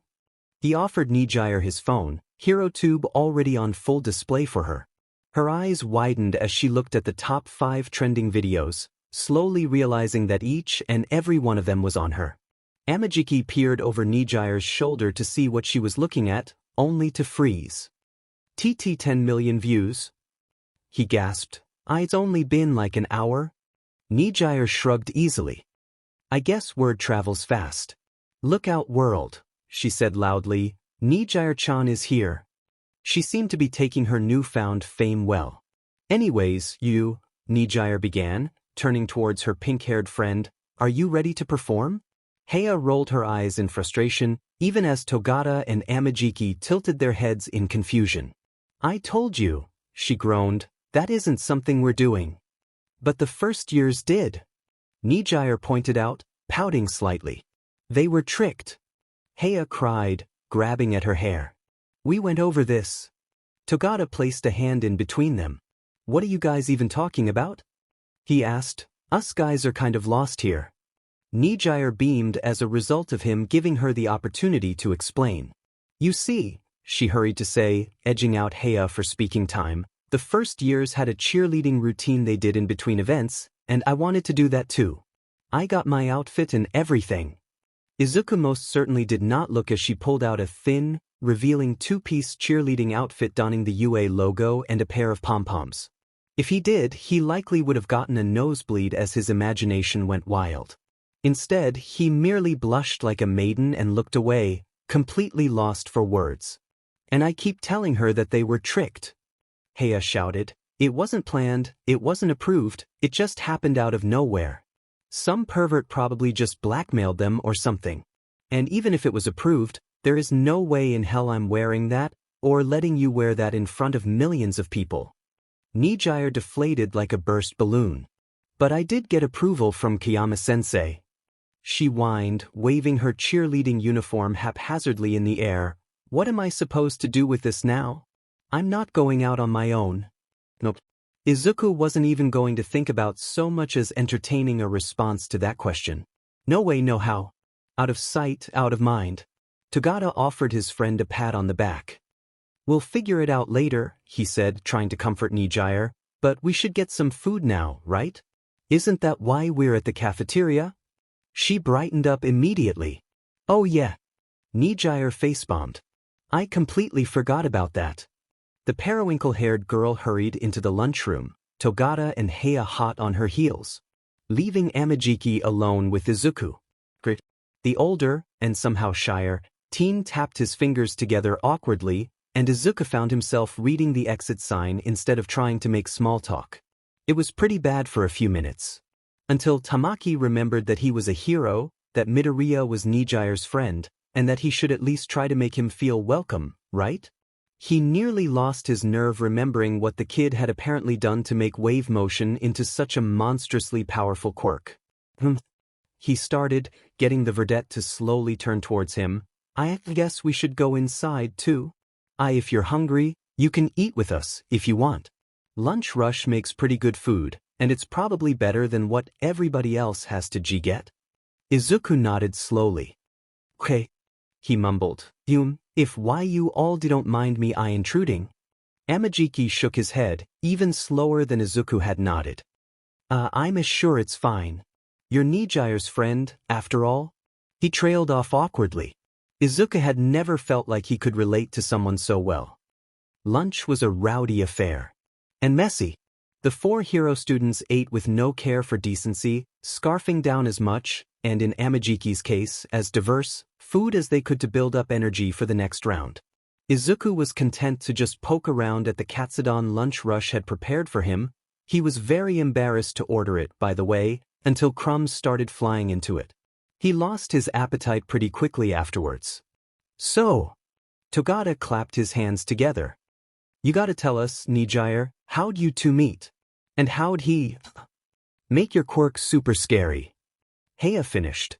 Nijire scarfed down the rest of her udon as quickly as she could, slamming the bowl against the table so strongly that it shook Izuku to his core. I threw Izuku into a lamppost. Silence. You're joking, right? Heia asked. She shook her head. Nope. I was in a hurry one day, used wave motion to try and get home quicker, and ran into Izuku, literally.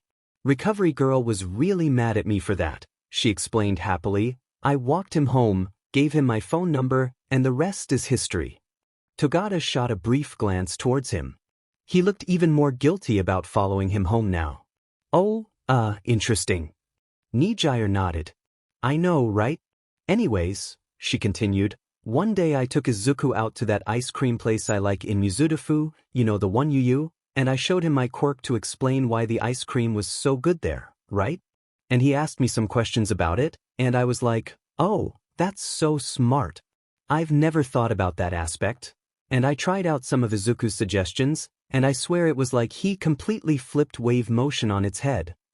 I'll say, Heia muttered, I would have never imagined that you'd be able to do whatever that was in the first round. You called it what, Nijire Comet? We've been working on it for a few days, it's pretty awesome, right? Izuku raised his head slightly. He began, chiming in for the first time and nearly losing his nerve as 4 pairs of eyes flickered to him. It's mostly why you working on it, Thanger. I only really offer ideas. He fell silent. The weight of their combined gazes was way too much pressure for Izuku to bear. Maybe one of the students here had a quirk that could bury him alive. The girl reached over to play with his hair again. You think too much. Nijire chastised, take my compliments, okay? He wilted like a decaying flower beneath her touch. Okay. Togata, Amajiki, and Heia shared a look while the two of them were in their own world, coming to a quick agreement as they nodded their heads.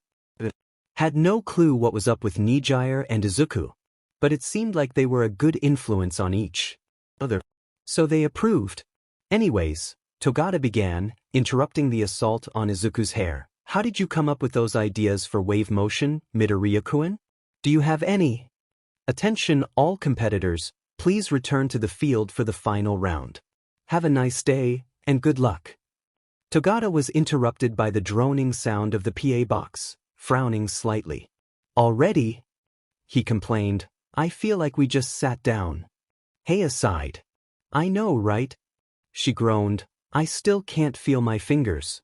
She shuddered, and Izuku was reminded of the fact that she had faced someone with a numbing quirk earlier, rendering her completely immobile for a good portion of the second round. If it wasn't for Amajiki's intrusion on her behalf, she likely would have been eliminated. Nijire's cheeks puffed up as she did her best impression of a chipmunk. Yeah. She agreed, stuffing another takoyaki in her mouth. No fair. Heia silenced her with a glare. You don't get to complain. You literally stole the show. All she received in return was a childish glare and Nijire sticking her tongue out at her. Izuku really felt like an outsider among the friends. He was really jealous. He wished he had friends like that. But that would never happen, would it? Noting the way his face fell and the crestfallen look upon it, Nijire discreetly waved off her friends. And by discreetly he meant she ordered them away. All right guys, she said loudly, go on ahead. I gotta get something else from lunch rush before I go. I need some more sugar before I start kicking butt. Amajiki, Heia, and Togata all nodded, waving Nijire and himself goodbye as they hurried to not be late. Izuku got up as well, intending to leave her to her own devices and return to his seat, but a hand shot out and held him back. Come with me, Nijire said cryptically, making him raise an eyebrow in confusion as he dutifully trailed behind the taller girl. His behavior reminded himself of a puppy. He didn't know how bad that was. Izuku blinked as she led him towards an empty hallway, completely void of people and noise. He started slowly, shouldn't you, be getting ready for the third round? She hummed. In a minute, Nijire replied calmly. I've got plenty of time to make it over there. You saw how quick I was. He rubbed the back of his neck bashfully. All right. Besides, she added, they can't start without their best contestant. Izuku nodded. She was the most popular student left, and who could stop her? Gee, good luck, he said, forcing himself to meet her eyes. I believe in you, Nijire. Nijire's smile hurt to look at. It was blinding. Thanks, Izuku, she giggled. I'm glad you're out there cheering for me. And for, figuring out how my quirk works over the course of an afternoon better than I could in 13 years. Izuku's face flushed, his cheeks betraying the turmoil of his inner thoughts. It was nothing, he said quickly. I'm sure why you'd be doing great even without MIH help. She shrugged. Maybe. But who knows? I do know that you've been a great help though, Izuku. Nijire watched in amusement as he started to mumble incoherently, before mercifully putting a stop to it. I think I need a little more luck for the next round, though. He pet his head to the side. What did you have in mind? A bolt of white-hot fear shot through his spine as she stretched her arms out, a sly smile on her face hidden by the fact that Izuku was completely incapable of looking at her at that moment. A good luck hug. Izuku froze. What? Nijire smiled unwaveringly at Izuku. You heard me, silly. A beat passed. So his ears weren't lying to him. Nijire hugged him, well, not all the time, but frequent enough that he sort of expected her to do it once or twice whenever they met up. He wasn't used to it by any means, but he sort of accepted its occurrence, not that he was complaining. But now she wanted him to do it? Well? Nijire asked, eyes alight with mischief as she waited patiently for Izuku's brain to reboot. We don't have all day. Get to it. He must have died. No way, no how. She killed him and he was in hell. Or heaven. Almost robotically, Izuku walked forward, closing the gap between the two of them. He very slowly brought his arms up from his sides, awkwardly holding them in the air before he wrapped them around Nijire's torso. He was so out of his depth. He couldn't even fathom doing this with, well, Nijire, but also literally anyone in the world who wasn't his mom. And good lord was that sad. It was literally just a hug. Nijire cooed as she wrapped her arms around him in return, clearly more adept at this than him. It was nice, Izuku decided as she played with his hair. He liked Nijire's hugs. It ended far too soon for his liking, not that he'd ever admit that out loud. That was good, Nijire decided, but I might need one after I win, Keep the good luck flowing. Izuku choked on whatever words he had been meaning to say. Oh, okay? She giggled as she turned away, hurting to make it back to the field as a second warning rang out through the otherwise silent halls. I'll see you later, Izuku. I hope you enjoy the show. He could do nothing but wave like a dumbass at her retreating form. Nijire's first fight was over before Present Mike even got a word in. She was up against someone from her class, and the poor guy was literally shaking in his boots as Snipe signaled the start of the match. No introduction to the round was needed, just about every sports festival had a one-on-one tournament to determine the winner.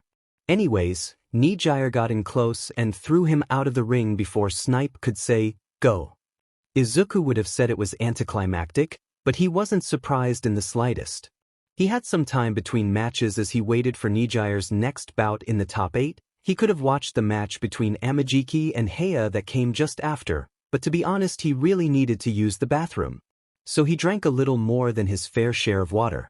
Sue him. As he relieved himself at the urinal, his ears couldn't help but be drawn to the conversation that seemed to be taking place directly outside.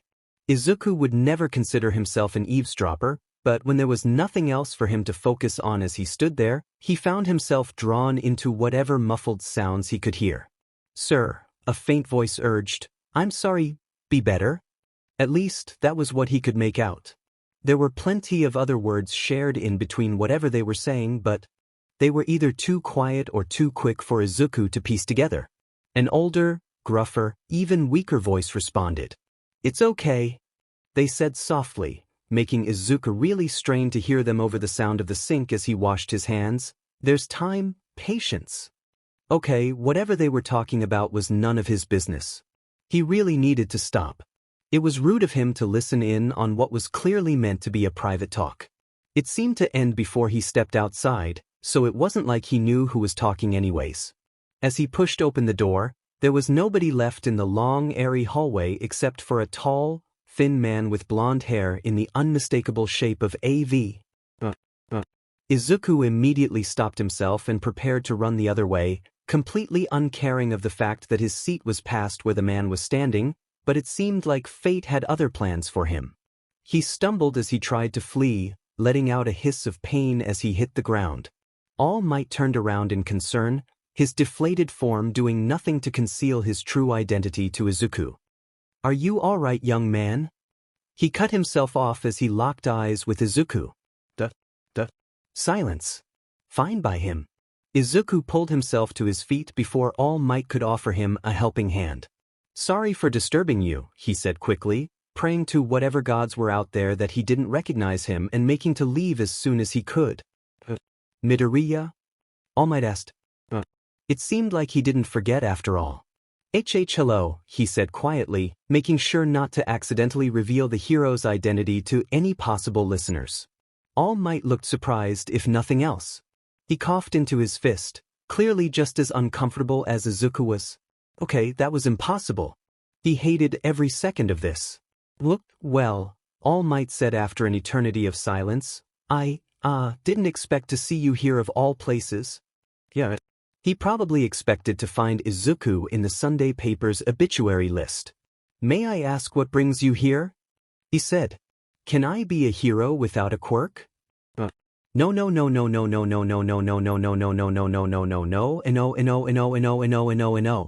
Izuku felt like he couldn't breathe. His eyes shrunk down to pinpricks, his body started to shake, and he felt hot and cold and wrong all over and hated it, and All Might stepped forward, concern etched in his face as he looked at Izuku. "Are you unwell? A hero without power?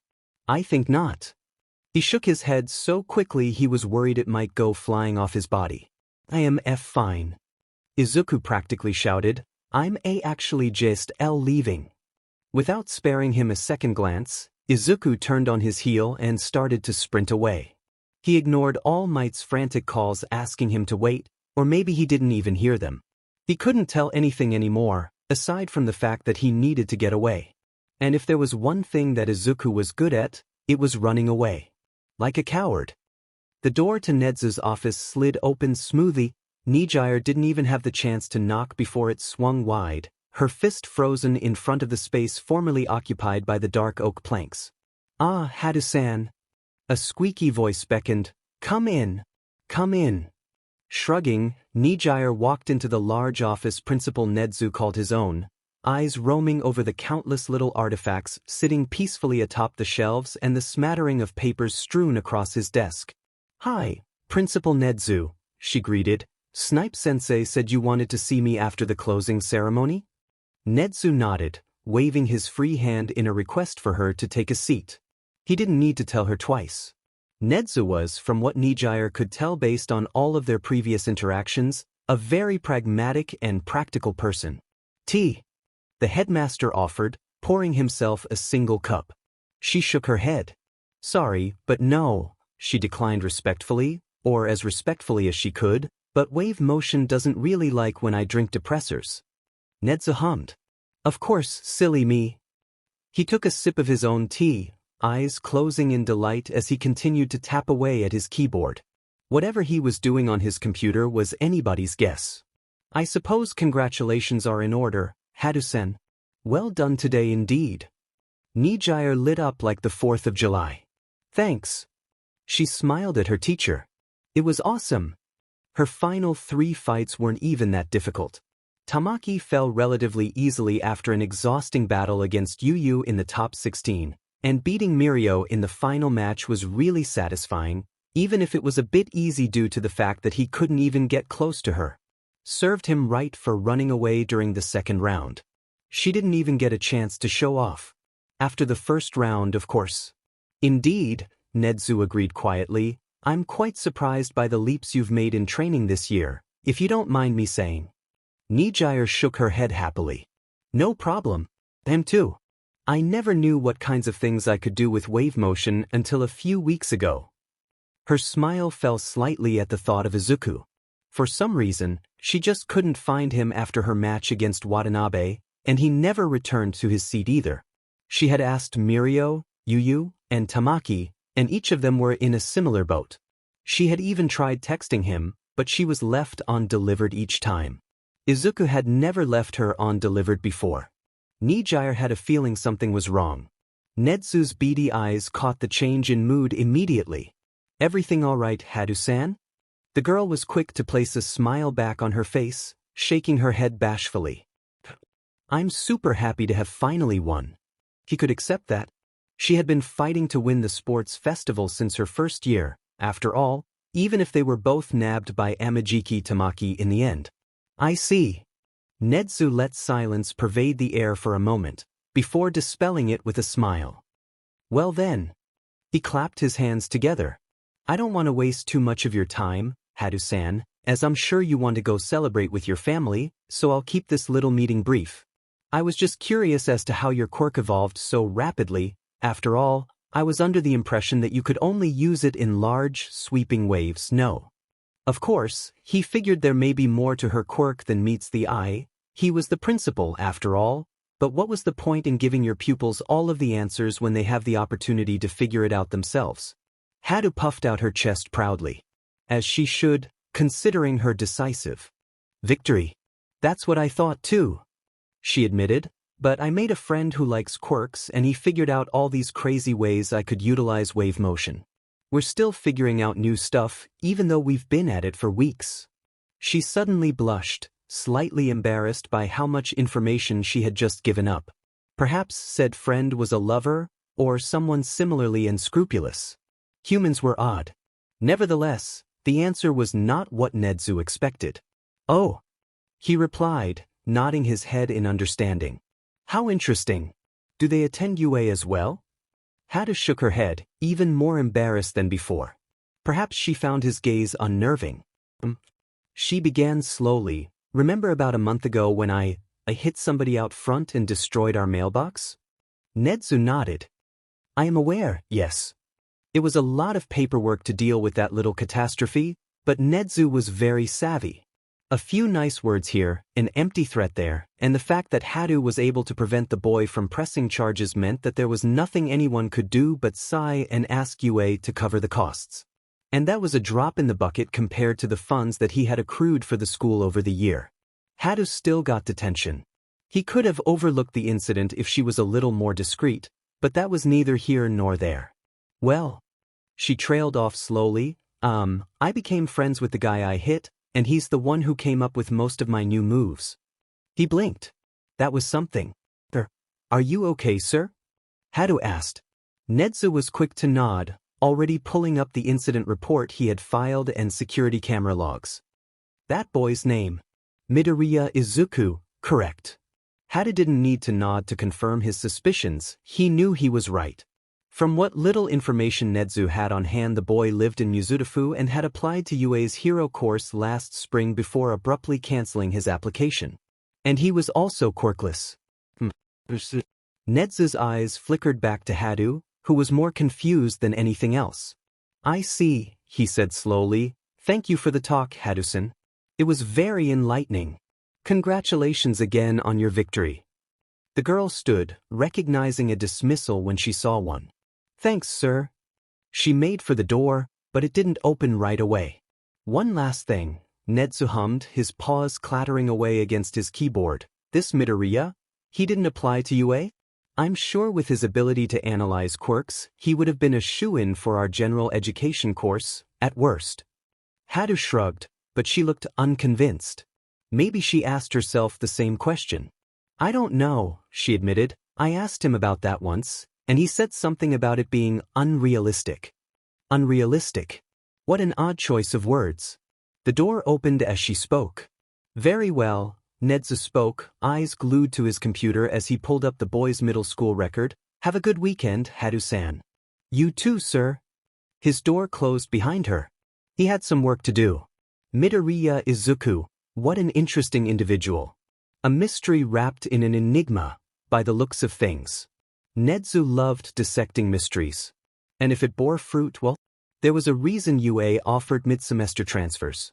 Nijire had been worried after Izuku had disappeared from the sports festival without a trace, with her green-haired friend not even bothering to reply to her frantic wall of texts. That was 3 days ago. She was more than worried now. The celebration party her parents and friends had thrown her after her victory kept her mind off Izuku for a while, but now there was nothing else she could focus on. Just like how she had been when she was waiting for Izuku to text her first, she really should have noticed that he would never make the first move, even with something as minor as texting. Every time her phone went off in her bag, she snatched it up like a hawk, only for the crushing sting of disappointment to greet her unwaveringly. She was still being left undelivered. It was like Izuku shut his phone off and then chucked it into a river. Could that be the explanation? Nijire shook her head. That was wishful thinking, she knew that much at least, but wasn't that the whole idea behind Occam's razor? The most simple explanation was usually the correct one, right? Izuku would have found some way to contact her. He wasn't one to just let things happen like that, she had learned. If he really did break or lose his phone somehow, Nijire was sure he would have moved mountains to contact her, even if all it really took was texting her from someone else's phone. The first thing he'd do was apologize, and then spout off a million different reasons that he was sorry, and then try and make it up to her. A small grin wormed its way onto Nijire's face. Izuku was adorable sometimes, all the time, but that was just how he was. And if something was wrong or bothering him, or anything, then it was her job to make sure he was okay. And hug him. Nijire decided after the way he melted into her arms at the sports festival that they were now hug buddies. And may God help those who messed with her hug buddy. Nobody could escape Nijire-chan. Tamaki and Mirio had accepted her excuse of hanging out with Izuku to leave UA as soon as class ended at face value, not that it hadn't been the truth. Nijire knew that if she really needed to find Izuku, there was one place she would be able to locate him without failure. Mizudafu General High. His high school. Of course, she had known this 3 days ago as well, but she didn't want to be pushy or anything. Nijire couldn't force Izuku to talk to her, but it was abundantly clear that something was wrong, so she wasn't going to sit around forever and wait for him to come to her. Especially considering the fact that Izuku wasn't one to ask for help, it just wasn't his style. That was one of the first things she'd learned about him, all the way back when she'd thrown him into that lamppost. She still felt a little guilty about that, but only a little. After all, they probably wouldn't have ever interacted if it didn't, so she was willing to accept that little accident as part of the greater good. Anyways, sometimes people needed a little bit of a push to accept that they needed help, and Nijire would provide that in whatever way she could. Plus, she didn't like his school. Call her crazy, but something about it seemed off about the whole place. She had only come here once, and the time she did so Izuku walked out looking like he'd been mugged by the Yakuza. The entire vibe of the area felt off, and it was exacerbated by the fact that Izuku definitely didn't feel like he belonged here. The road was cracked, the gray asphalt a far cry from the freshly paved roads that sat in front of UA. The surrounding buildings looked dilapidated and worn down by the elements, and many sat abandoned, with boarded-up doors and broken windows that homeless people hung around like moths to a flame. Across the street, she watched as teenage hoodlums smoked, loitering on the grimy sidewalks and shooting the breeze with each other as the school's population slowly let out. The students weren't necessarily bad per se, but they were far less disciplined than UA's own batch. Shoving, cursing, shouting, and even fighting rose up from within the crowds, with students parting like the Red Sea to witness each unfurling brawl. The whole place reeked of neglect. It was like a boulevard of broken dreams and rotten minds, and as much as Nijire would have liked to intervene, it just wasn't her place, and she'd be hard-pressed to stop all the infractions going on in front of her. That didn't mean Ryuko's agency wouldn't have some random patrols through this area. She hadn't seen another hero in miles, and that was decidedly wrong. Besides, she was here for one reason and one reason only. And that reason had yet to show his fluffy little head.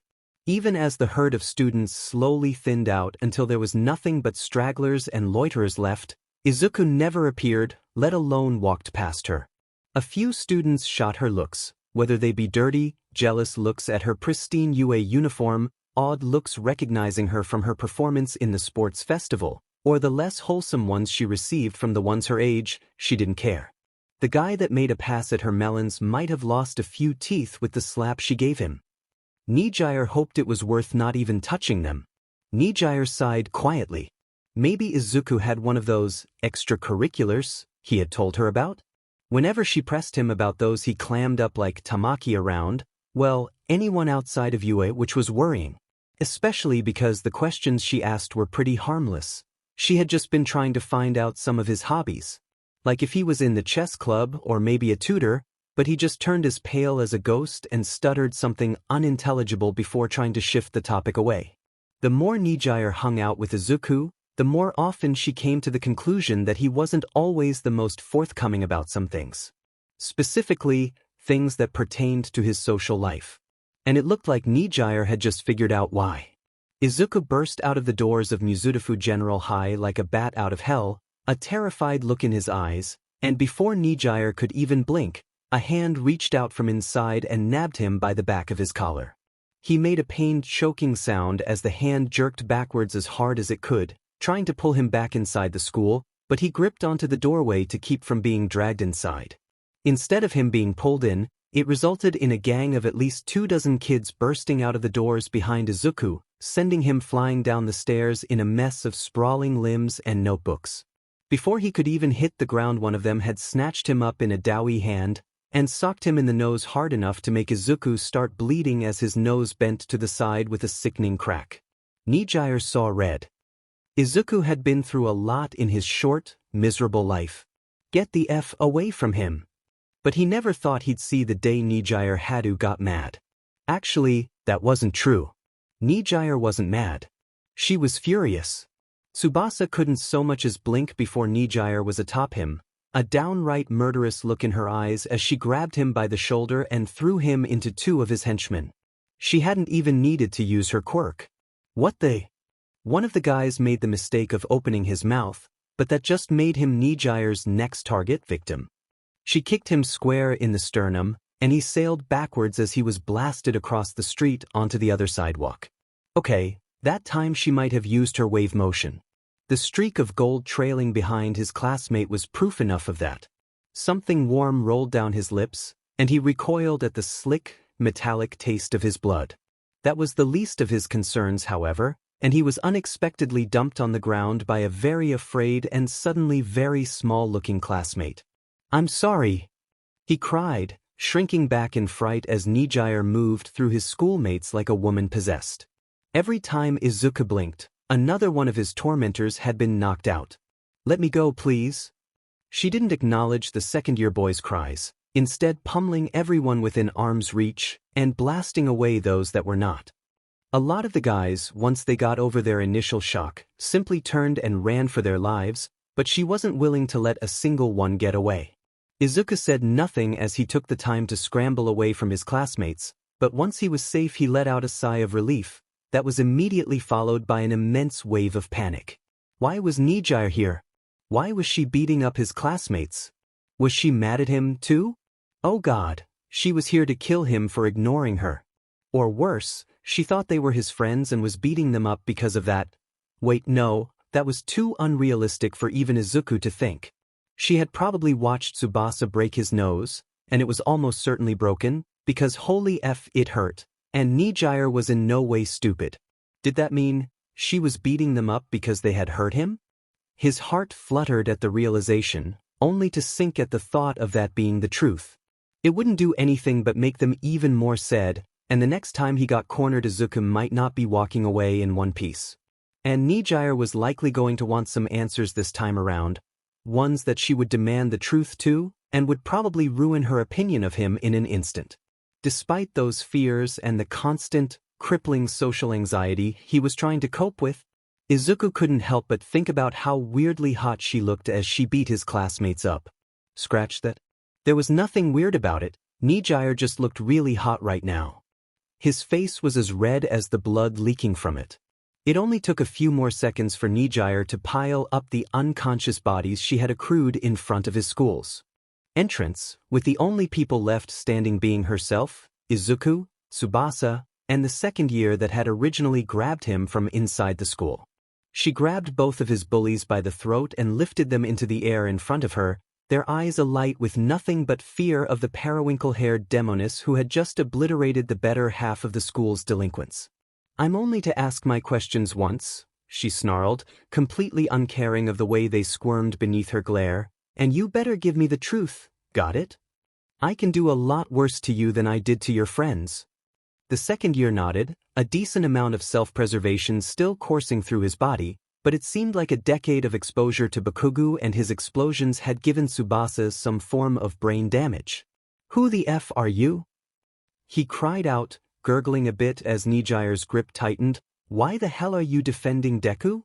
Nijire's eyes darkened as her head lowered, and the second-year student looked at Tsubasa in disbelief. Was he asking for an early death? Her arms trembled for a moment, and she turned to look down the street. A second later, Tsubasa achieved flight for the first time since he was 12 years old and his wings lost their ability to support his weight. Nijire threw him straight through the mailbox in front of the school. The metal shuddered as he broke through, but Nijire hadn't intended on just throwing him through the mailbox. No, she held back a bit, to make sure Tsubasa got pinned between the walls of the metal postal box. And now he was stuck inside a mailbox. Ironic, wasn't it? Her gaze fell on the second year in her grip, and the guy looked ready to PSS himself. "I don't know who any of you are," she hissed, "and I don't care. But if you ever, and I mean ever, so much as look at Izuku the wrong way again, let alone hurt a single hair on his head, I will make you wish you had never been born. Got it?" He nodded. "Oh, okay." He shrieked, fat, blubbery tears rolling down his cheeks. "I won't mess with Deku ever again." She pulled him closer to her, unamused. "You better not. And make sure every single person in your shitty little school gets the message, okay?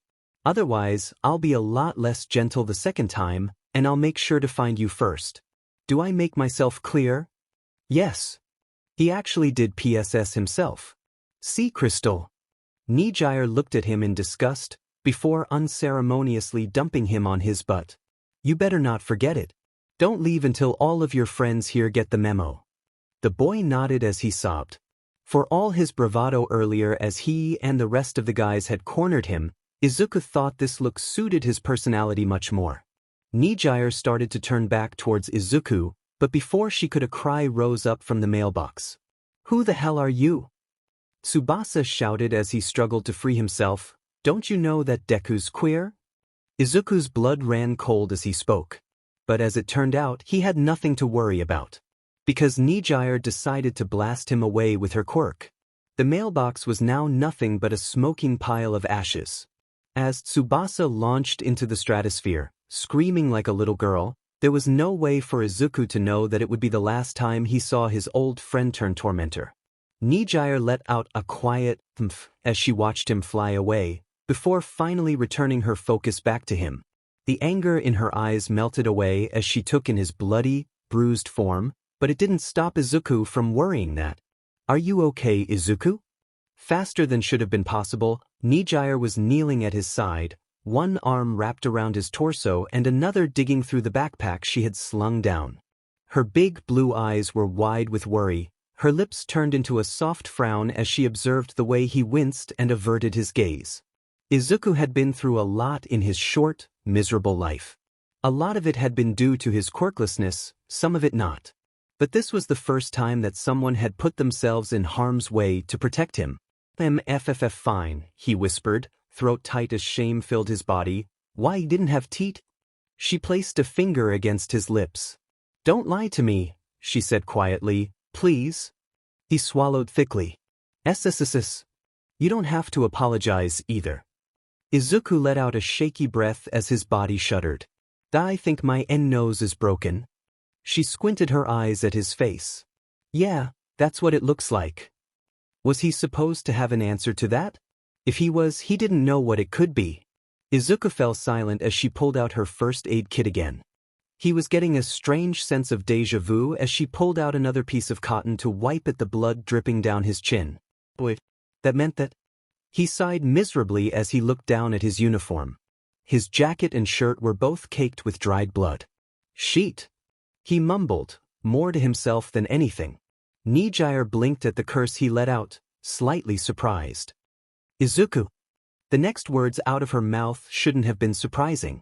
You didn't really fall down the stairs that time, did you? It wasn't really a question. Izuku sighed. He was so tired. This was probably the last conversation he'd have with her. There was no point in lying anymore. Even if he did, there was no way she'd believe him. He shook his head slowly, nothing but shame and self-hate filling his veins. And no, Izuku said quietly, making sure Nijire could hear him, I got beat up. This isn't anything new. She gasped in shock. How could she be surprised?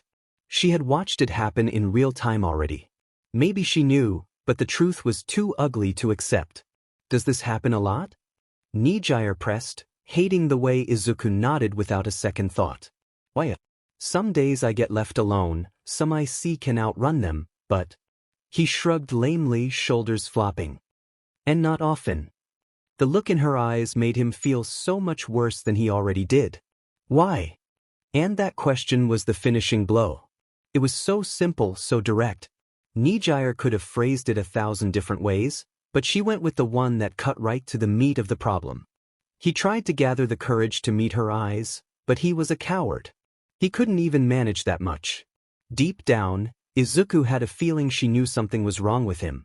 After all, kids didn't need a reason to be mean. Sometimes they were just cruel for the sake of being cruel. But this went deeper than that, didn't it?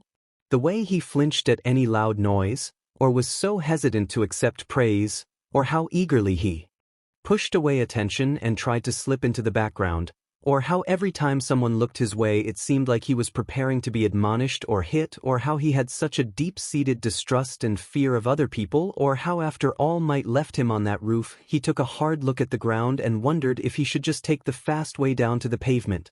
I'm quirkless. Nijire actually, physically, flinched. The cotton ball that had been dabbing at his nose froze in place, and her breath hitched in shock. At least it wasn't a surprise anymore. It was nice while it lasted. Izuku was so tired. The arm she had placed behind him slackened. Nijire probably realized how disgusting it was that she was even breathing the same air as Izuku, let alone touching him. He shifted slightly, nudging it out of the way as he started to stand up and walk away. Her grip was like iron. 1 second he had been halfway to his feet, and the next his knees slammed into the pavement hard enough to make him want to cry out in pain. So she was going to beat him?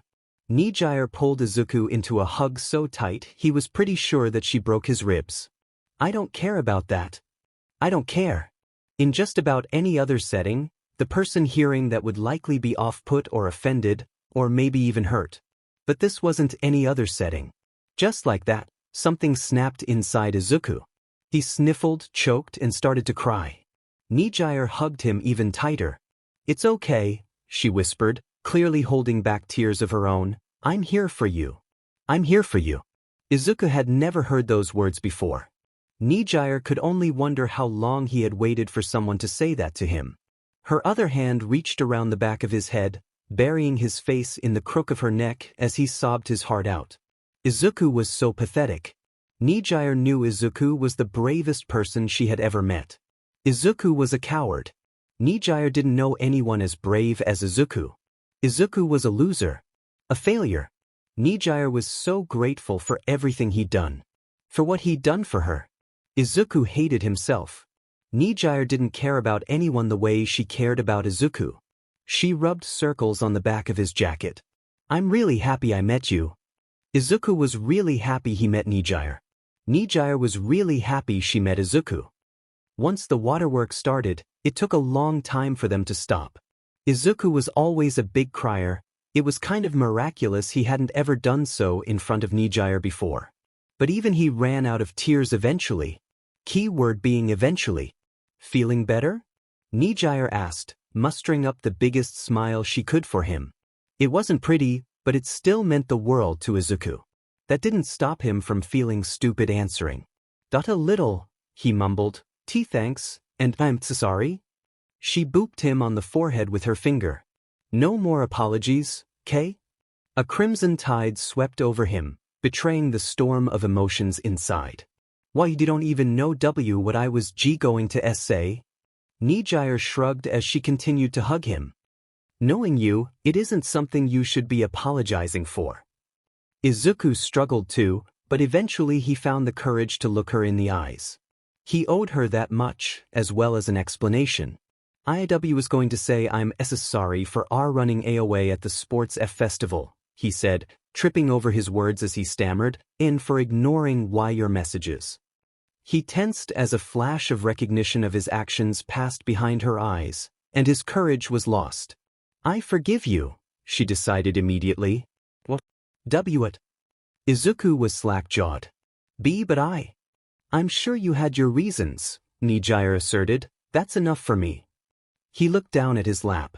Why was she being so undeservedly nice? This wasn't right. It wasn't fair. "Why, you deserve an explanation at least."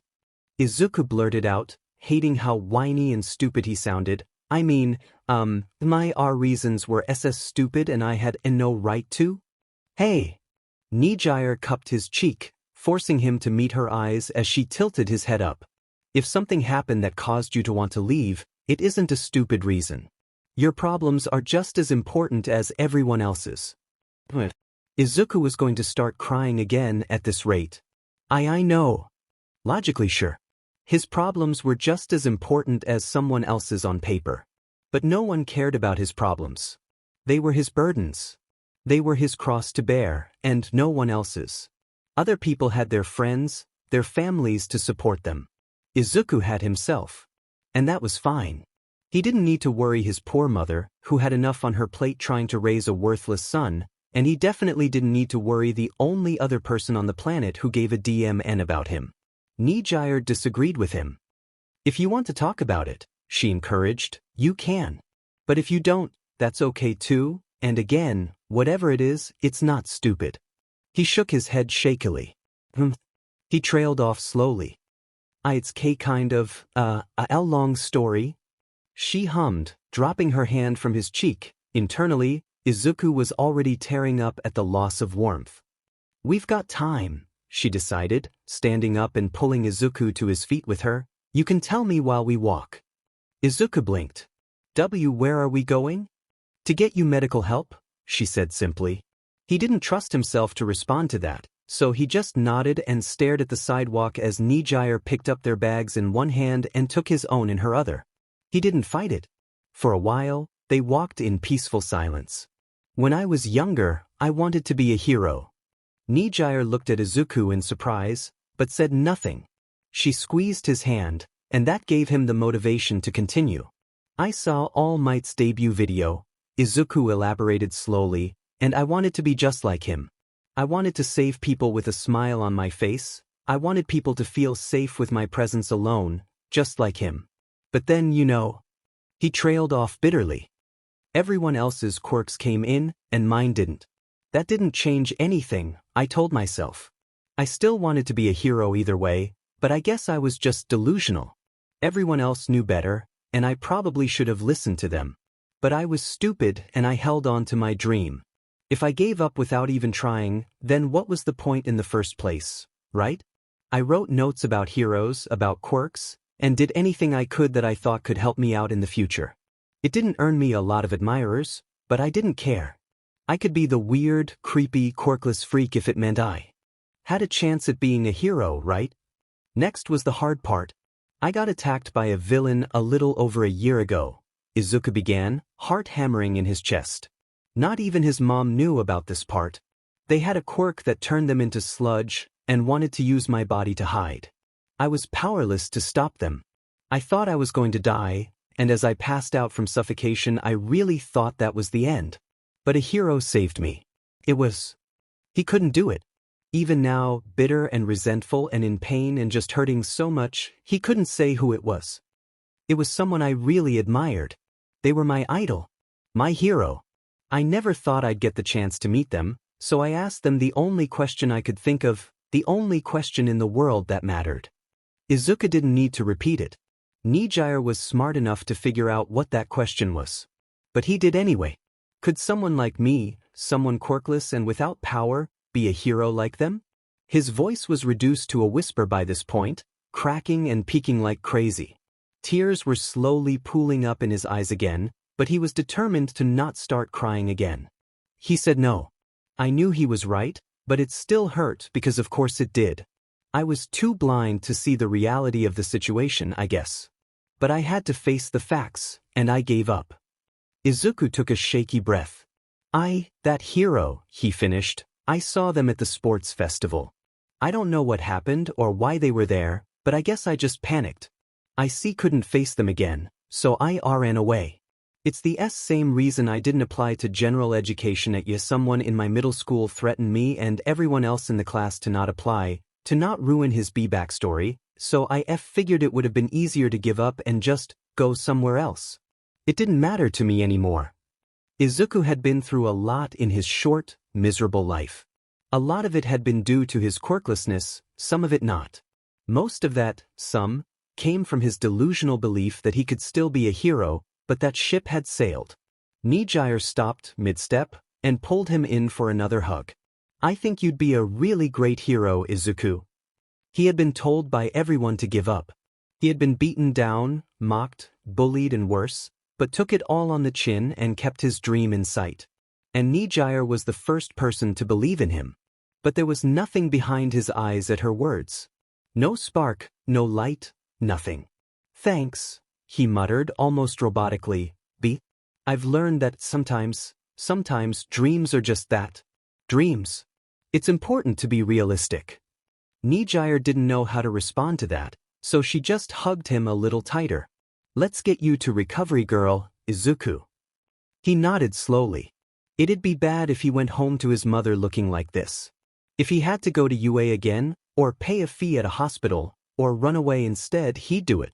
Anything to keep hiding from reality. Izuku didn't have heroes anymore. Nijire decided that she would be Izuku's hero. Izuku didn't know what to expect walking into Mizudafu General High the next day. Nijire had really beaten the snot out of most of his classmates, but she wasn't here anymore.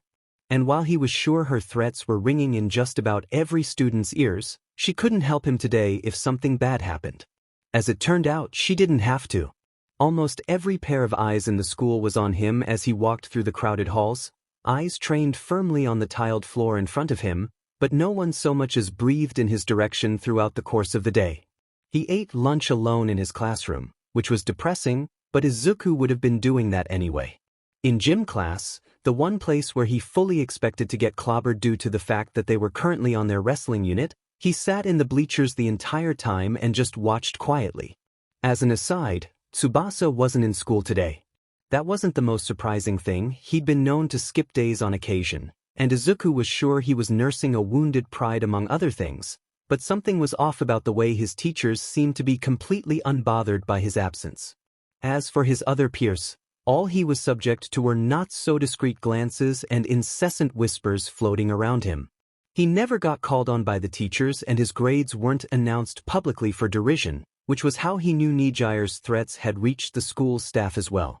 That was more than fine by Izuku, though he'd rather go back to just being isolated and alone instead of isolated and alone and targeted. He didn't need people to talk to. He didn't need friends. Okay, maybe he needed one friend. But he didn't need any more than that. Nijire was amazing. Who could even compare to her? Certainly not himself. Izuku was still scratching his head as to how such an incredible girl wound up as his friend. It just didn't make sense. He shook his head. Shouldn't he just accept it? Better not to look a gift horse in the mouth, after all. Izuku wondered what they looked like to outside observers, a beautiful, tall heroine with a mind bursting with curiosity and a bright future ahead of her, and the scrawny quirkless loser, 2 years her junior, with no path forward in life that she decided to befriend. It was almost too good to be true. Actually, it was too good to be true. It was the stuff of fiction, and yet, here they were.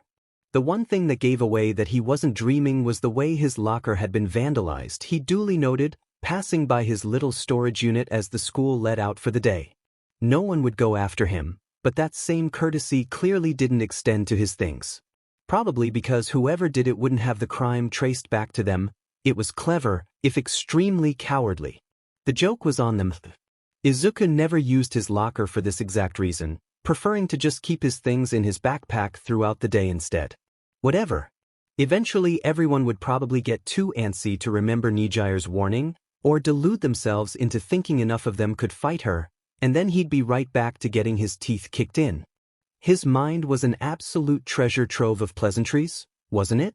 Well, it wasn't like that part of his life was prone to changing anytime soon. Even if Nijire crashing into his world, literally, made things better, there was still the underlying fact that he had no real change in his outlook on life.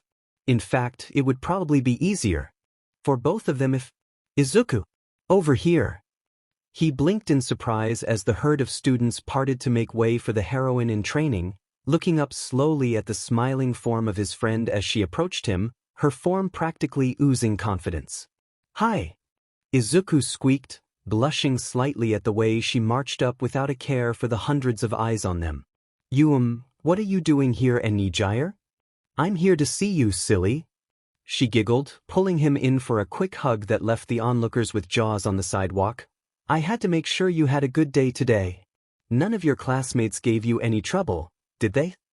While Izuku was still trapped in her hug, where she unintentionally shoved his face into her chest, Nijire glared viciously out into the shocked crowd around them. Her friendly demeanor was gone in an instant, with the only person she cared about in the area currently trapped in her embrace and unable to see the way her attitude shifted. Just as quickly as it had appeared, her glare was gone, replaced by a bubbly smile the moment she released Izuku from his confines in her arms, though she didn't fully let go of him. His face lit up with a scarlet hue, betraying his embarrassment as he stuttered out a response. Things have been good today." Nijire briefly blinded him as she grinned, the gigawatt smile he was subjected to burning his retinas with how bright it was. "Great!"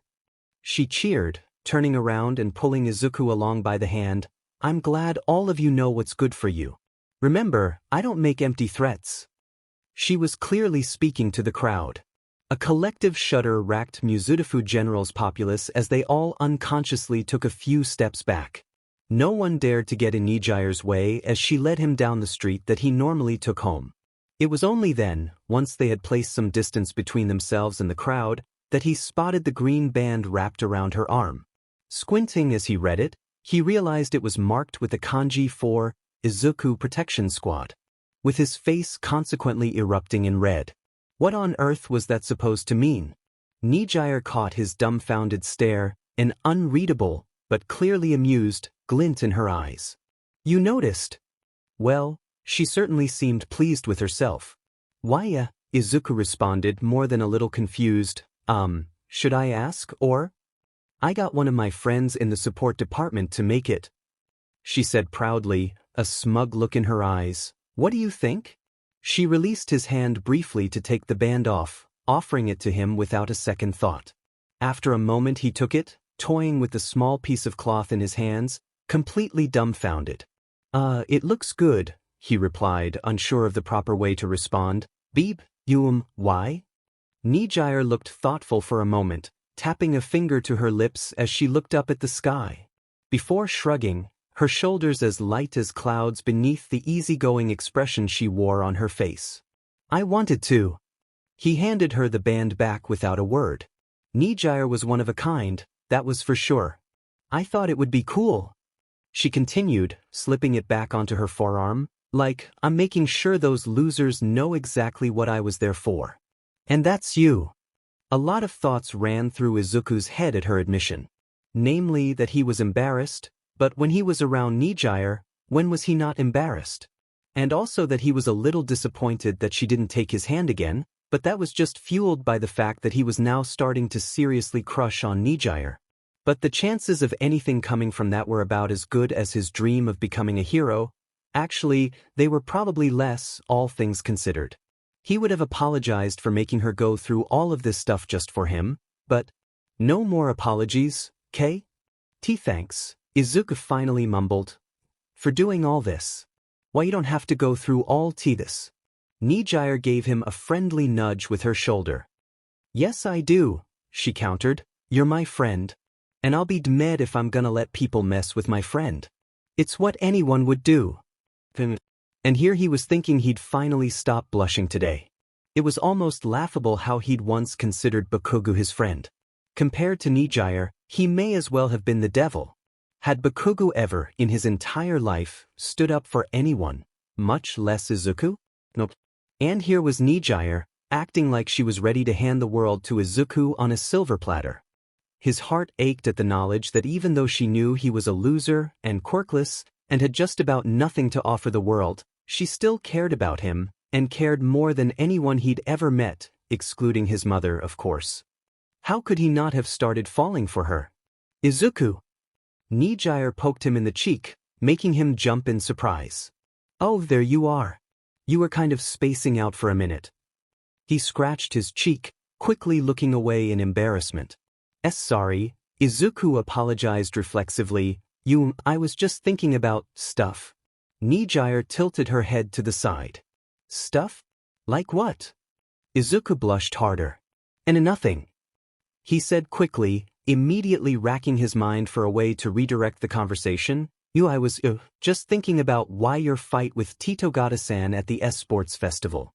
I finally got around to watching it yesterday. Why you did amazing. She beamed at him. Thanks. I'm glad you got to at least see the recording, even if it wasn't a very long fight.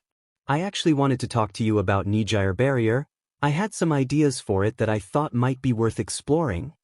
As the only person in the world who would declare herself Izuku's friend began to prattle off ideas for wave motion for him to bounce right back, he felt his heart swell up in his chest again. Even if they were just friends, that was more than enough for Izuku. He didn't even realize Nijire had grabbed his hand again. And Nijire? What are you doing? Nijire lifted her head off his shoulders slowly. What do you mean? For starters, that she had rested her head down on him the moment the train started moving, turning him into a veritable statue with how tense he suddenly became. Izuku wasn't even sure he was breathing for most of the ride. But that wasn't the most important thing weighing on his mind. Why are you taking my TT train? He asked, stammering heavily as she returned to leaning on him. Plenty of people in the train car were having a good laugh at the pair, but Nijire clearly didn't care. He was pretty sure at least one person recognized them, recognized Nijire, and was taking photos. Don't you live, the complete opposite direction from me? Nijire shrugged, rubbing shoulders with him in the process. Didn't have any plans, so I figured I'd take the whole journey with you. She tapped the green band on her forearm again. I don't shirk from my jobs, I take them seriously. That didn't explain why it looked like she was falling asleep less than 2 minutes ago, but whatever. Your shoulder is a really good pillow. Did you know that? Is it because your uniform is so soft? Oh, it kind of is. You must use a lot of fabric softener, huh? Or maybe it's the same reason that your hair is so fluffy, Izuku. Have you ever thought about that? No, he replied quickly. He never really been able to fall asleep on the T-train, or tried to, much less while in my uniform. And I don't know why it would be especially soft. It's not like I do anything as special to my laundry. Nijire hummed, reaching over him to continue her favorite activity with Izuku, playing with his hair. Weird, she mumbled. I tried that conditioner you said you used, but I can't really notice a difference in my hair. Can you? Izuku, who was already as pink as a peach, had no ability to respond coherently as Nijire turned her back towards him and showed off her hair. He sounded like a broken alarm. How would I know? He never touched your hair? Nijire blinked in surprise, as though she was realizing this for the first time. Oh right. She snapped her fingers. Well, tell me what you think of it now, and then in a few weeks I'll ask you again and you can compare. Does that work? He didn't know what ancient demon possessed him the moment he tried to respond, but Izuku knew that one must have in order for him to react the way he did. You okay? He agreed, before realizing exactly what he said. Great. Nijire let out a tiny cheer, meant to disturb their fellow passengers as little as possible, but Izuku was pretty sure they were all watching them anyway. Go on, I won't bite. Yeah, like that was what Izuku was worried about. He was pretty sure his face was about to burst into flames. Maybe he had a latent quirk that allowed his blushes to go beyond what people should be physically capable of. He brushed his hands against her long, light blue hair, not willing to wait for Nijire to tell him to get to it a second time. She hummed as he ran his fingers through it slowly, trying very hard to not lose himself in the feeling. And then Nijire shuddered as he accidentally touched the back of her neck. Nope, nope, nope, nope, nope, nope, nope. Izuku stammered, pulling his hands back quickly like he'd burned himself on a hot pan. Why your hair is as soft too? Nijire made a face.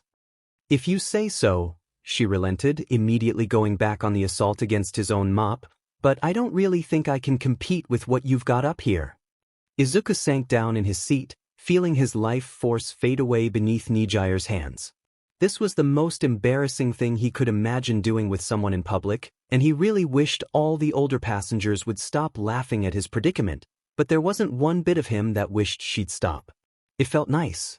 And he'd deny it to anyone who accused him of thinking that until the day he died. Do you remember that girl from that mini-golf place at the mall? Nijire asked, lazily floating circles around Izuku as he walked. Kodai? Does she ring a bell? Izuku nodded. Why yeah why? His friend grinned as she slowly rotated upside down, creating a very odd image for any pedestrian unfortunate enough to walk past them. She did pretty good in the first-year festival. I think Ryukyu sent her an offer, especially because I told her to look out for her. Ryukyu doesn't usually take freshmen as interns, even I wasn't an exception to that rule, despite how totally awesome I am, but she seemed pretty determined. I think that explosive guy won, but they had to chain him up to get him to accept his medal, and he probably won't get a lot of offers thanks to his attitude, but she made it to the top 8. Tied for best in her class. She'll probably get a lot of offers thanks to her fight with that. Hey, are you okay? Izuku hadn't moved since she mentioned Bakugo, leaving Nijire to float ahead unknowingly. He stopped himself. What was he supposed to say? AMF fine. No, he wasn't. Was he seriously going to shut down just because he heard Nijire talk about Bakugo? She hadn't even said his name, for God's sake, just offhandedly mentioned him as the explosive guy. Apparently that didn't matter. The answer was still yes. His nails had dug into his palms, creating 8 curved indents in his skin that looked like they were just about ready to draw blood. Nijire landed softly on her feet, quickly making her way back towards Izuku with a frown on her face. Did I say something? Izuku shook his head rapidly. No. He said quickly, too quickly, I remembered something important. Her frown deepened, but instead of saying anything else she pulled him in for a soft hug. This was like the 3rd one today. Was she hugging him more than usual? He wasn't going to complain. Even if it made him red in the face and more flustered than the average person should be able to cope with, something about Nijire just made him melt into her arms. It was very embarrassing, frankly. I'm sorry if I said something, she murmured. You know you can talk to me about it if you want, right? He nodded slowly as a bashful glow enveloped his face, soft and endearing, though Izuku didn't know that. Don't apologize, he said quickly. Why didn't Dee do anything, really? Nijire hummed, resting her head on top of his own as her breath tickled his emerald curls. If you say so. She squeezed him a little tighter for a second, releasing him soon after. But I'm here for you, Izuku. His heart was doing backflips. She smiled at him, and it took all his willpower to not pass out from sheer embarrassment. He settled on a shaky, lopsided smile. I know, Izuku mumbled. Thanks, Nijire. She ruffled his hair. With every passing day, he was more and more certain that she had an unhealthy interest in it. Was that why she became friends with him? Don't mention it. Izuku cleared his throat awkwardly, averting his eyes before he actually passed out from all the blood rushing to his head. Anyways, he continued, heroes give out internships for the sports festival? Nijire nodded, accepting Izuku's attempt to shift the conversation without a second thought. It's the sports festival that gives most hero students their first chance to expose themselves, both to civilians and heroes. Any hero is free to offer any and as many internships as they want, but students can only accept one that they'll actually go on. Of course, if you have a really bad showing you might not get any offers, but UA still has a list of generic offers from their partner agencies, which are usually run by their graduates, for people who don't have much luck. He nodded slowly, absorbing all the information Nijire had to offer. Does that mean that you got a lot of offers this year? Nijire giggled. Maybe. She replied in a sing-song tone, playfully putting her hands behind her back in an attempt to feign innocence. Does every hero agency in Japan count as a lot? Izuku's eyes went as wide as saucers and his jaw dropped to the ground. Every agency in Japan? Well, probably not all of them, she admitted, but definitely most of them. I got well over 10,000 offers, and I'm pretty sure the only hero to not send me an offer in the top 100 was Endeavor, and that's just because he already knows what my answer would be. Well then, that was a lot. How do you decide then? He asked. I mean, there's no way you could possibly go through that many applications in a single week. She shrugged. I don't have to. Nijire announced proudly, I work with Ryukyu, and that means I'm going to intern with her. I don't have to, technically speaking, but once most of us reached our second year we knew what agency we'd be joining once we graduate. It's way more important for the first years than it is for us. Even if I did want to go through all those offers, I'd probably just dump most of them in the garbage anyways. What is Mount Lady or Slugger or Death Arms or Rocklock or anyone else like that going to teach me? You'd probably be a better mentor than, like, 85% of the people who sent me an offer. You're the whole reason I even got that many offers in the first place, don't forget. Izuku sighed. He would have denied and downplayed his contributions to Nijire's success, but he'd been there and done that for the better part of a month by this point. If he said anything other than thanks, she'd just heap more and more praise on him until his poor soul couldn't take it anymore. Thanks, he replied earnestly, a wobbly smile on his face. I'm really happy it's all been working out for you. And he meant that from the bottom of his heart. It was a little painful to watch Nijire succeed with flying colors where he had once wished to be, sure, but he'd made his peace with that stupid idea. The fact that he could do something, anything to help his friend meant way more to him now than being a hero ever would. Nijire's smile was more than enough motivation for him to support her. Plus, what kind of friend would he be if he didn't? Izuku couldn't tell, what with his sudden fascination with the sidewalk, so that Nijire didn't see his blush, of course, but Nijire was slightly taken aback by the passion that filled his voice during his last little declaration. She decided that she liked it. Izuku's confidence, what with it beat to hell and practically non-existent, sometimes reared its cute little head in ways that made her want to hold him like a giant teddy bear. But since she was pretty sure he was about to explode considering the blush on his face, she settled on a side hug. Izuku was inventing new shades of red with how hard his blushes were becoming. But that didn't mean he made any effort to stop her. Here, Izuku mumbled after a few more minutes of walking. Nijire blinked, turning towards Izuku's apartment building. Oh yeah, she exclaimed, I forgot you lived in an apartment. Do you live alone? I know some people at UA who do that to try and become more independent before they graduate. Izuku rubbed his arm. No, he clarified. I'll live with my It shouldn't have been something to get embarrassed about, considering he was only in his first year of high school, but something about admitting it to Nijire made him feel like he was especially immature. The taller girl nodded. Gotcha. She turned her attention back towards the apartment building. I still live with my parents, too, up in Akita. It's great, but the distance from UA makes it kind of a pain some days, you know? There aren't a lot of trains that go up there. Izuku frowned, a sinking feeling in his gut forming at her words. What time is why you're trained today? Nijire deadpanned as she checked her phone. About 10 minutes ago? The two of them froze. One out of surprise, the other out of guilt and also surprise. Why you see could have said something when we were at this station. He cried, I can't believe why you missed your T train because of the... Nijire ruffled his hair. It's not your fault, she chastised. I'm the one who forgot. Besides, it's not a big deal. I just have to make the next one. And when is that? Izuku asked, beyond exasperated. His friend shrugged. A little less than 2 hours. 2 hours? Izuku practically screamed, horror filling his tone. She just shrugged. I'll find something to do. Now, Izuku had 2 choices. He could accept her words as they were, and leave her be, after apologizing profusely of course, with Nijire going on to figure out how to kill 2 hours in the middle of Mizudafu while she waited for her ride home. The him from 2 months ago would have gone with this option without a second thought. Izuku mustered up every last ounce of courage he could find in his measly body.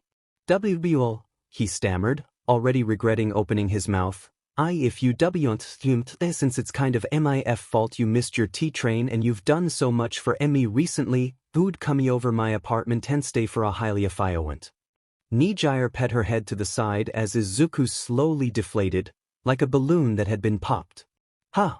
Ah man," Izuku whispered to himself, "don't make me say it again." He whispered something else unintelligible to himself, before straightening up and clearing his throat awkwardly. Why you could come over to my apartment and stay for a while, if you want. If wanting to curl up into a ball and die was a sport, Izuku would be the world's greatest player, bar none. It was like the feeling was an integral part of his personality now. "Sure," Nijire said easily. "Thanks, Izuku." She nudged his frozen body forward slightly. "Lead the way." She had accepted his offer. Izuku had no idea if that was good or not. His apartment wasn't very special. If anything, the most interesting thing about it was how bland everything was. It only had a few rooms. The main entrance was dotted with pictures of himself and his mother at varying points in their lives. The kitchen was about as standard as it could be, with only a few hanging plants differentiating it from what would be seen in an apartment that was on the market, and Izuku didn't bother showing Nijire any other rooms.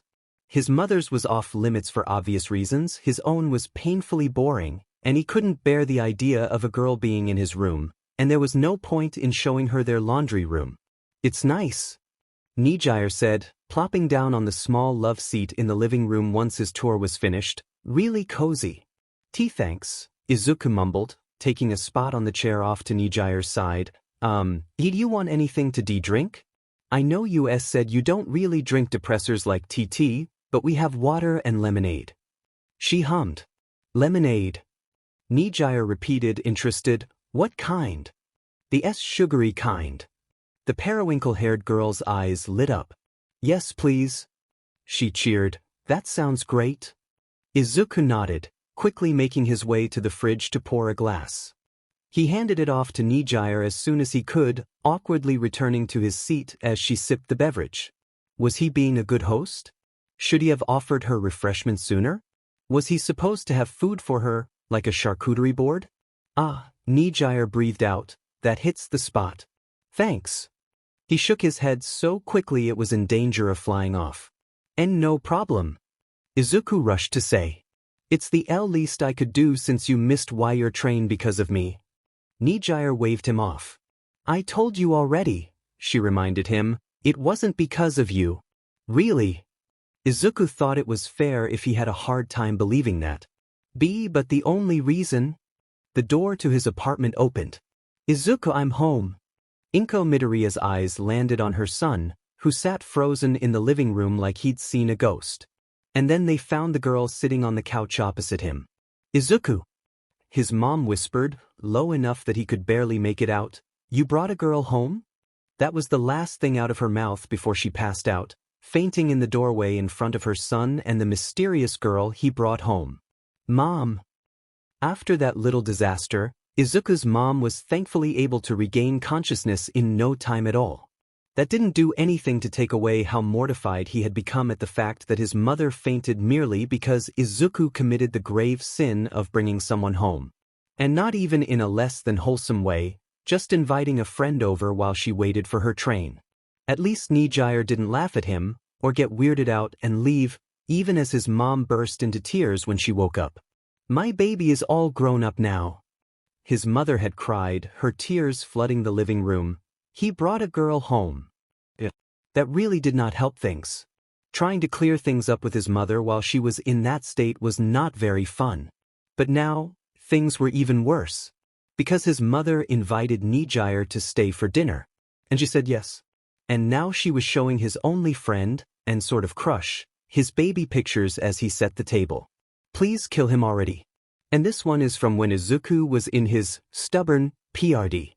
Inko pointed at a photo of him from when he was 3, glaring cutely at the camera while in his all-might onesie, cheeks puffed out in irritation.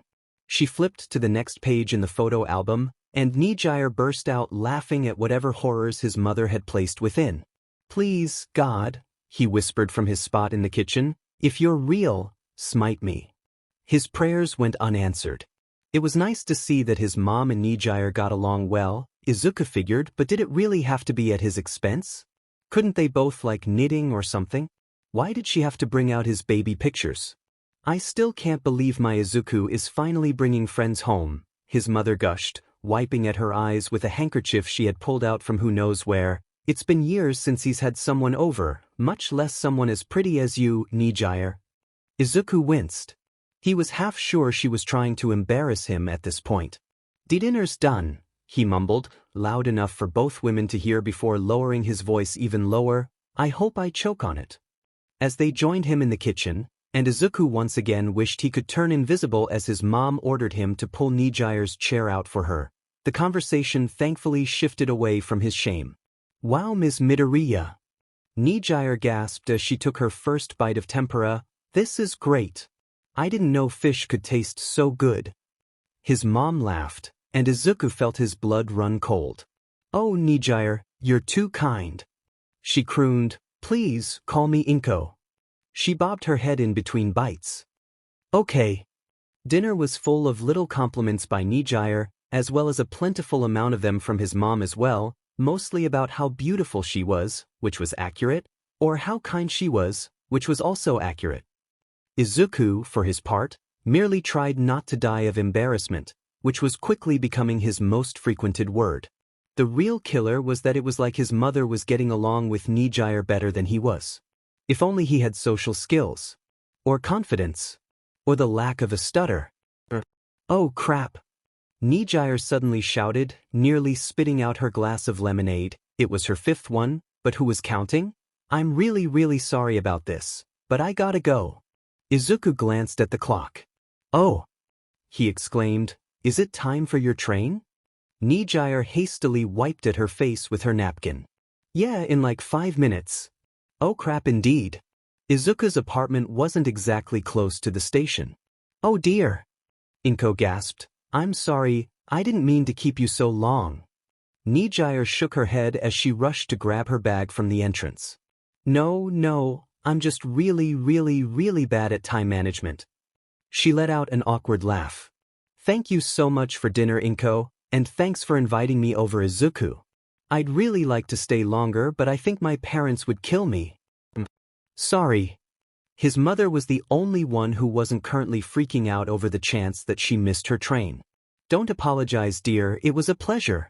We'd be happy to have you over some other time. Do you need Izuku to escort you to the station? Nijire practically jumped into her shoes. No time. She flung the door open, wave motion flaring to life around her legs, and offered Izuku one last smile before she left. Thanks again, Izuku. I'll text you later. See you soon. Izuku made it to the door just in time to watch Nijire fly off in the general direction of the station.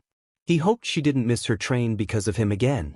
His mom stepped outside behind him, her eyes trailing behind the beam of golden light that was Nijire. She's a very nice girl. He nodded slowly. Inko smirked at his lack of verbal reaction, with Izuku silently staring after his friend with a small blush on his face. Well, she continued, you found yourself a very nice girl. I hope that once you two start dating you make sure to visit every so often. Mom! Izuku shouted, betrayal marring his face. It's not like that. She started to giggle. I'm kidding. his mother laughed before quickly clapping her hands together. Now, when can I expect grandchildren? Izuku was starting to get used to not being beat up. It was a decidedly nice change of pace, even if he was still constantly on the lookout for potential assailants. A few people looked like they would love nothing more than to pick him up by the neck and throw him into a locker, but every day after school Nijire would be there to remind the entire school populace exactly why that would be a bad idea. Also, Tsubasa was still gone. 2 days after Nijire had brought him and the rest of his classmates to tears, for very different reasons, of course, his homeroom teacher had announced that the boy had dropped out of Mizudafu General High, and all of a sudden, it was like Tsubasa had never even existed. His friends found a new leader, didn't question his sudden departure or inability to contact them, and soon enough his only legacy was that he had brought the name Deku to high school for Izuku. There weren't many fond memories to be had, but it was jarring nonetheless. As the final bell rang out for the day and the hallways were flooded with people trying to make it home, Izuku was one of the last people out the door. He didn't care to be swallowed up by the swathes of students vying for the front doors, doubly so when most of those same kids hated his guts. Izuku frowned slightly as he looked out from the top of the steps in front of the school, shifting on his feet as he realized he couldn't pick out Nijire's attention-grabbing periwinkle hair from the crowd. Usually, she'd text him in advance about something like that. But surely one day of absence wasn't enough to... A hand clamped down on Izuku's shoulder, causing him to tense up on reflex. Well. One of his classmates, and one of Tsubasa's old cronies, sneered down at him. It looks like your little girlfriend isn't here to protect you anymore, Deku. His eyes hardened. Not because he was upset at the fact that he was called Deku, that was, like, his fourth largest concern at the moment. As she's not my G-girlfriend. The image was ruined slightly by the fact that he was doing his best impression of a strawberry, but that was neither here nor there. The boy's laugh was just as pleasant as one would expect, not at all. Combined with his greasy black hair and crooked teeth, one would think he was trying out as a gangster in some crappy B-list movie. Oh, don't worry, he chuckled, grip on Izuku's shoulder tightening. I know no girl would ever be caught dead dating your freakazoid, but why is a babe like that wasting her time defending you? You bribe her or something? Hire a bodyguard and then lie about being quirkless to her. He raised his head in defiance, ignoring the way his body was trembling as well as the punk's question. If you beat me up again, Izuku warned, she'll get him mad. Remember what happened last tea time, Kanta? Kanta grimaced. He had been one of the people Nijire had mopped the floor with that day, after all. You know what they say, he spat viciously, an evil smile on his face as Izuku prepared to make a break for it. Dead men tell no tales. Now be it. A hand clamped down on Kanta's own shoulder, making him stiffen in surprise at the interruption. Now, a familiar voice said warningly, I'd appreciate it if you removed your hand from my friend here. Otherwise, I might have to do something you'd regret. And then I'd haul you down to the station for assault, and none of us want that. Kanta snarled, not bothering to turn his head around and greet the new face, though Izuku could already tell who it was. Who the F are you? Togata grinned from his position behind the two boys, standing a step below them both but still towering over their shorter forms. Kanta spun on his heel as he let go of Izuku's shoulder, attempting to sucker punch Togata as he spoke, but his fist was caught as easily as Togata breathed. You shouldn't try that again, Togata said cheerily, squeezing the fist that sat snugly in his palm. It isn't very nice to attack others unprovoked. Izuku's would-be attacker grimaced, but tried to keep up a proud facade in the face of unrelenting power. Oh yeah, he hissed, maybe you should go and... Togata squeezed his hand tighter around the fist, not once losing his smile.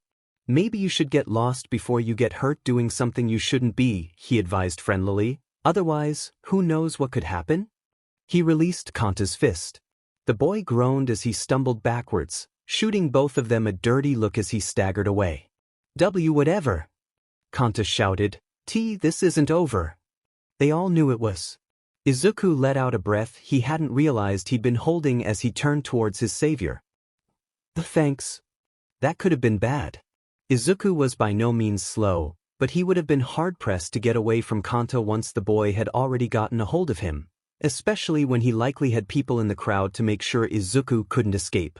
He owed it to Nijire's friend that he wasn't currently getting his face rearranged. It was really sad that was enough to firmly cement Togata in the running for the nicest people Izuku had ever met competition. It was only good enough for third place currently, but that was still pretty bad. Togata gave him a bright smile, one that seemed far more genuine than the semi-sadistic one he had shown to Kanta. "No problem, Midoriya-kun," he said. "How are you? Haven't seen you in a bit." "I'm, all right," he replied slowly. What are you doing here, Togata-san? How did you, find where I go to school?" The second question had a pretty obvious answer. But Izuku wanted to be sure that his assumption was correct, and that the blonde was not stalking him again. Call him paranoid, but it was definitely still a possibility. Togata's grin was unwavering as he replied. "Nijire told me." That checked out, but Izuku still had plenty of questions. Fortunately, the older boy seemed to know what he'd be asking before he even had to open his mouth. "She told me that she had been, picking you up from school, for lack of a better word," he began, using air quotes to emphasize his point, "but she had some extenuating circumstances today and asked me to cover for her." He patted his forearm, where Izuku suddenly realized Nijire's green Izuku Protection Squad armband sat snugly. "And she asked me to wear this. I didn't really get why, but now." Togata's face hardened. "I kinda get it. You sure you're okay, Midoriya-kun? I can't stand bullies." Izuku nodded slowly. "Why yeah," he mumbled, "I'm fine. This isn't anything new." He trailed off awkwardly, unsure of how to continue. I appreciate you coming, but it's okay. You didn't have to do this." Togata frowned. "By the looks of things, it's a pretty good thing I did. That guy sure didn't seem very friendly, especially not when he tried to punch me." "This is normal," Izuku stressed. People are just, upset that Nijire isn't letting them beat you up?" Togata finished for him. Izuku's eyes widened in horror. "Has she told you that?" He shrunk back in shock, recoiling at the implications, but before he could spiral into despair it was Togata's turn to look shocked. "Of course not," he said quickly, putting his hands up placatingly in an attempt to calm Izuku down. "It just wasn't very hard to figure out, you know. Nijire didn't tell me anything else, other than to come here and make sure you didn't need any help. Promise." As easy as it would have been for Izuku to give in to his fears and accuse Togata of lying, losing any and all trust he held for his friend in the process, he knew Nijire wouldn't do that. His breathing calmed as his heart rate returned to normal levels, reason flooding his senses. Izuku sighed. "Okay," he muttered, feeling about as humiliated as humanly possible. "Thanks. I'm fine now, though, so you can leave, I guess." He wasn't trying to be, but Izuku thought his words felt rather cold, which was unfair to Togata. The third year had gone out of his way to help him, and he responded by acting like a petulant child. Real nice. Maybe Izuku was just an antisocial a-hole all along, and he deserved the dirty looks and poor treatment he'd received over the years. Togata put an end to those thoughts as soon as they had appeared by slinging an arm around Izuku's shoulders. "You have any plans today, Midoriya-kun?" Why was he touching him? What was in the water at UA that made people cling to him like glue? He went still at the contact, though that was mostly because he was now uncomfortable instead of embarrassed, which was the case whenever Nijire got up close and personal with him. "Yua and no?" Izuku squeaked out, trying his best to wriggle out of Togata's hold. "Great." Togata grinned down at him. "Wanna hang out with me and Tamaki?" Izuku blinked. Where had that come from? "What?" He breathed out, briefly pausing in his attempts to get Togata's arm off his back. "Why would you want me to hang out with you guys?" The boy only offered him an easy shrug. "Why not?" He shot back coolly. "Nijire's our friend, you're Nijire's friend, the next logical step is for us to become friends. Besides..." Togata trailed off as his eyes landed on the scant few students that remained hanging around the school's entrance. Most of them were shooting Izuku dirty looks, but a few of the girls were staring dreamily at Togata. It looks like you could use a few more friends, yeah? Then he went for the killing blow right away, huh? Izuku stared down at the ground. How was he supposed to say no to that? It was like Togata knew just what to say to get Izuku to agree with him. Okay, Izuku relented. What did you have in mind? Plus, if he became friends with them, he'd have more opportunities to hang out with Nijire without feeling like a fifth wheel like he had during the sports festival. He definitely didn't want to be invited places just because Nijire felt bad for him. Togata hooped. Great! He cheered, finally releasing Izuku from his grasp as he pumped his fists in the air. Come on, Midoriya-kun, we don't want to keep Tamaki waiting. He marched off headstrong down the street, moving so quickly Izuku could barely keep up. Wait! He cried. Why you haven't even told me where we're going yet? The older boy didn't bother slowing down, instead continuing on his path like a man on a mission. You'll know when we get there. He laughed, voice booming down the street. Now come on. That doesn't make any sense. Still, Izuku chased after him. As pathetic as it was, the allure of making more friends was too strong for him to resist. It was probably for the best that Togata didn't tell him where their destination was. Izuku probably wouldn't have agreed to come with him if he did. Why did you take me to the gym? Izuku asked, completely dumbfounded as Togata slid a thin keycard into the door. What? The muscular boy shrugged as he opened the door. This is where me and Tamaki were going to be today, so if you want to hang out with us today, then this is where we'll be. He sputtered in indignation. Why, you were the one who offered. Togata blinked. I guess I did. Izuku groaned, sinking his head into his hands. You don't make any sense, he complained. I don't even have a membership to this place. They let us bring one friend along whenever we want. Togata pointed out, it's one of the perks of being a member. That doesn't matter. Izuku shouted. I don't know how to use any of the machines here either. There are instructions on each of them, he replied, much calmer than Izuku, and if you don't understand then me and Tamaki can help you out. Izuku was grasping at straws at this point, exasperation taking its town on his tiny frame. But don't even work out. He gestured to himself incredulously. There wasn't a lot to work with, clearly.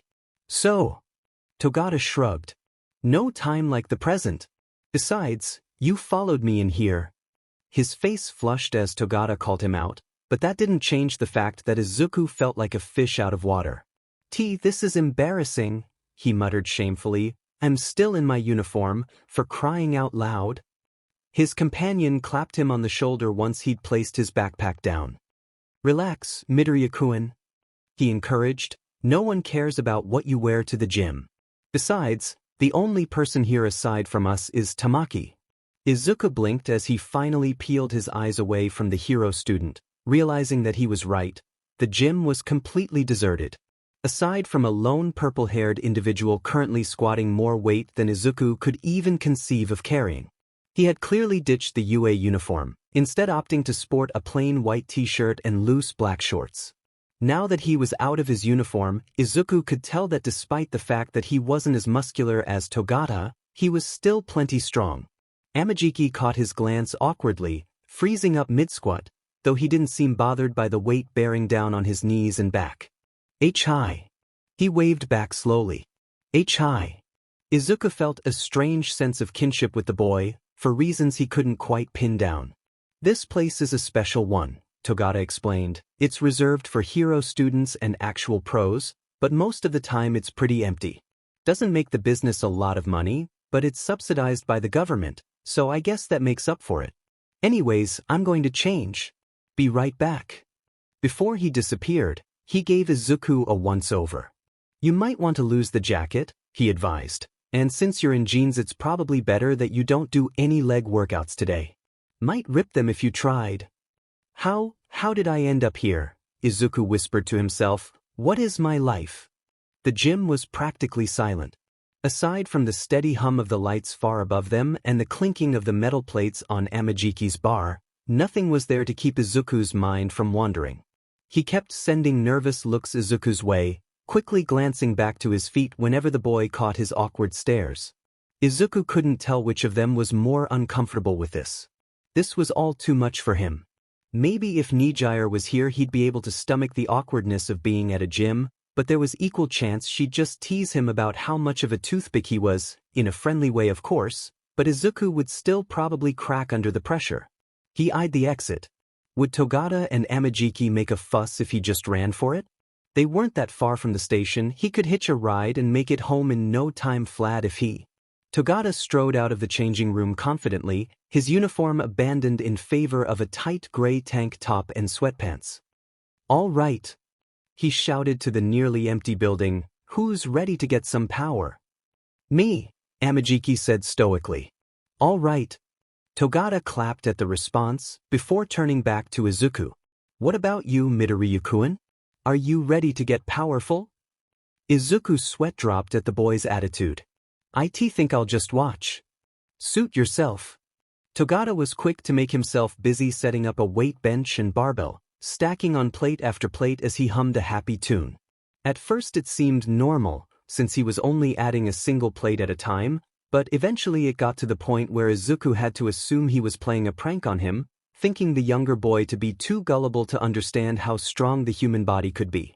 Once Togata got to the sixth 20-kilogram plate, Izuku realized he must just be insane. Especially because he then added the same amount of weight on the other side of the bar. Even as it sat racked on the railing above the bench, the bar looked like it was starting to bend due to the sheer amount of weight forced on it. He looked towards Amajiki to see if he had anything to say about what Togata was about to do, but he looked completely nonplussed by the situation. Regardless, Izuku was sure that if Togata tried to lift it, his arms would snap off and the barbell would crush his chest. The boy clearly had other plans.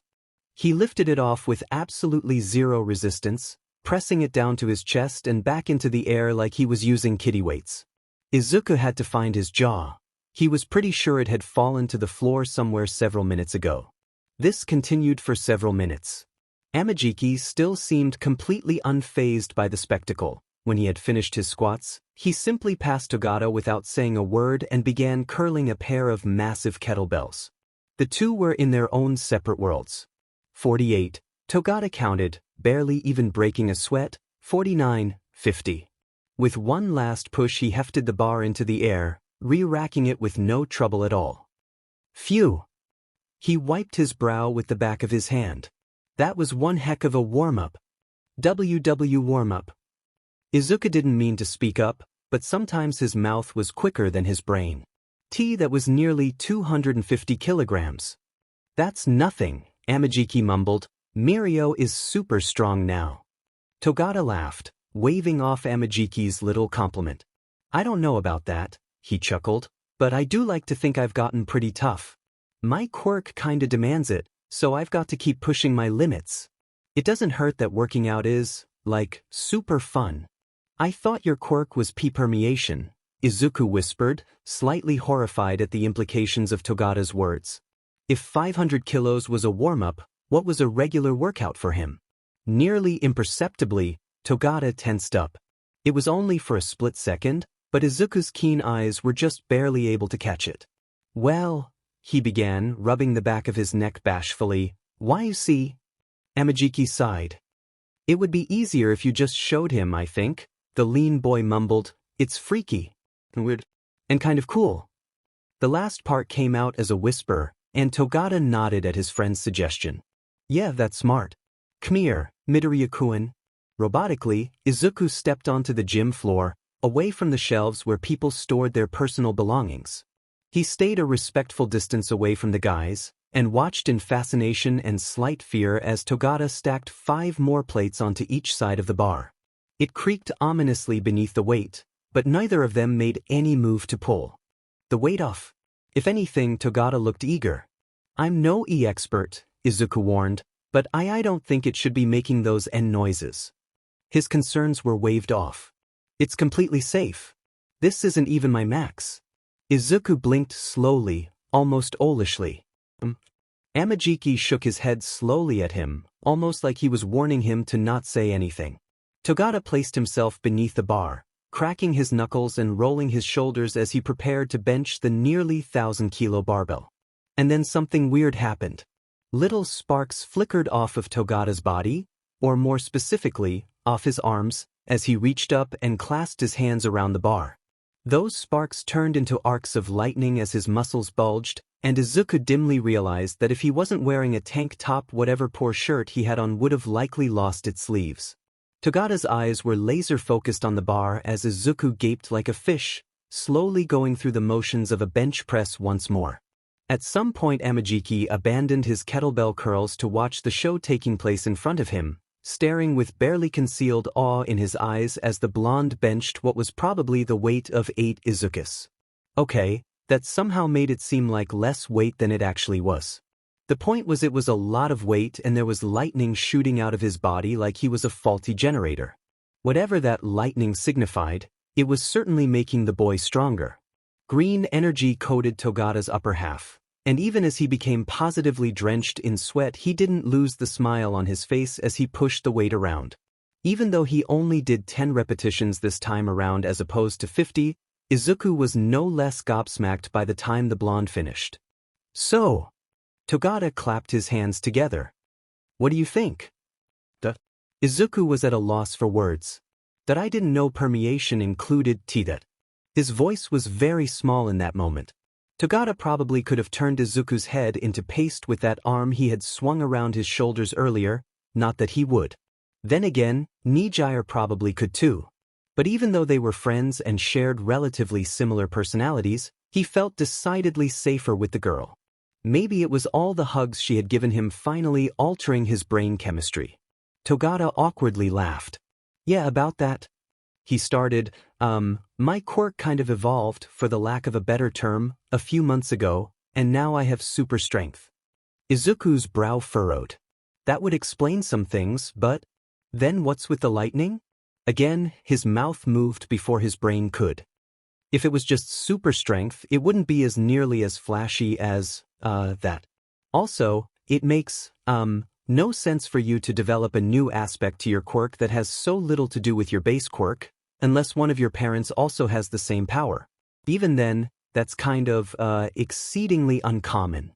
Togata and Amajiki shared a look as Izuku began to stutter-mutter to himself at a rapid pace, completely losing all sense of what was around him as he rambled. Is this what he did for Nijire? Amajiki asked his friend. Togata could only shrug. Nijire had been pretty tight-lipped about most things regarding her relationship with Izuku, beyond that they were friends in the first place and listing all of his strengths. Eventually Izuku caught himself muttering, cutting himself off as soon as he realized his folly. Sorry, he mumbled, almost on reflex, despite neither of the older teens saying anything about it. Sometimes I get carried away with my thoughts. Won't happen again. Togata waved him off. You're fine, he replied. We all have our quirks, both literally and figuratively. The boy laughed at his own joke, but he was the only one of the three to do so. Amajiki didn't seem to have much in the way of a sense of humor from what he could tell, and Izuku was too busy worrying about if he somehow knew about his quirklessness and was daring him to say something. He replied slowly. Beep, why yeah, it's weird that why your quirk evolved into that. The larger boy shrugged. Yeah, I know, he agreed easily, but it did. As for the lightning, Principal Nedu and I have come up with a few ideas, but we're thinking permeation just might not be the right name for my quirk. Our best theory is that my body can just switch between energy and mass at a rapid pace. When it's energy, I can move through just about any surface because, well, it's kind of hard to stop pure energy, and when I'm mass, I'm normal, but I can apply the energy in my body into the mass, resulting in increased strength, speed, and durability. The explanation was kind of hard to wrap my head around. We also think the lightning is just, bits of that energy seeping out through the cracks. That sounded weird, and there were a million reasons why, but Izuku said nothing. It wasn't his quirk to criticize, after all, and it didn't seem like Togata was asking him for a second opinion. Besides, he was seemingly still trying to figure out whatever this new evolution was, so it made sense for there to be some hiccups along the way in terms of understanding. Also, Amajiki decided to add, that wasn't even his limit. Izuku's eyes nearly popped out of his head. What? Togata gave him a cheeky smile. Yeah, about that. He began. So that was only around, I don't know, a fifth of my max output? I'm kind of spitballing with that number, so bear with me, but if I used all the, energy that I could do a lot more. Unfortunately, it'd probably also shatter my arms if I tried that due to the amount of power flowing through, so I have to constantly increase my weights to build my body up to that level of strength. Kind of like upgrading the conduit's volume? I can up the amplitude and the voltage all I want, but if the battery only stores 2V and I try to force through 7V, it gets fried. He hoped his slight jealousy wasn't showing through. It must have been nice having a quirk as overpowered as that. Of course, Izuku was sure Togata, Nijire, Amajiki, and every other person he knew had to put in a lot of work to get to the point they were at today, even Bakugo, but DMN did it sting to know people as powerful as them when he got absolutely nothing. Then, why do you only use your arms when you use that part of your quirk? Izuku asked, wouldn't it be more efficient to spread the power throughout your whole body? There's a lot of, extra storage in your lower half that you could probably use for that energy, even if you aren't explicitly using it. With each word Izuku said, Togata's eyes widened more and more, shock and realization flooding his body by the time the verdette was finished. Amajiki just looked confused, but he was way too nervous to interrupt. In a flash he activated his quirk once again, but this time, he tried using it the way Izuku did. Green lightning flickered across his body, starting from his torso and slowly spreading across his arms, legs, and head before he was practically coated in electricity. This feels really good. See, can you even move like that? Amajiki questioned, eyes wide. I mean, that's a lot of power. Togata nodded, determination clear as day across his face. I think so. But he let the quirk die down, lightning fading away to nothingness as he breathed a sigh of relief. I don't think this is the right place to start testing that out, he clarified, but that was a big breakthrough. Thanks, Midoriya-kun. Izuku ducked his head. And no problem, but I didn't really do anything. Sure you did. Togata protested, shaking his head. Neither me or Nedu could figure out something as simple as that, and you did it after knowing about my quirk for, 2 minutes. I can see how Nijire got so powerful all of a sudden. No kidding, Amajiki added quietly. Izuku's face flushed like a field of poppies swaying in the wind. It's really nothing. Togata ignored the way he was currently going through the motions of waving off praise. I think I'm going to call that technique full cowling. Amajiki looked unimpressed. That's a dumb name. Togata stuck his tongue out at his friend. Yeah, well, it's my quirk, my dumb name, capiche? He sighed as he resumed his curls. Okay. The blonde grinned in victory before turning his attention back to their third wheel. Anyways, Midoriya-kun, he continued, you sure you don't want to join in on the fun? Weightlifting is a great way to start getting into shape. Izuku looked away from his senior's expectative gaze. I don't think I'm really cut out for that sort of thing. Besides, I definitely just slow you 2D down. Togata waved his concerns off. Come on. He encouraged, everyone's gotta start somewhere. It'd be fun to have another workout buddy. He pointed to a rack of 24 or so dumbbells. Pick those up. Togata said, voice slowly getting louder and louder. When you're at the bottom, the only way left to go is up, and that's the direction I want you to lift those 5-kilogram weights. Izuku was so embarrassed. Those numbers are paltry compared to what you were lifting earlier. And what weights did you think I started with? He retorted, join us. Girls love guys with a bit of meat on their bones, you know. Tell him, Tamaki. Amajiki nodded slowly. We have a lot of fangirls. They make clubs about us. Yeah, like that tactic would be effective on him. Izuku frowned slightly. Girls wouldn't do so much as breathe in his direction, for reasons Togata and Amajiki didn't need to know at this time, and that had nothing to do with the fact that he was, for all intents and purposes, a string bean. In fact, that was probably the least of his problems when it came to his, lack of success with women. A retort was forming on his lips, ready to decline their offers once again. And then the smiling, bubbly visage of a tall girl with periwinkle hair popped into his mind. Wow, Izuku, the Nijire in his head gasped, you're really strong. Hold on, see if you can pick me up. He blushed at the thought, something that Togata and Amajiki almost certainly picked up on, before quickly shaking his head. That was never going to happen. Definitely not. Not in a million years. She was out of his league by kilometers, no, by marathons, no, by light years. And yet, Izuku eyed the racked weights cautiously, an air of distrust between the two. You really think so? For sure, Togata said, encouraging him to the best of his ability, and you've got two of the best trainers in Japan right here to help you out. Go on, show those dumbbells what you're made of. His words of wisdom weren't the most helpful. But that really wasn't what convinced Izuku. Mainly, it was his desire to be better. Not for himself, no, that ship had sailed a long time ago. But maybe the one friend he had would be happy if he took better care of himself. Most girls clearly weren't interested in Izuku, and Izuku couldn't say he was interested in people who despised him either. Nijire wasn't like most girls. Thankfully, he was able to actually lift the 5-kilo weights off the stand, and was, in fact, able to lift them up a few times. Unfortunately, that was about the limit of his strength, something that left him feeling more than a little inadequate in comparison to his current peers, and any other peers he'd ever had. Noticing his defeated expression, Togata was quick to step in.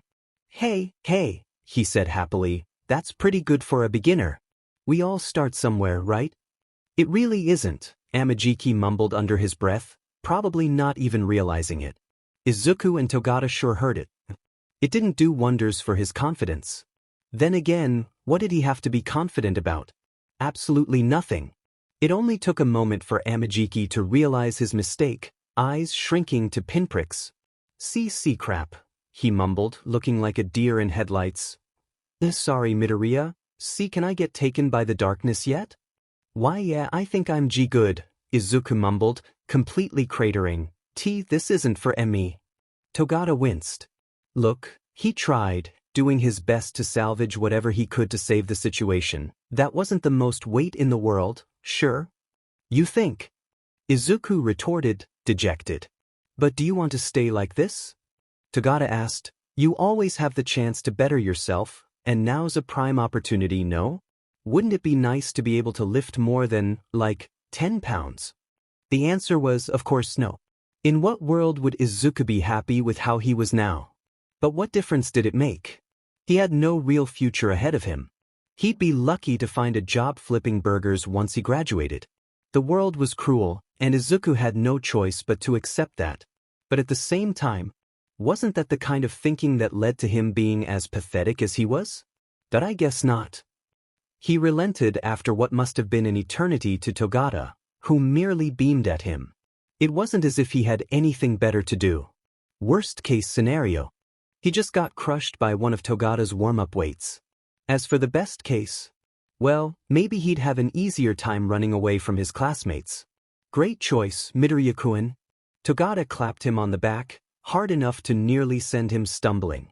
Don't worry, your pals Mirio and Tamaki will guide you through the tumultuous and scary world of working out. I guarantee it.